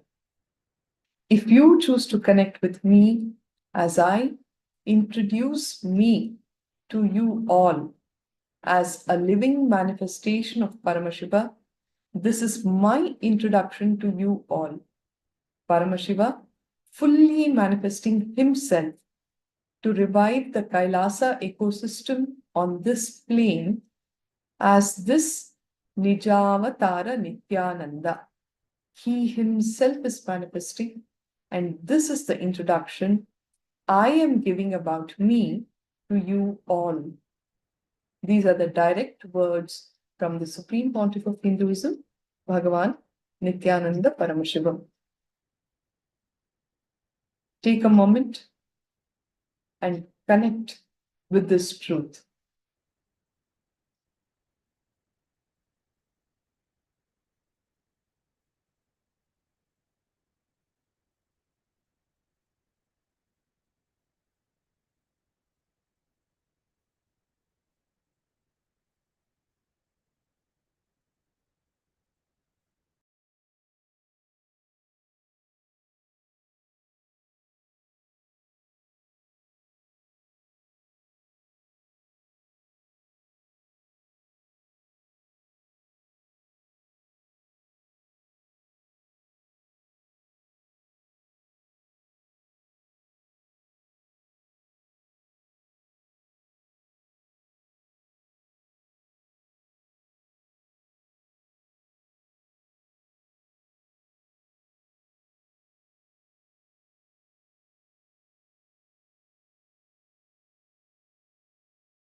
connect to Bhagavan as he is introducing himself to all of us, you will see that you will directly start manifesting that very state, space, powers, being, and that superconsciousness of Paramashiva.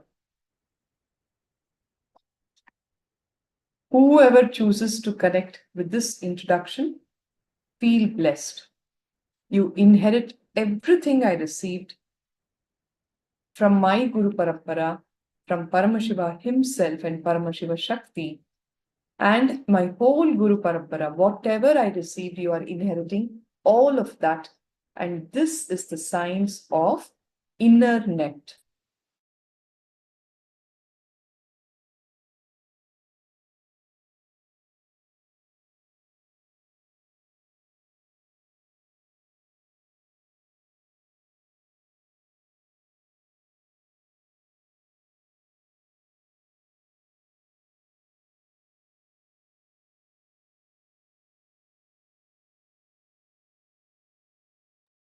Whoever chooses to connect to this introduction, feel blessed, because you will inherit everything that Bhagavan received from his Guru Parampara, from Paramashiva himself and Paramashiva Shakti.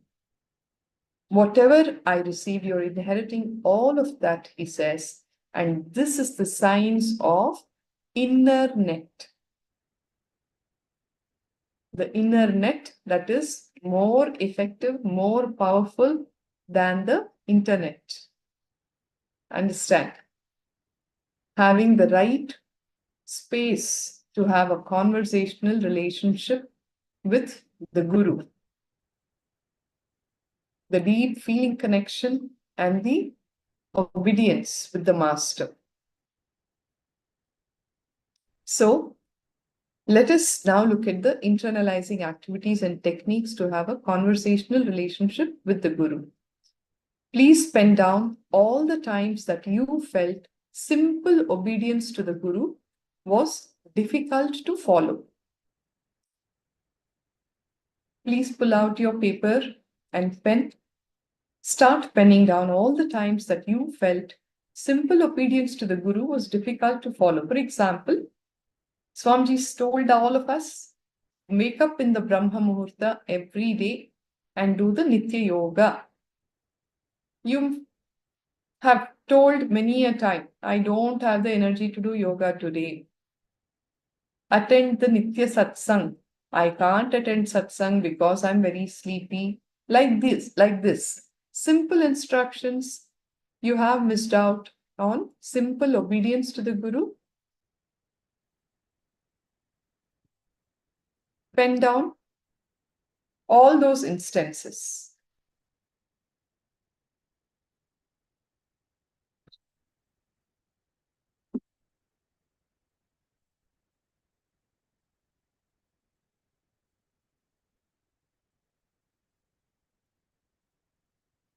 Read each point that you have written down and consciously decide to choose and live it.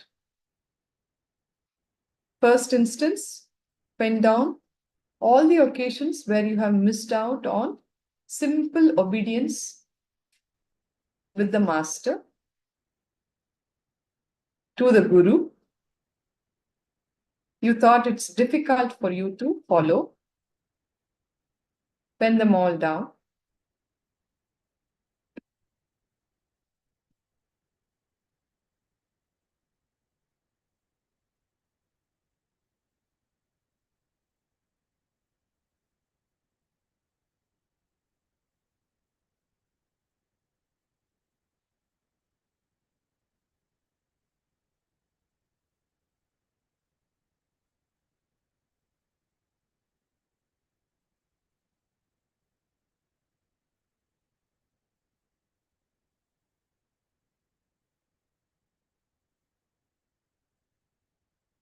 Once you pen them all down,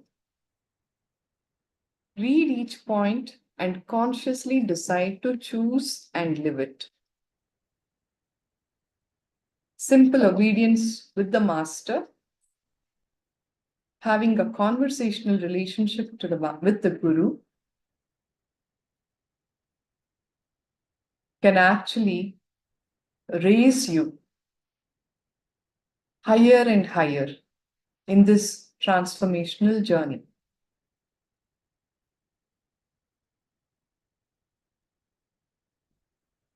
Please continue to do the exercise. I will now be concluding. The next Acharya will be leading you all from here. Please put your hands together for the Purna Mantra. Om Purnamada Purnamidam Purnat Purnamudachyate Purnasya Purnamadaya Purnameva Vashishyate. Om Shanti Shanti Shanti Harihi Om Tat Sat Sarvam Bhagavat Shri Nithyananda Paramashiva Padukarpanamastu. Om Nithyanandam. Thank you everybody to have been a part of this very beautiful journey with all of us.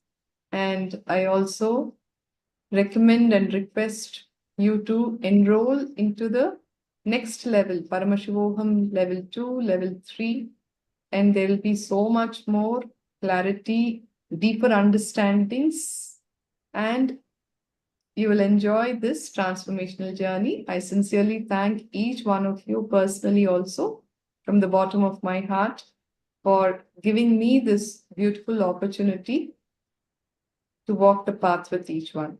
Thank you. Thank you, Ma. Nithyananda Ma. Thank you.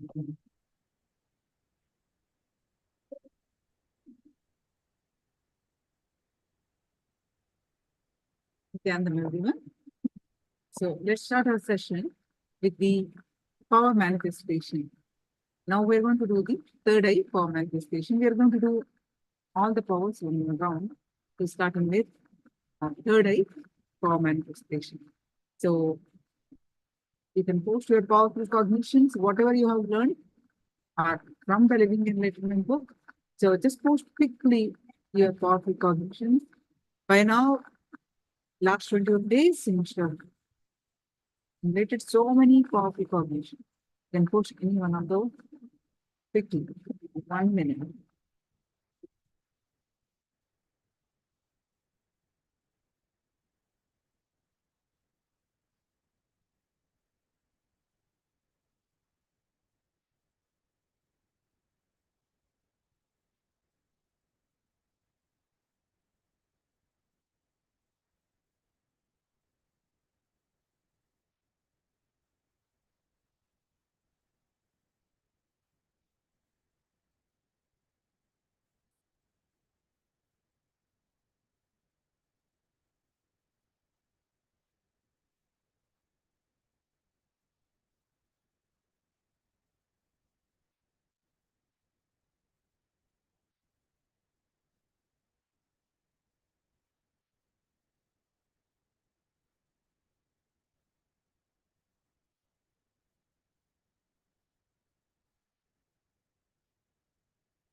The Sanskrit word sannyas refers to this state of trust and existence that allows us to let go all the things in life.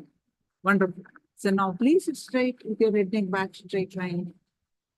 Close your eyes and tie your eyes with eye. Ananda Lakshmi Yogini, can you stand in front of camera? One, two, can't see you. Close your eyes. And tie your eyes with eye band.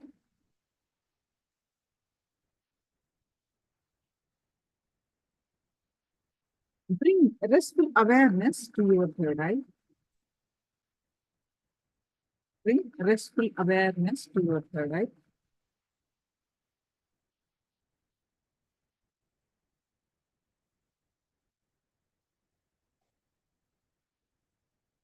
Visualize Swamiji's form in your third eye.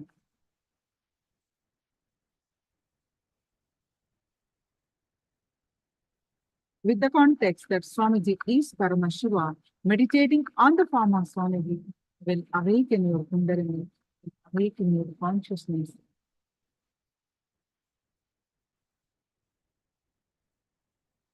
Straight away, sit with the context that Swamiji is Paramashiva in the human form.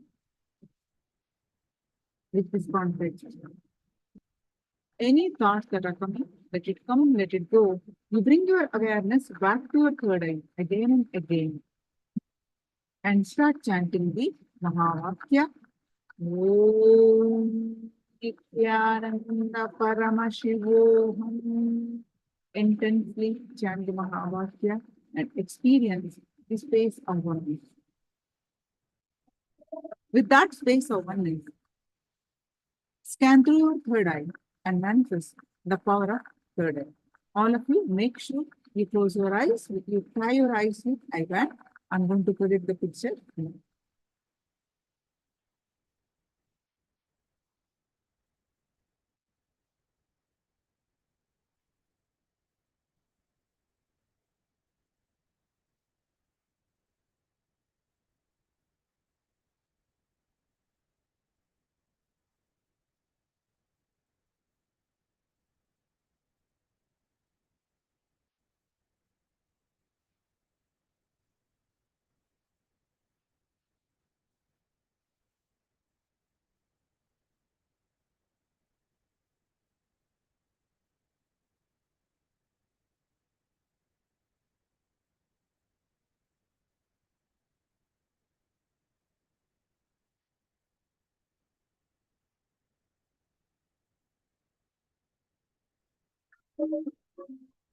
I bless you all. Let you all open all your three eyes and manifest the powers of Mahasudashiva. Om Nithyananda Paramashivoham. Om Nithyananda Paramashivoham. Om Nithyananda Paramashivoham. Om Nithyananda Paramashivoham. Om Nithyananda Paramashivoham. Om Nithyananda Paramashivoham. Om Nithyananda Paramashivoham. Om Nithyananda Paramashivoham. Om Nithyananda Paramashivoham.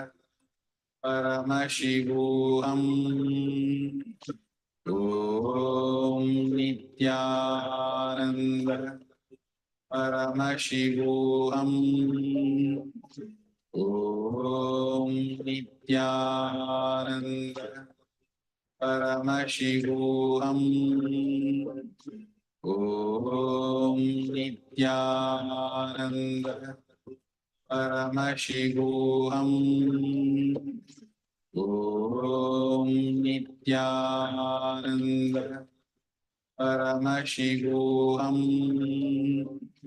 Om Nithyananda Paramashivoham. Om Nithyananda Paramashivoham. Om Nithyananda Paramashivoham.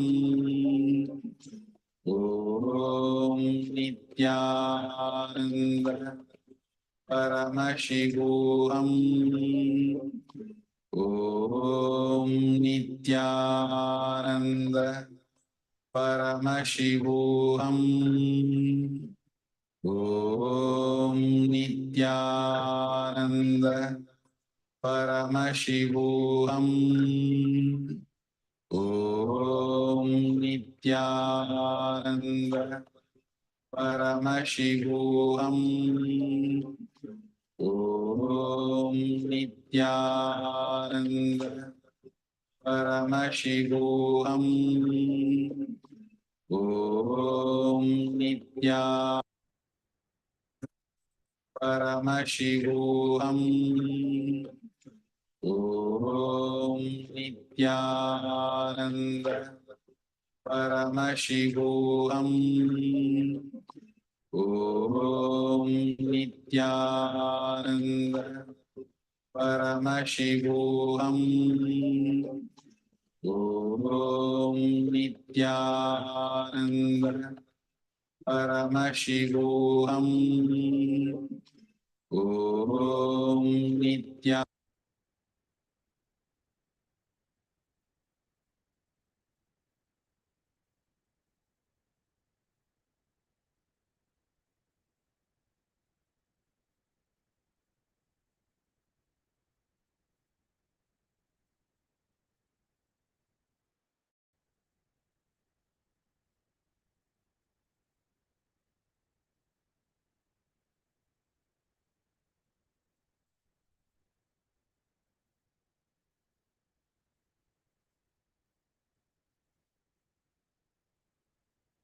Nithyanandam, everyone. All of you, please go ahead and share whatever your third day review in the chat.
How about all others?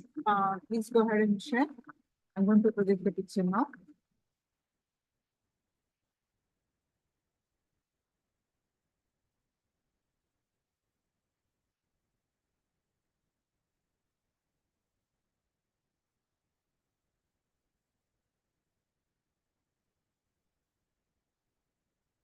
Click on the pictures, which you see.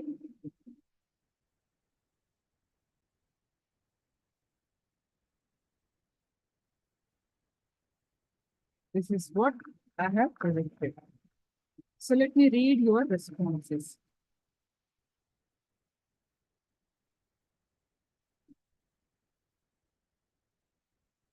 An animal like running horses, white, blue, gold, chain, black.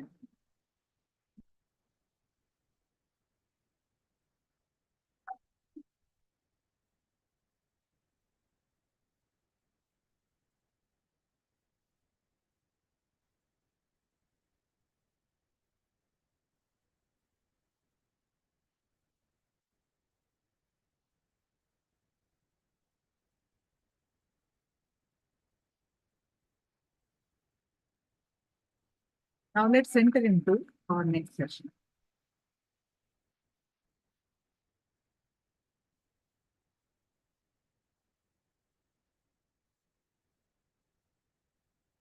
See, to experience Paramashivoham,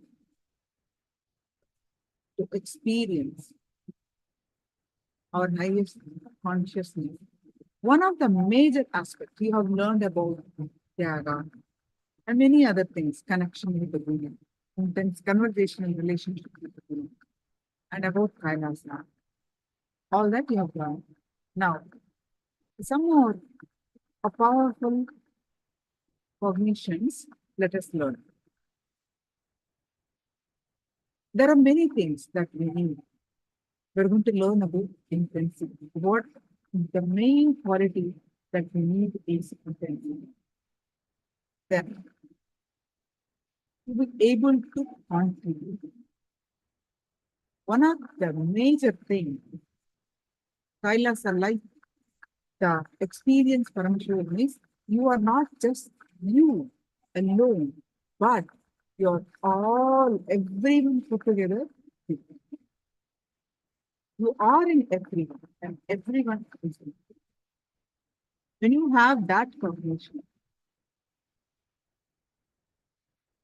you always do for others.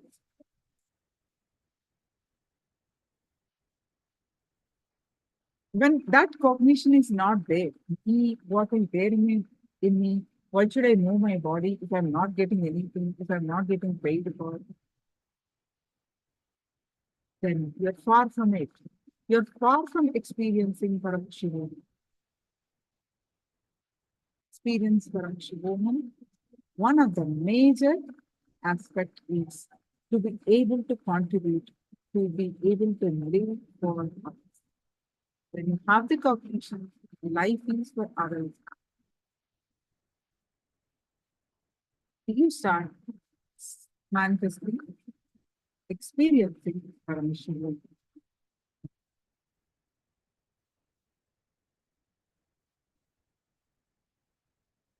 So why should we contribute?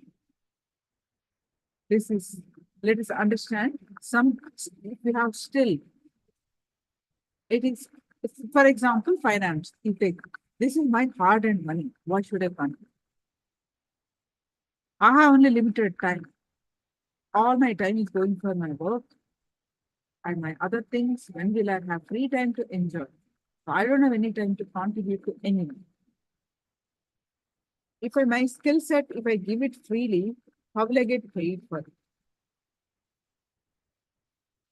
So many cognitions that why should I contribute? What will I get if I contribute?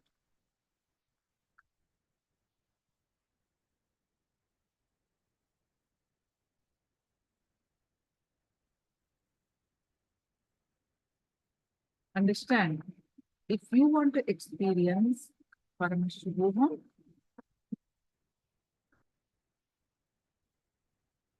you should be able to see you are in love with everyone. You exist in everyone around you and everywhere you exist. And you live life for others. And you have a cognition, understanding with the cognition that life is for contributing. When you start contributing, intense life energy explodes you.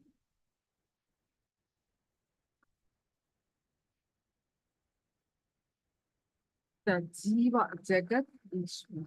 Jiva means you, individual soul, you and me. Jagat means the universe. And the universe means what? All the humanity, human beings, all living beings, animal, living beings, sentient, and whatever you call as the Western standard non-living being.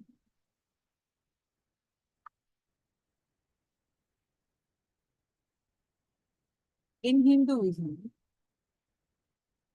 moving things, non-moving things. Stavaram, Jangam, everything living. Meaning everything that is moving, non-moving. All of them are living. Whether it's moving or not, irrespective of that, all of them are living. And before building the building, earth is worshipped as a living being.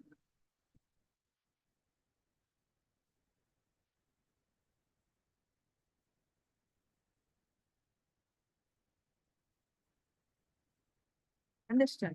Stavaram, Jangama, moving and non-moving. All put together is this whole Jagat, this world, this universe.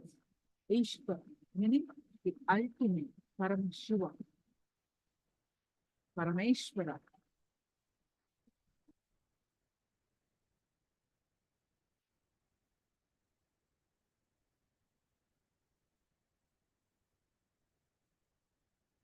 So when Jiva, when the human being feels its existence to enrich the Jagat, to enrich the world, Ishvara manifests through it. This is one of the powerful cognition why it should be content. Because Paramashiva feels so happy. How? When the Jiva means you and the individual souls. When Jiva feels its existence in everyone. So he enriches everyone. Everyone is what? Jagat. So when Jiva enriches Jagat, Ishvara manifests. Ishvara is God. When Jiva is human being. Jagat means this world. When Jiva enriches the Jagat, Ishvara manifests. When you start contributing other people's life, God will manifest with you. That's a very simple truth. Jiva feels he's here to contribute. His purpose is to contribute to Jagat. Ishvara manifests through Jiva. That's it. Ishvara wants auspicious goodness of Jagat. That's why he makes it. He is playing. He is doing the Leela of the Jagat because he wants the best things to manifest in the Jagat. So anyone is in tune with Ishvara Sankalpa, Shiva Sankalpa of enriching the Jagat universe, he himself manifests through us.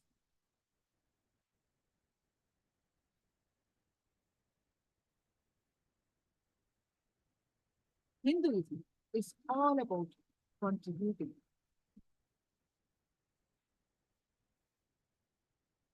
You can read Vedas, Puranas, all the Agamas. So much of knowledge you'll get. So many various other scriptures we can read. Anything you see, it is all about contribution. That's why even in the war, there was so much of restriction and so much righteousness even in the war. After thoroughly studying all the Hindu scriptures about life, about death, about war, administration, economy, law and order, social order, enlightenment, you can see it is all about contribution. Hinduism is all about positivity, contributing. Everyone is inclusive, extremely positive. Whether it is simple act you are expected to do, making rangoli with rice powder outside of your house, in front of your house, everything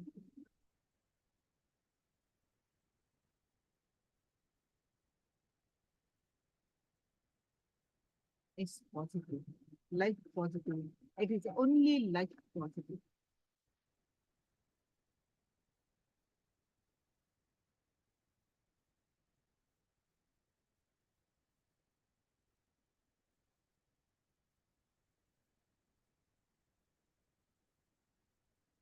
Now let's listen from Swamiji the rest of the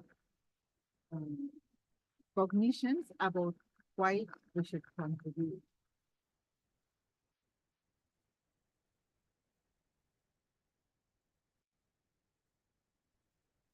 Because all the Hindu scriptures says about the contribution. All the Vedas, Agamas, every scripture talks about that.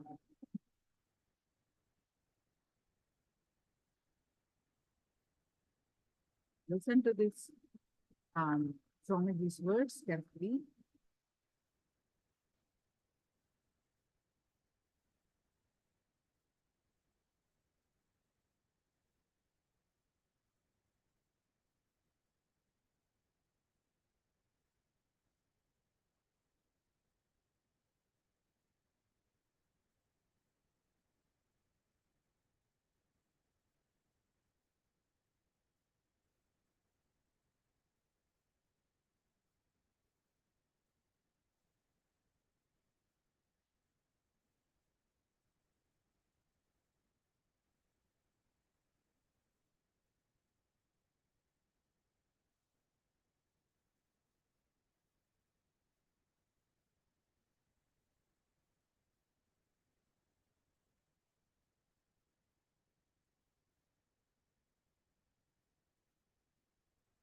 To start contributing, intense life energy explodes in you.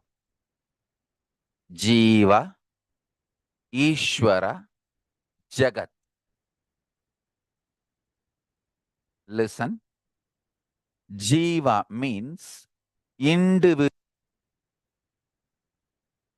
Jagat means universe, including humanity and all the living beings, animals, living beings, sentient, or whatever you call as per the Western standard, non-living beings.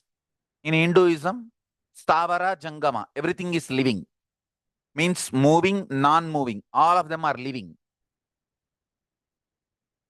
And before building the building, earth is worshipped as a living being. Vastu Purusha Santi means the earth, land on which the building is built is not geography for us. It is biology for Hindus. Understand? So Stavara, Jangama, moving, non-moving, all put together is Jagat, universe. Ishvara, the ultimate. Paramashiva, Parameshwara, Paramburul, Parabrahmam, Paramapadanatha, Vishnu, all. You can give any name. The Parama, ultimate, is Ishvara. Listen, when Jiva feels its existence is to enrich the Jagat, Ishvara manifests through him. That's it. Listen, when Jiva feels he is here to contribute to Jagat, Ishvara manifests through Jiva. That's it. Listen carefully. Ishvara wants the auspicious goodness of Jagat. That is why he made it. He is playing. He is doing the Leela of this Jagat because he wants best things to manifest in the Jagat. So, anyone is in tune with Ishvara's Sangalpa, Shiva Sangalpa of enriching the Jagat, universe. He himself manifests through us. Listen. Hinduism is all about contributing. Either you read Vedas, or you read Agamas, or you read Tantra, or you read Puranas, it is all about contribution. That is why even in the war, so much of restriction and so much of righteousness even in the war.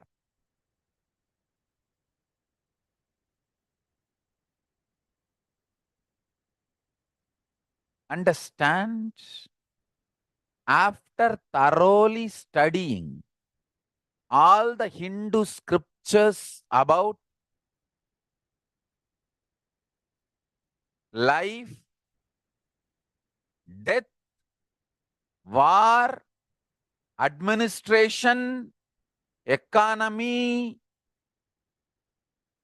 law and order, social order, enlightenment, after thoroughly analyzing, understand? I don't want to say I have read all scriptures, but I have read enough scriptures to understand what I am talking. After reading all this, I am absolutely convinced Hinduism is all about life positive. Extremely life positive.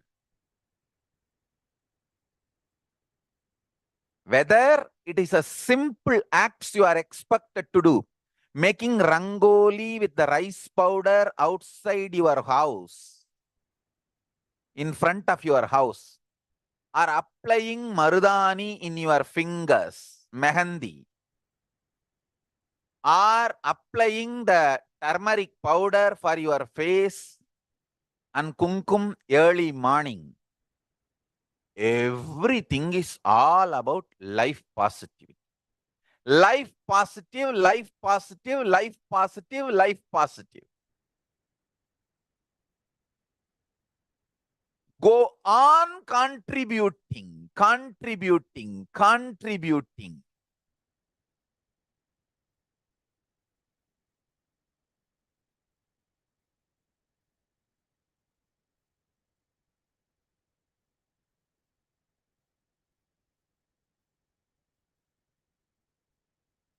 Not only minimum,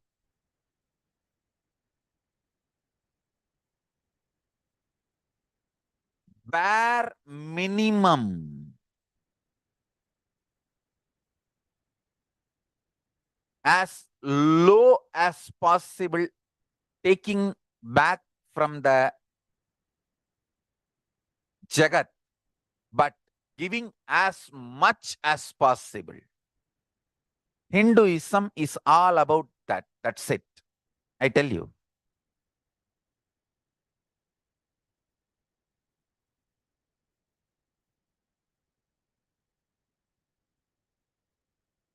Why do you think Hindus are the richest ethnic community, not only in United States of America and Canada, Europe and Australia, almost all major countries all over the world? Hindus are the richest ethnic community. I tell you, because from the young age, the religion imbibes this contributing pattern. There will be always exemption that is different, but as a rule, anyone living Hindu, practicing Hindu, if he brings up a child in a practicing Hindu way, it'll all about contributing.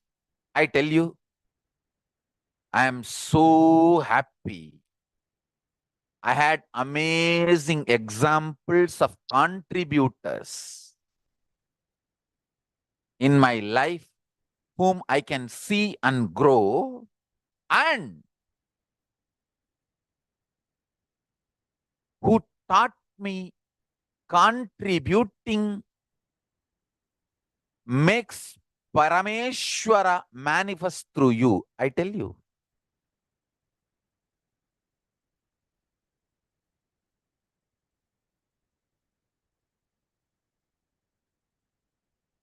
when I came out of Ramakrishna Mission, the first ashram I established, I named it after Ramakrishna Mission as Ramakrishna Dhyana Peetham for my deep gratitude to Ramakrishna Mission that I learned how to do hard work. I never felt I was exploited, I was cheated, and I should start fighting against Ramakrishna Mission. No. I felt, oh God, how much they taught me to do hard work. A great opportunity I got to do hard work, sincere work. You can talk to any Ramakrishna Mission sadhu. They will tell one thing. Oh, Nithyananda, yes, he was our brahmachari, 24 hours he will be working. Workaholic fellow. That's what they remember. We have reminiscences from many of them. I feel extremely grateful that they have given me an opportunity to learn hard work. Understand? I tell you. Contributors, wherever you go, you will enjoy life. All contributors will always have Lakshmi,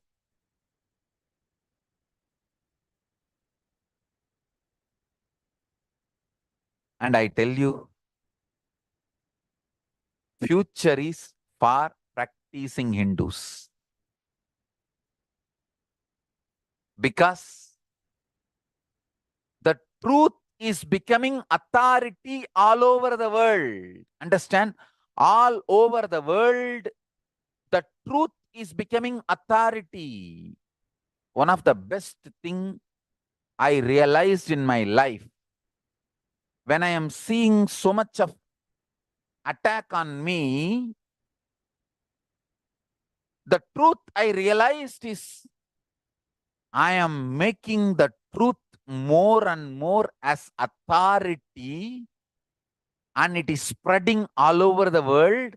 That is why the anti-Hindu people are reacting so much. Understand?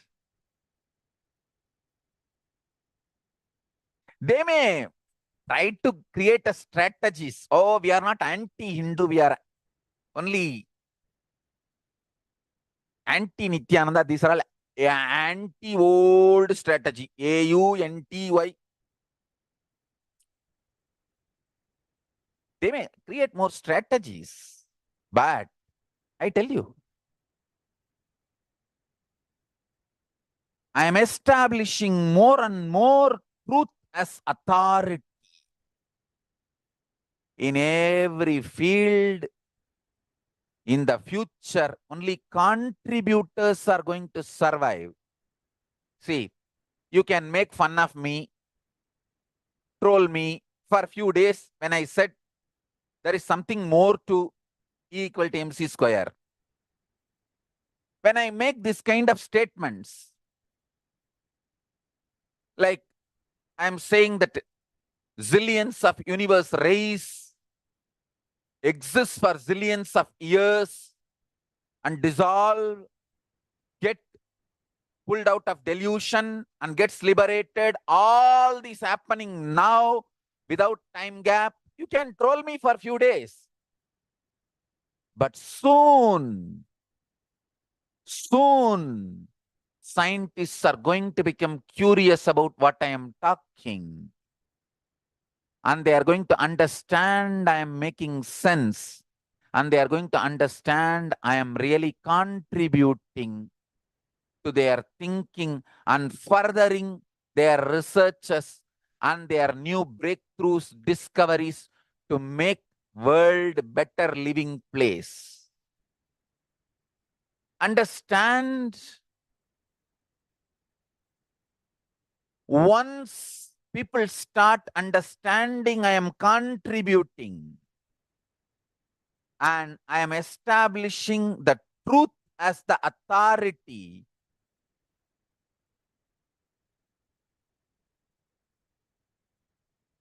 trolls will be trolled. trolls are fools. They don't have history. The haters are losers. They are not going to be part of the history.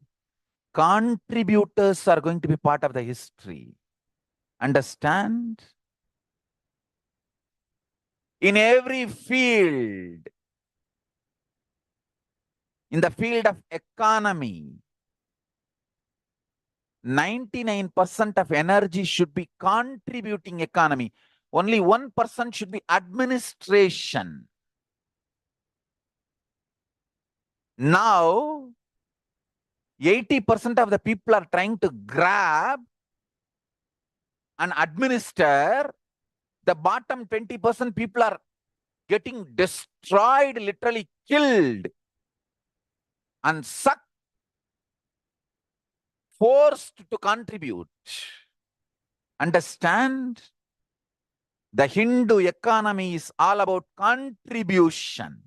80% will be contributing. I tell you, all the attack on agriculture, the Hindu agriculture happening in India. Please understand, the Hindu agriculture is literally getting destroyed. I don't know who is going to save. If the Hindu agriculture is revived,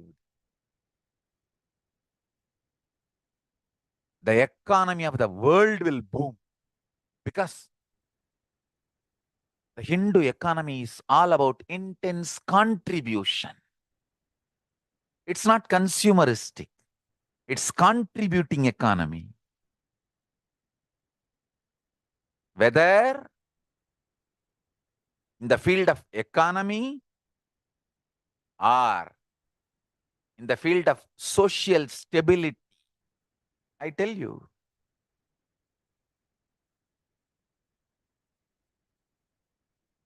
the idea of charity in Hinduism is to keep the society stable. Taking care of your elders, parents. It is because of the Hindu lifestyle still alive. Indian government does not need to spend billions and billions of dollars to maintain the elders of the India. Elders of India are not at all a load on government, Indian government, because of the Hindu lifestyle and Hindu thought currents. Till the last day, my grandfather was the head of the family and he had the whole money and bank signatory and all the wealth under his control.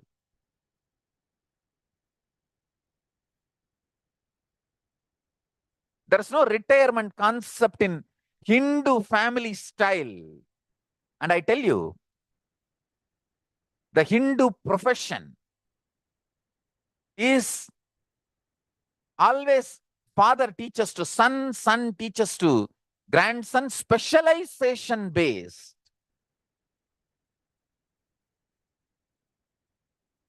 Specialization. So always father remains as a teacher and father figure till his death.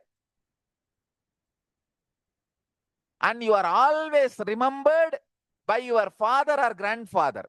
My whole village, my nickname is Mudaliyar Parent. Means grandson of the Mudaliyar.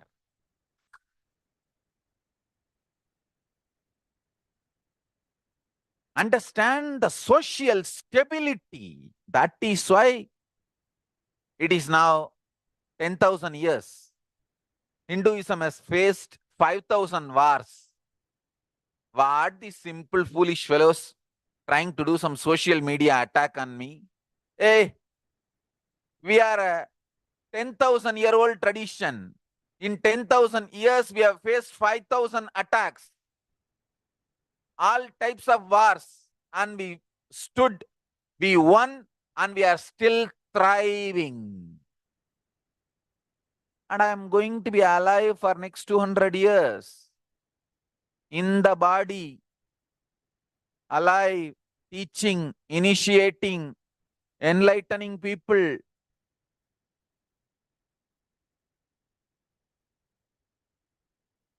and creating a huge sannyas sampradaya.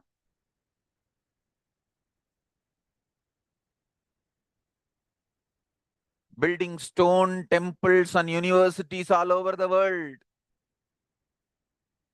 Creating thousands of Sarvanya Pitas everywhere.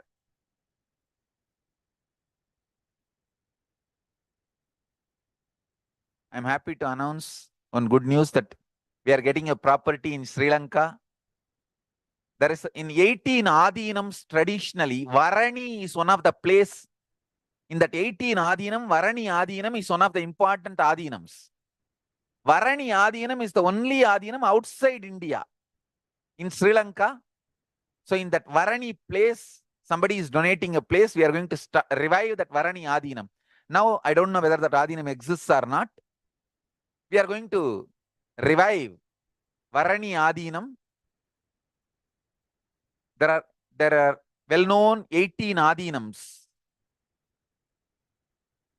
like Kanchi Tondai Mandala Adinam, Madurai Adinam, Tiruvavadurai Adinam, Dharmapuram Adinam, Swargapuram Adinam, Sirgazhi Vellalar Adinam. Like that, 18 Adinams were popular once upon a time. In that, one is Varani Adinam. Unfortunately, Sirgazhi Vellalar Adinam Mandal, we don't even know where it existed and absolutely not there. Tanjavur Adinam, Sirgazhi Vellalar Adinam, Tiruvarur Adinam Mandal, we don't even know where it is now. And I am trying to revive wherever it is completely non-existent. I'm trying to get a property and revive the whole Sampradaya. So the Varani is one of the Adinams, so we are reviving it.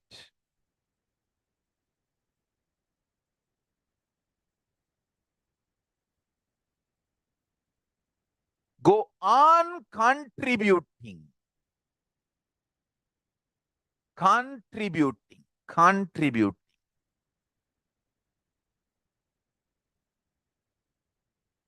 Understand?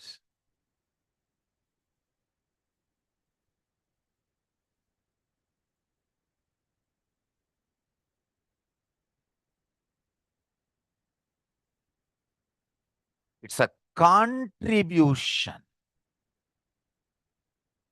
through which Paramashiva manifests through you. Of course, we need to tell the world how much we have been attacked, how much Hinduism has suffered, and Hinduism is going through. We have to tell the world, no doubt. But the brand of Hinduism is empowering and enlightening. Understand? Empowering and enlightening and enriching is the brand of Hinduism.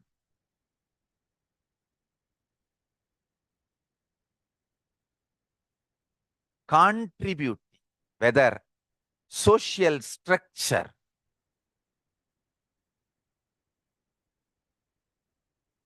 economical structure, even after being swindled so much by so many invading nations, still India is able to withstand. It is because of the contributing thought current of Hindus. I tell you,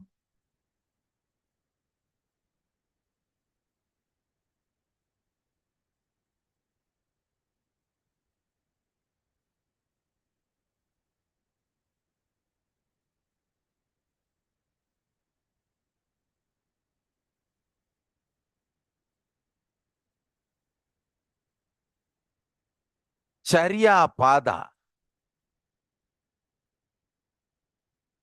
Last few days, I am talking about Charya Pada.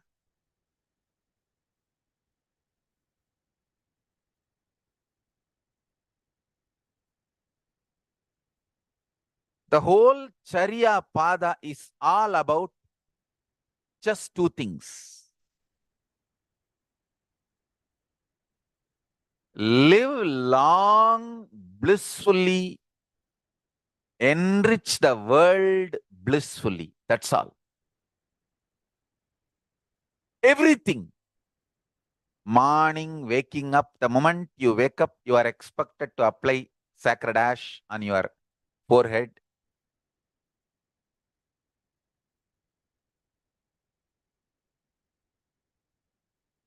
Remembering how whatever you saw in the dream is now ashes, which is inside your head. Now whatever you are seeing also will become the ashes like this when you go inside your head again. Remember that and apply the vibhuti. That's it. What you saw inside the head as dreams, what you are seeing outside the head as universe, both are just the same ashes. Remember that and apply. That's it. When you remember that, you will have so much energy, life, strength to contribute.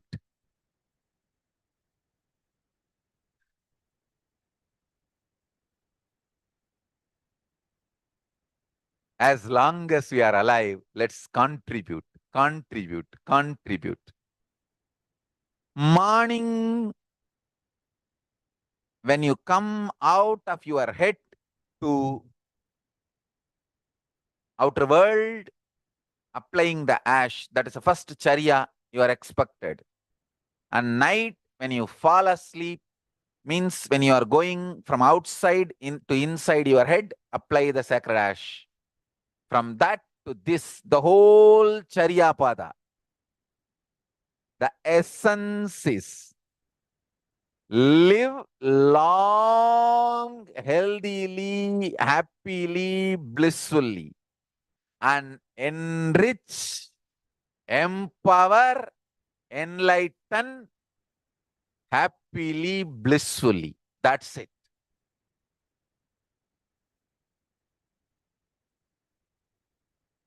The whole Charya Pada purpose is this only.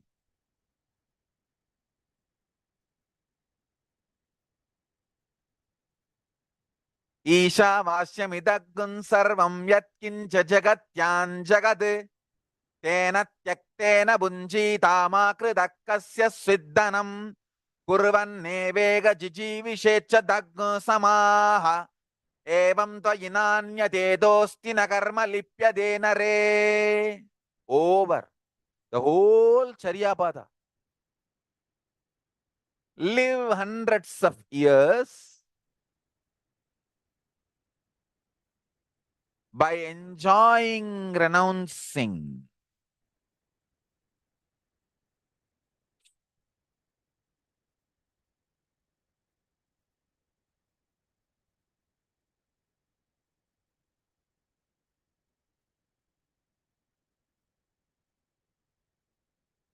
I tell you,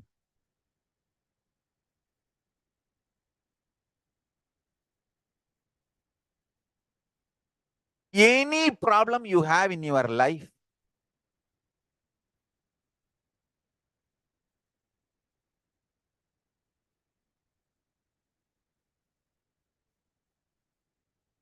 any problem, maybe it is you are struggling in your office without having a breakthrough, you are struggling in your personal relationships without having a completion, you are struggling inside your head, or you are struggling with some anger and frustration, any problem you have, it all boils down to one: not having inspiration. I tell you, solution for not having inspiration, simple solution: watch satsang every day. Anybody, your friend or anyone has any problem, make them watch satsang every day, because Hinduism is all about extreme inspiration. I will go on be giving inspiration. In various languages I may speak. One day I'll speak about yoga, one day I'll speak about puja, one day I'll speak about powerful cognitions, one day I'll speak about Swarga, one day I'll speak about Naraka, one day I'll speak about your stomach, one day I'll speak about Raurava Naraka, Kumbibagam, Avichi Naraka. But end of the day, it is all about inspiring, contributing. Whether wearing Rudraksha or having Jata or anything, life is all about contributing. When you contribute, wealth gathers around you. I tell you, sincerity and contributing ability is the real wealth. I always felt that is the strength. That is the strength.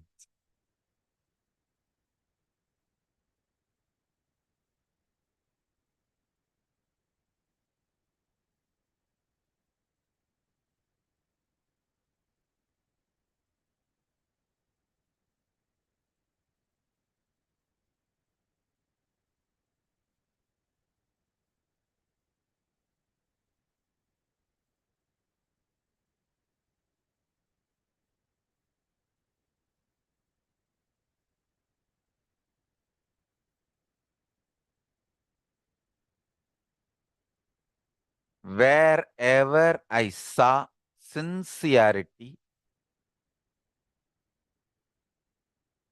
contributing, I saw Lakshmi energy showering, living happily.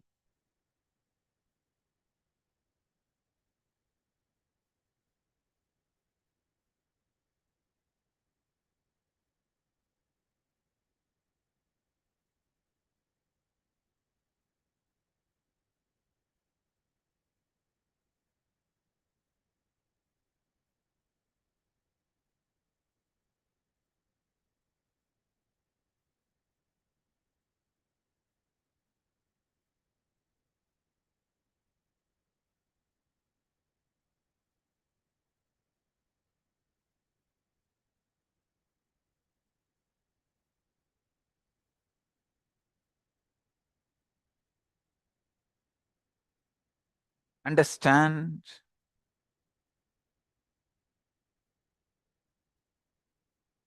End of the day, contributors will be part of the history.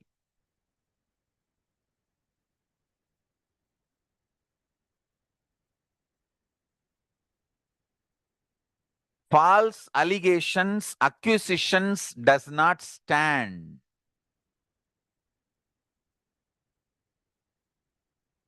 That all that does not stand.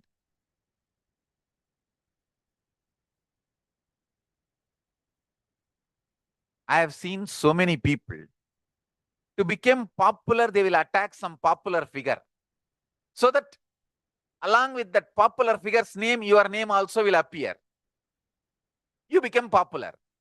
But how many days those popularities will stand? No. Only contributors.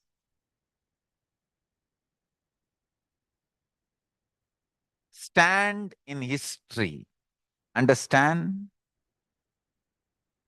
You can go on cooking up false allegations, false stories, false theories, try to get false evidences, do all kinds of abuse. But how long it will stand? It can't, it won't. Contribution. Understand? If you see my life, 41 years, 20 years of recorded life, I have continuously, intensely contributed to people's consciousness.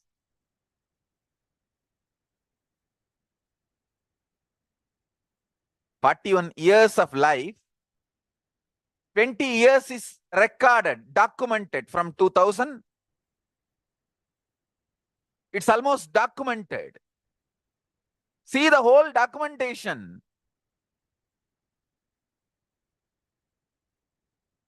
In the 20 years, I don't know whether 30% or 40% of the days we have video record of me sitting 20 hours, 18 hours continuously and talking to people, initiating people, giving energy darsans, giving spiritual counseling, healing, continuous contribution. Understand this documented life, 20 years.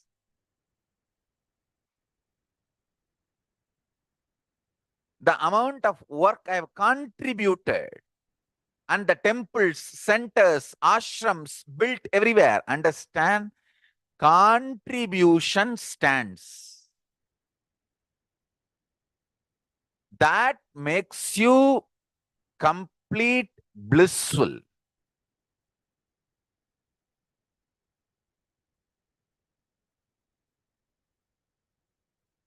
People who try to attack me and get popularity, name and fame, they may try to cook up all these false things and have 1 or 2 days of popularity. But what's the use of that? That's not going to help you forever in the life in any way. Contributing to the world. Real contribution to the consciousness of the humanity. That makes you part of the history. Understand? Listen carefully. When you decide to contribute to the universe, to the Jagat, to the humanity, Ishvara manifests through Jiva, self. Ishvara, God, manifests through Jiva, self, when the self, Jiva, decides to enrich the universe, world, humanity. Understand?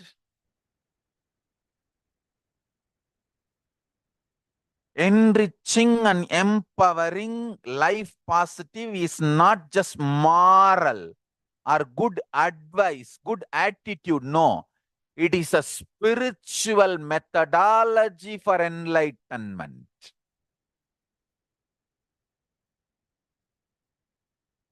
When you give one free meal, your stomach gets pure. Listen.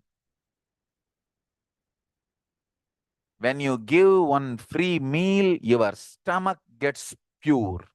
Your guts gets cleaned. You decide to give your own meaning for this statement. What I made is the ultimate truth. In every level, enriching, contributing, life positive.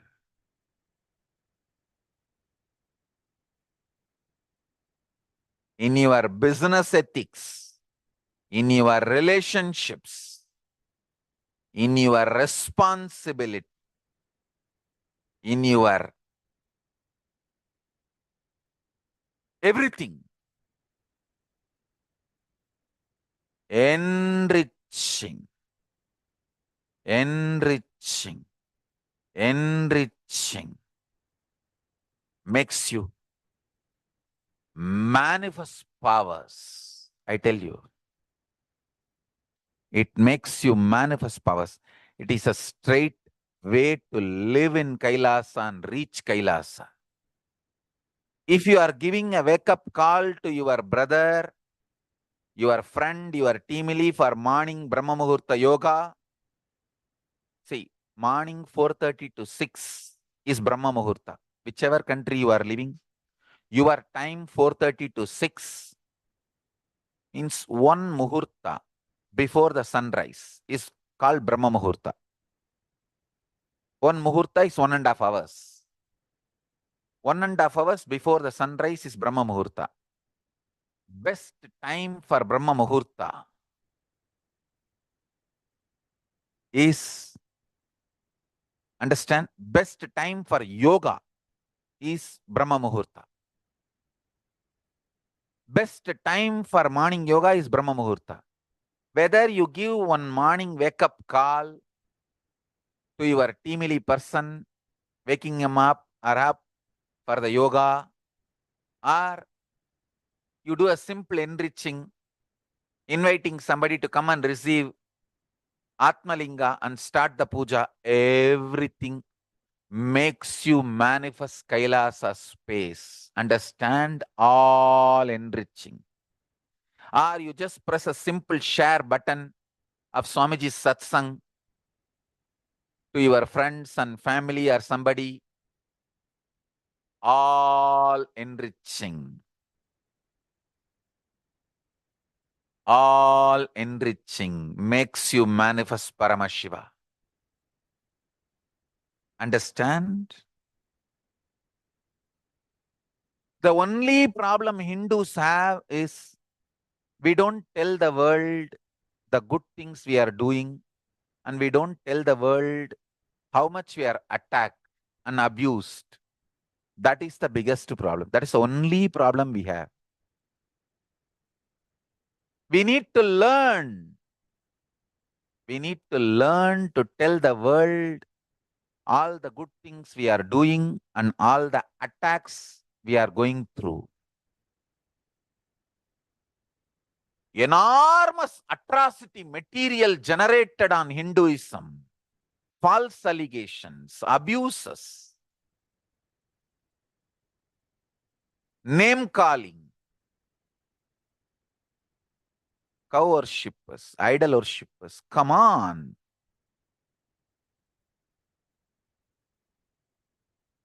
You need to know simply planet Earth cannot afford meat eaters. Sooner the planet Earth realizes good for all of us.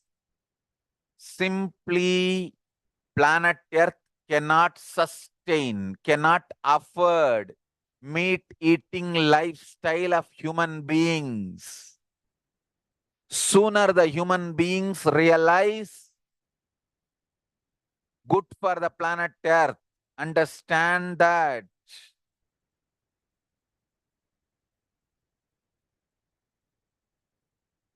One good thing with the social media, truth is becoming authority everywhere. People have started realizing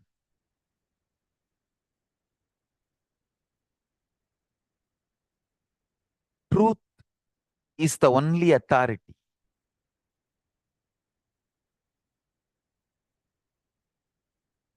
Understand? The future is going to be all for contributing traditions. And you also need to know, no religion is going to have power over people in the future. Only all is going to become traditions. And only the contributing traditions are going to have power over people. Yoga is going to become a largest practice religion because it is contributing to people directly. Puja is going to become the largest practiced ritual on the planet Earth. Nitya Puja, because it is contributing to your consciousness.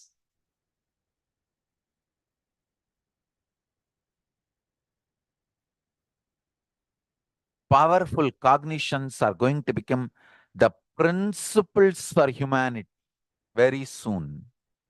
The powerful cognitions I am sharing from Vedas and Agamas is going to become principles for humanity because there is going to be a lot of scientific researches on all these powerful cognitions, and these powerful cognitions will be established scientifically, legitimately to the world. Understand?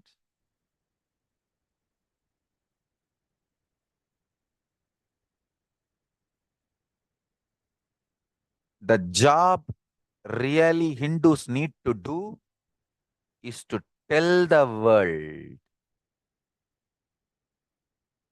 I have incorporated this KAILASA, nation without borders. KAILASA, nation without borders. In a way, I can say whole universe is the KAILASA.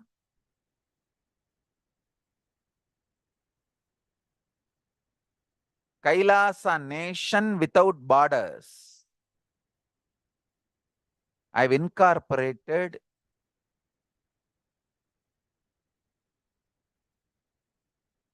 in multiple countries.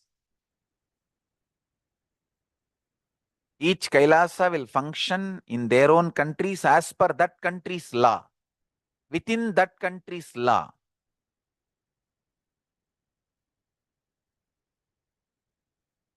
Understand? The Kailasa is revived to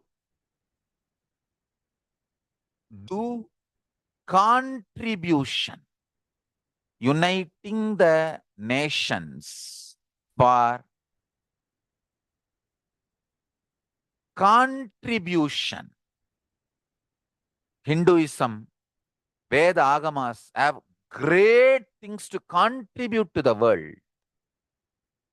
Like the great power manifestation science, the ancient culture and arts, the ancient lifestyle truths, the ancient medical practices and medicinal knowledge, the ancient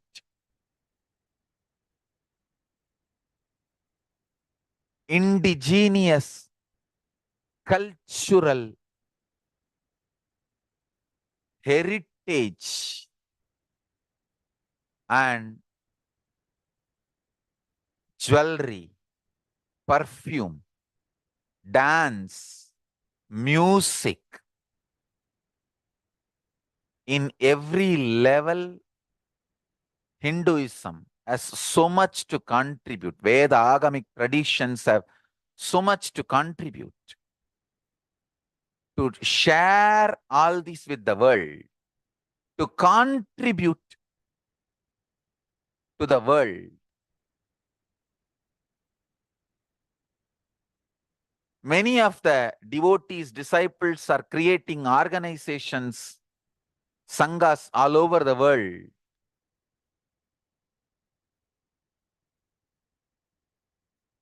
Uniting nations for the purpose of contributing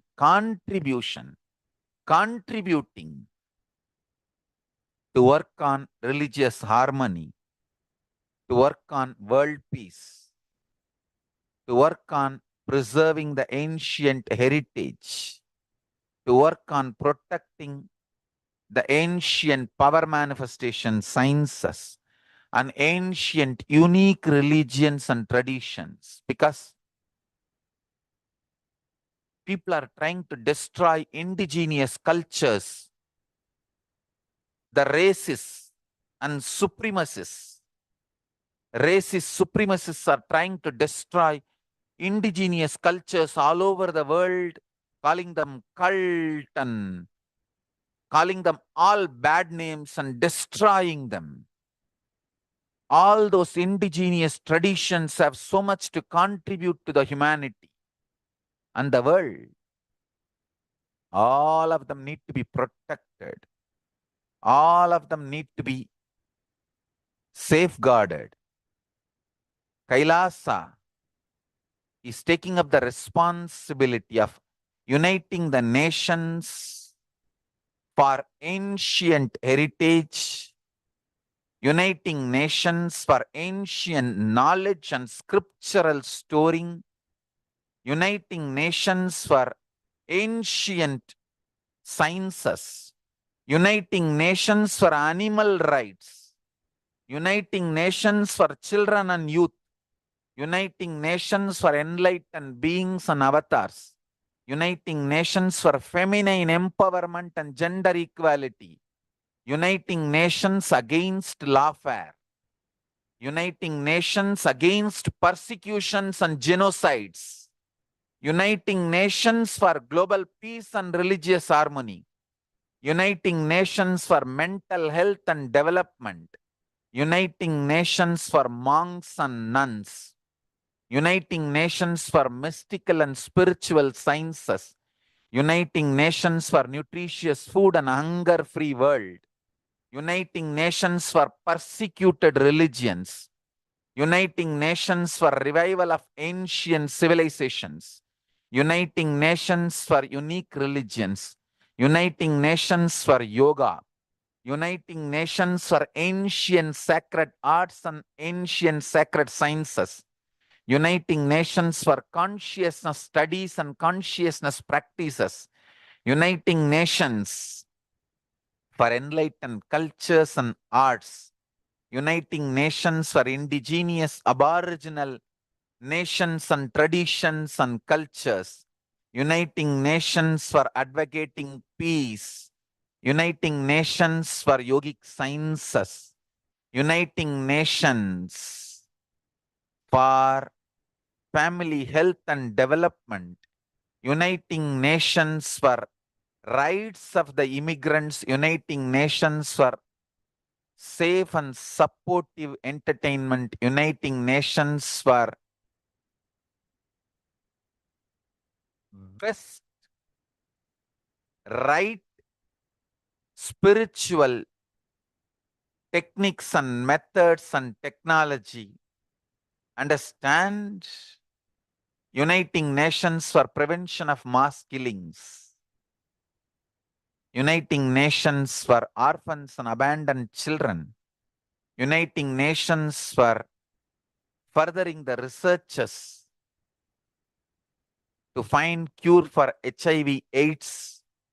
Uniting Nations for against the atrocities and crimes.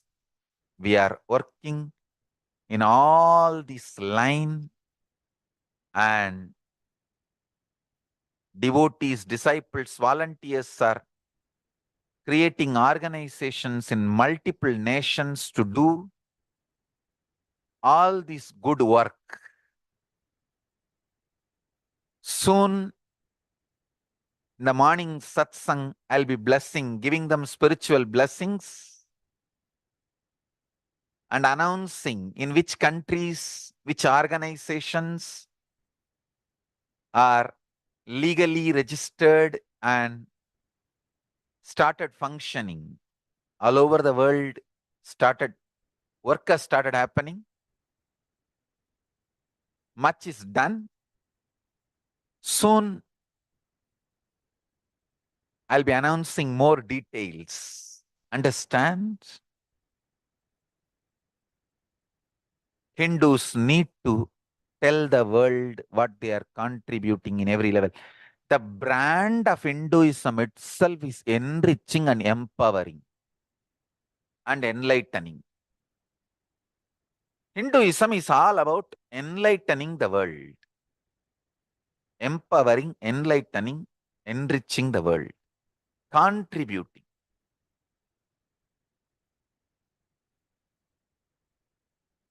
That is our spiritual life. That is our spiritual strength. That is our spiritual core principle.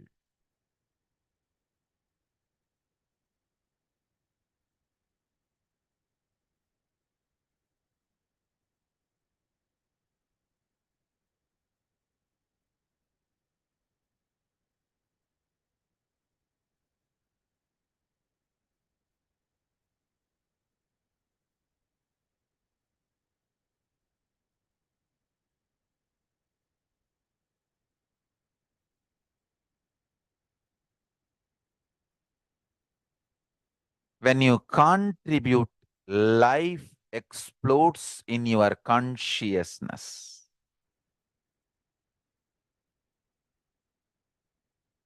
Decision to contribute makes the small flame into big bang. Understand? Small flame, Angushta Matra Purusha. The consciousness in you, which is just thumb size, Angushta Matra Purusha, awakened with the decision to contribute, can become Parama Purusha, explode into big bang of Parama Purusha. Contribution, decision to contribute.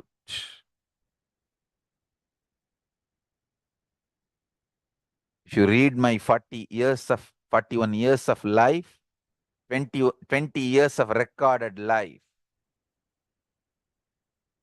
if I had to reduce the whole thing to one line, one word, contribution. I tell you, wherever contribution happens, Parameshwara manifests through Jiva, Paramashiva manifests through Jiva to bless the universe, to bless the world.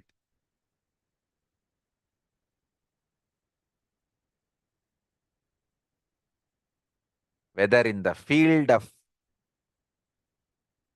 health, wealth, life, society, relationships, career, law and order, administration, economy, education, health, medical care, in every field. Hinduism is all about contribution. The Hindu medical researchers, the great Siddhas, they always do research and development to make the medicines, to discover the medicines which are easily available around your home. Understand, that is the beauty. They will always try to come up with a better and better combinations which is widely available. Means making medical care freely available. The whole thought current, again and again I bow down to Siddhas who made health care free in India.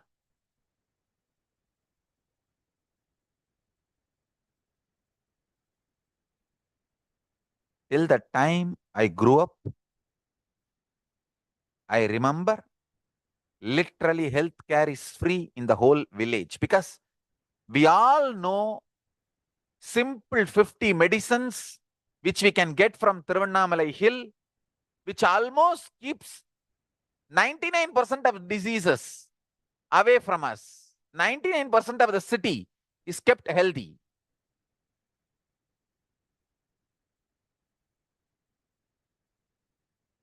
And 99% of the city lives long.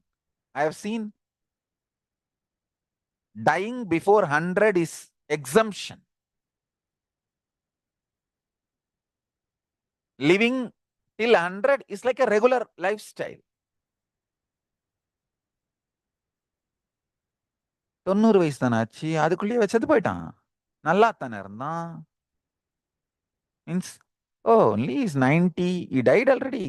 He was all right till yesterday.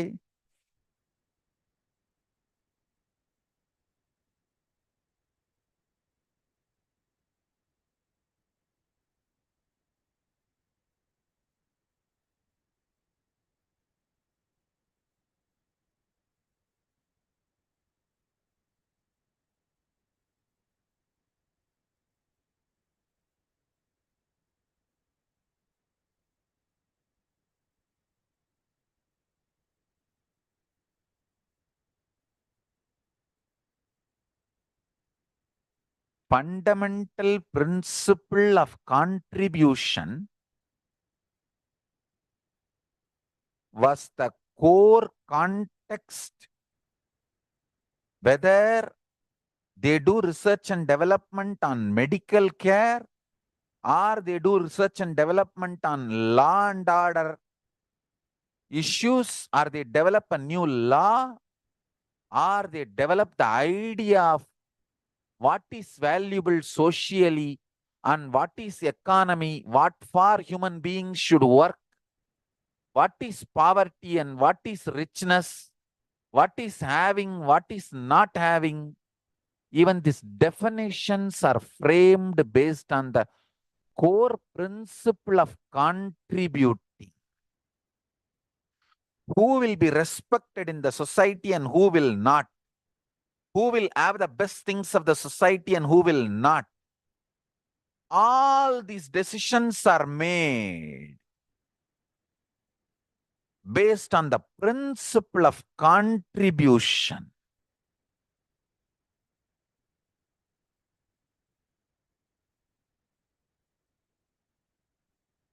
O humanity,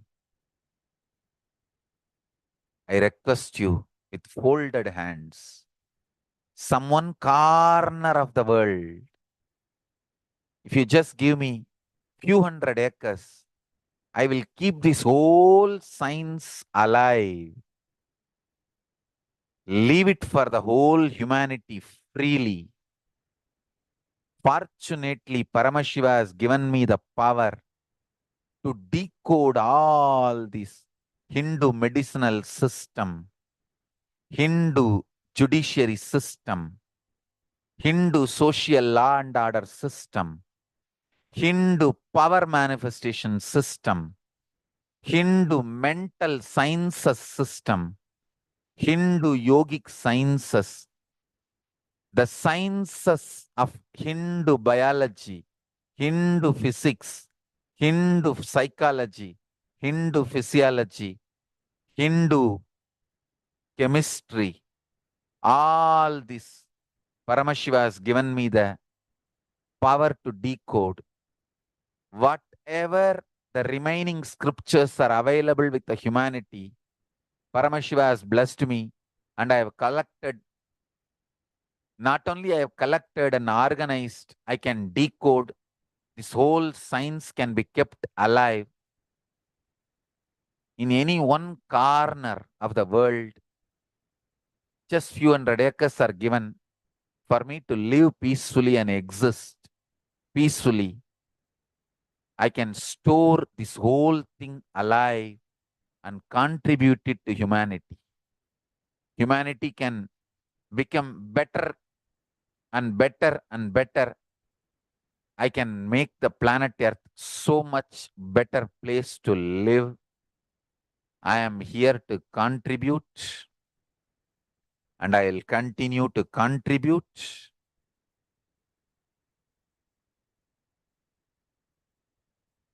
As long as I am allowed to live, I will contribute. I have collected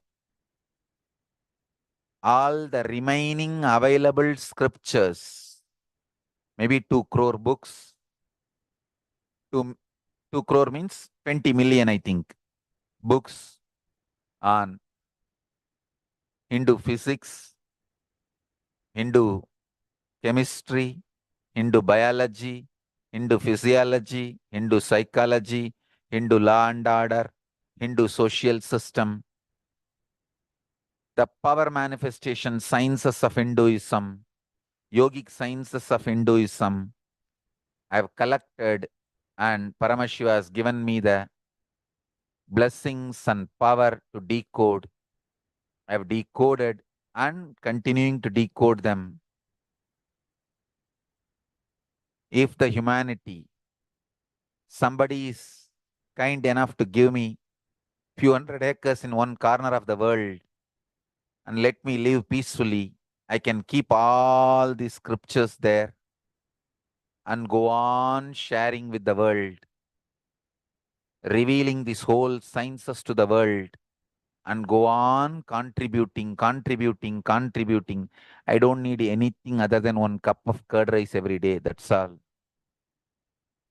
A cup of curd rice per day over. I can go on be giving this to the world. I can add to the world. I can make the world better place to live. That's all I have to say.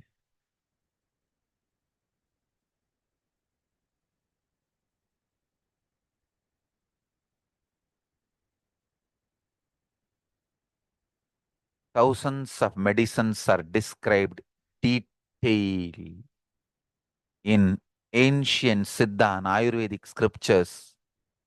Paramashiva has given me the power to decode them, read them, and properly translate and map them to the modern day human language.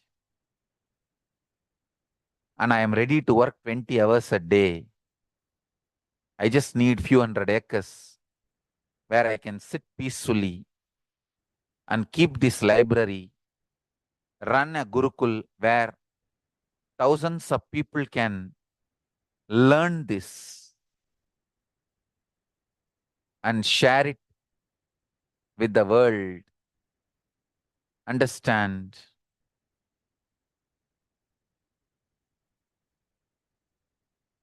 I am only interested in contributing.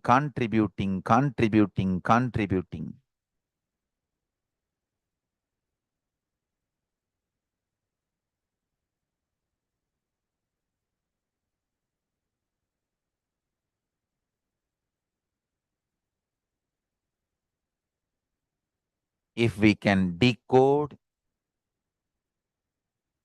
all this great knowledge, whole world can prosper from this knowledge.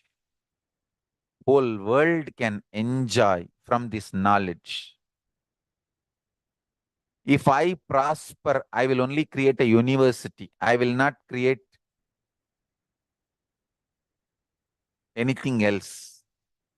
If the Hindus prosper, they will only create education institutions.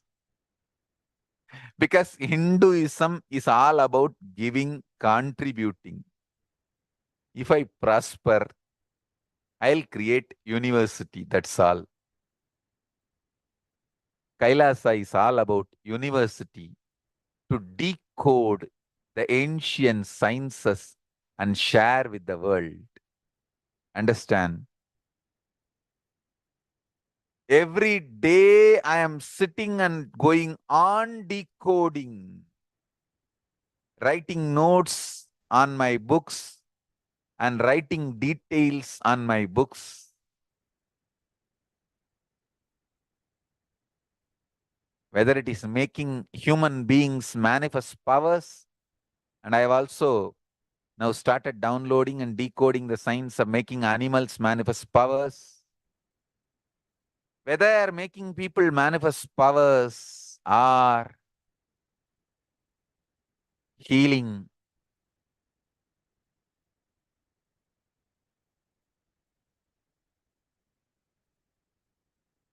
in every level, life is all about contribution.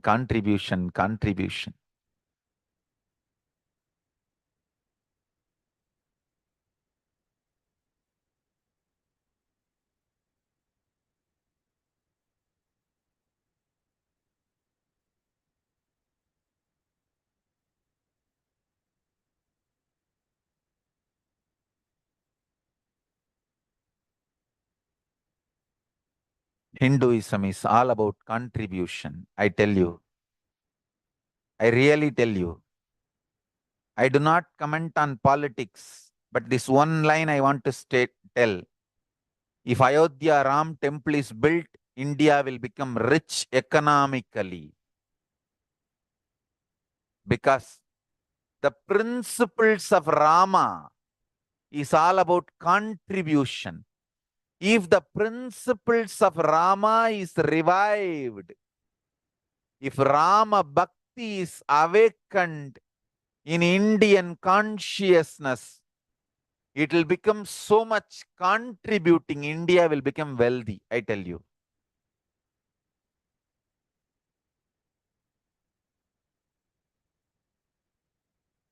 India will become wealthy. I tell you.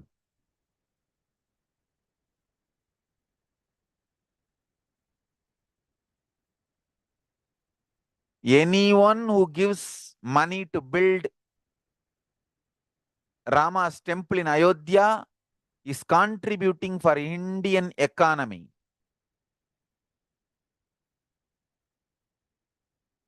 Of course,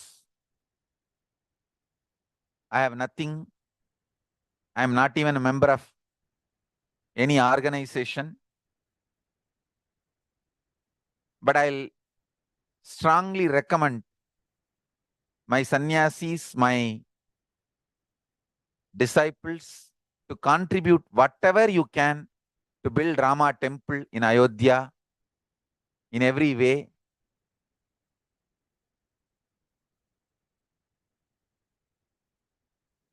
Because Rama is all about contribution.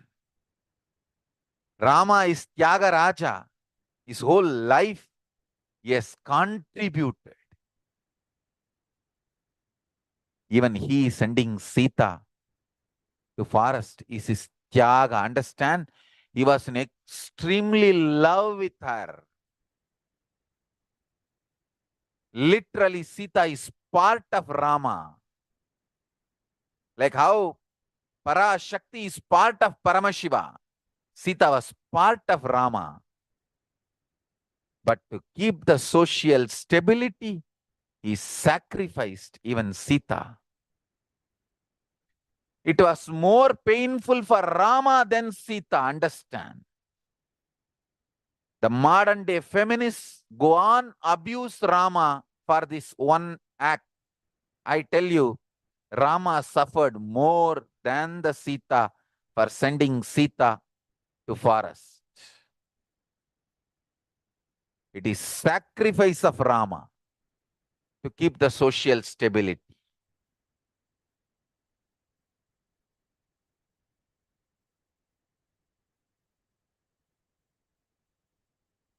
Nobody can contribute like Rama. Rama is embodiment of Tyaga, Tyaga Raja. And we should not judge those great people's act based on the today's modern days situations and social setup. See, at that time, what was the society? How was the situation? All that we should think before judging them, commenting on them. It's not like a Facebook post you read and you put any comment you want. No.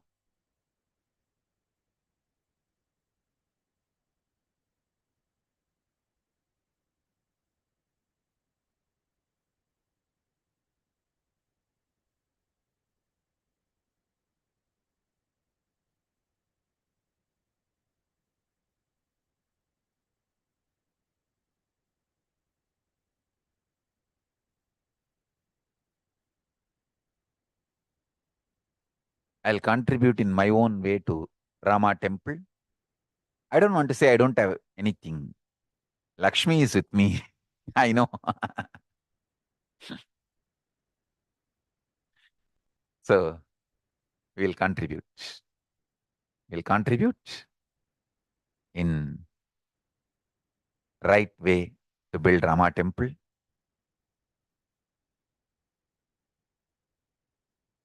Building Rama temple will raise the economy of India.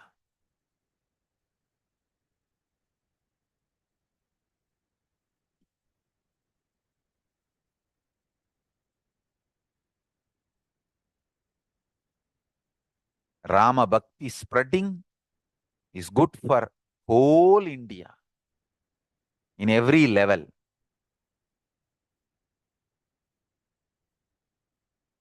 Socially, morally, spiritually, economically, legally, in every level, Rama Bhakti spreading is good for India and the whole world, actually, in a way. And Rama temple happening is the best thing, greatest thing for the world.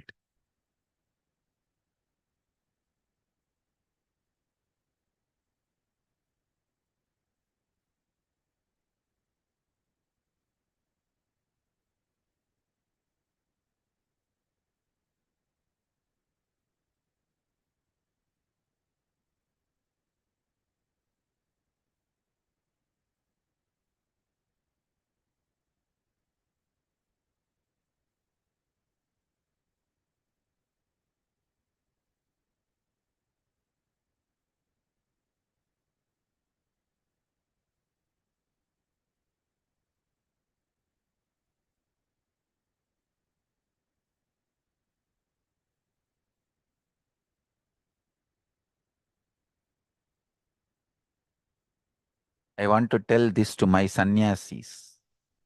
All my sannyasis and adinavasis, kailasavasis, listen. Every minute you are active and enriching and contributing, you will be showered by Paramashiva, fulfillment and completion and enlightenment. And your purpose of life will be fulfilled. Laziness is the devil. Contribution, enriching is Paramashiva's energy. Don't think you need to be monitored and driven. Contributors are blessed by Paramashiva. Paramashiva continuously showers on contributors. Actively contributing, you will manifest more and more powers and blessings and energy. I have seen all kinds of people.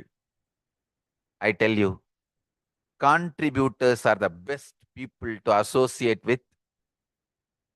Lazy people are not just innocent, dangerous to be associated. Because to protect their laziness, they will become cunning. When they become cunning, how they will behave, even they do not know. So lazy people are dangerous people. Contributing people are the best people to associate with. I tell you, the greatest blessing I have received from Paramashiva is in the young age. I was brought up by people who contributing continuously to society, to the humanity, and set a trend of contributing as lifestyle.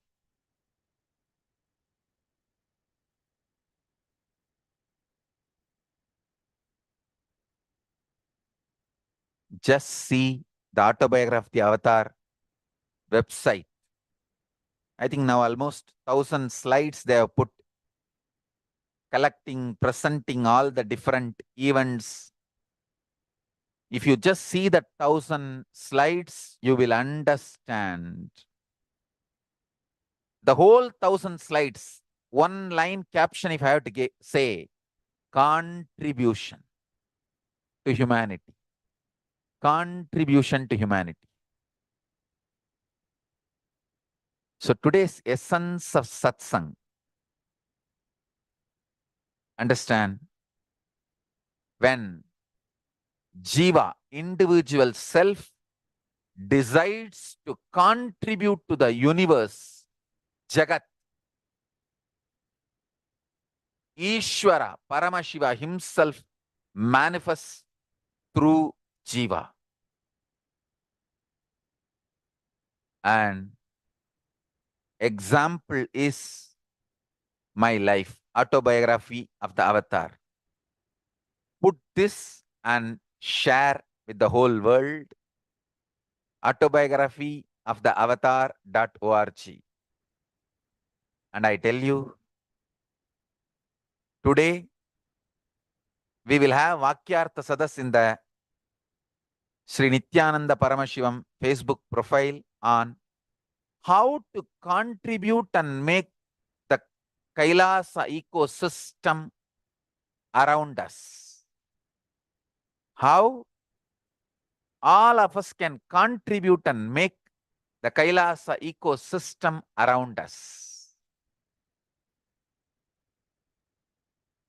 Contributors live happily. Contributors live as Shiva, Paramashiva himself. So now, I'll connect all of you with the space of Kailasa, with the grace of Ganapati, Nandi, and Paramashiva. You need all three blessings and Devi. Of course, all gods and goddesses, mainly Ganapati, then Nandi, then Paramashiva and Parashakti. Of course, Subramanya and all the gods, all of them exist. Let's connect with them and experience the space of Kailasa. Sit straight, chant Mahavagya intensely.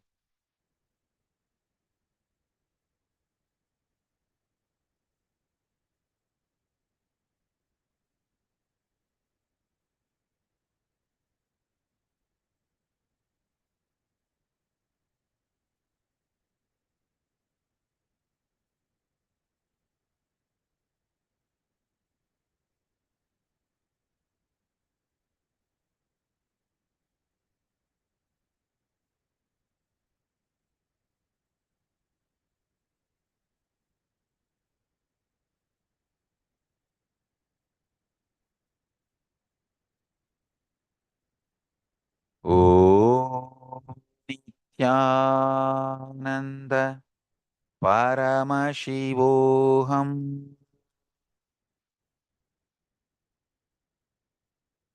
Nithyananda Paramashivoham Om Nithyananda Paramashivoham Om Nithyananda Paramashivoham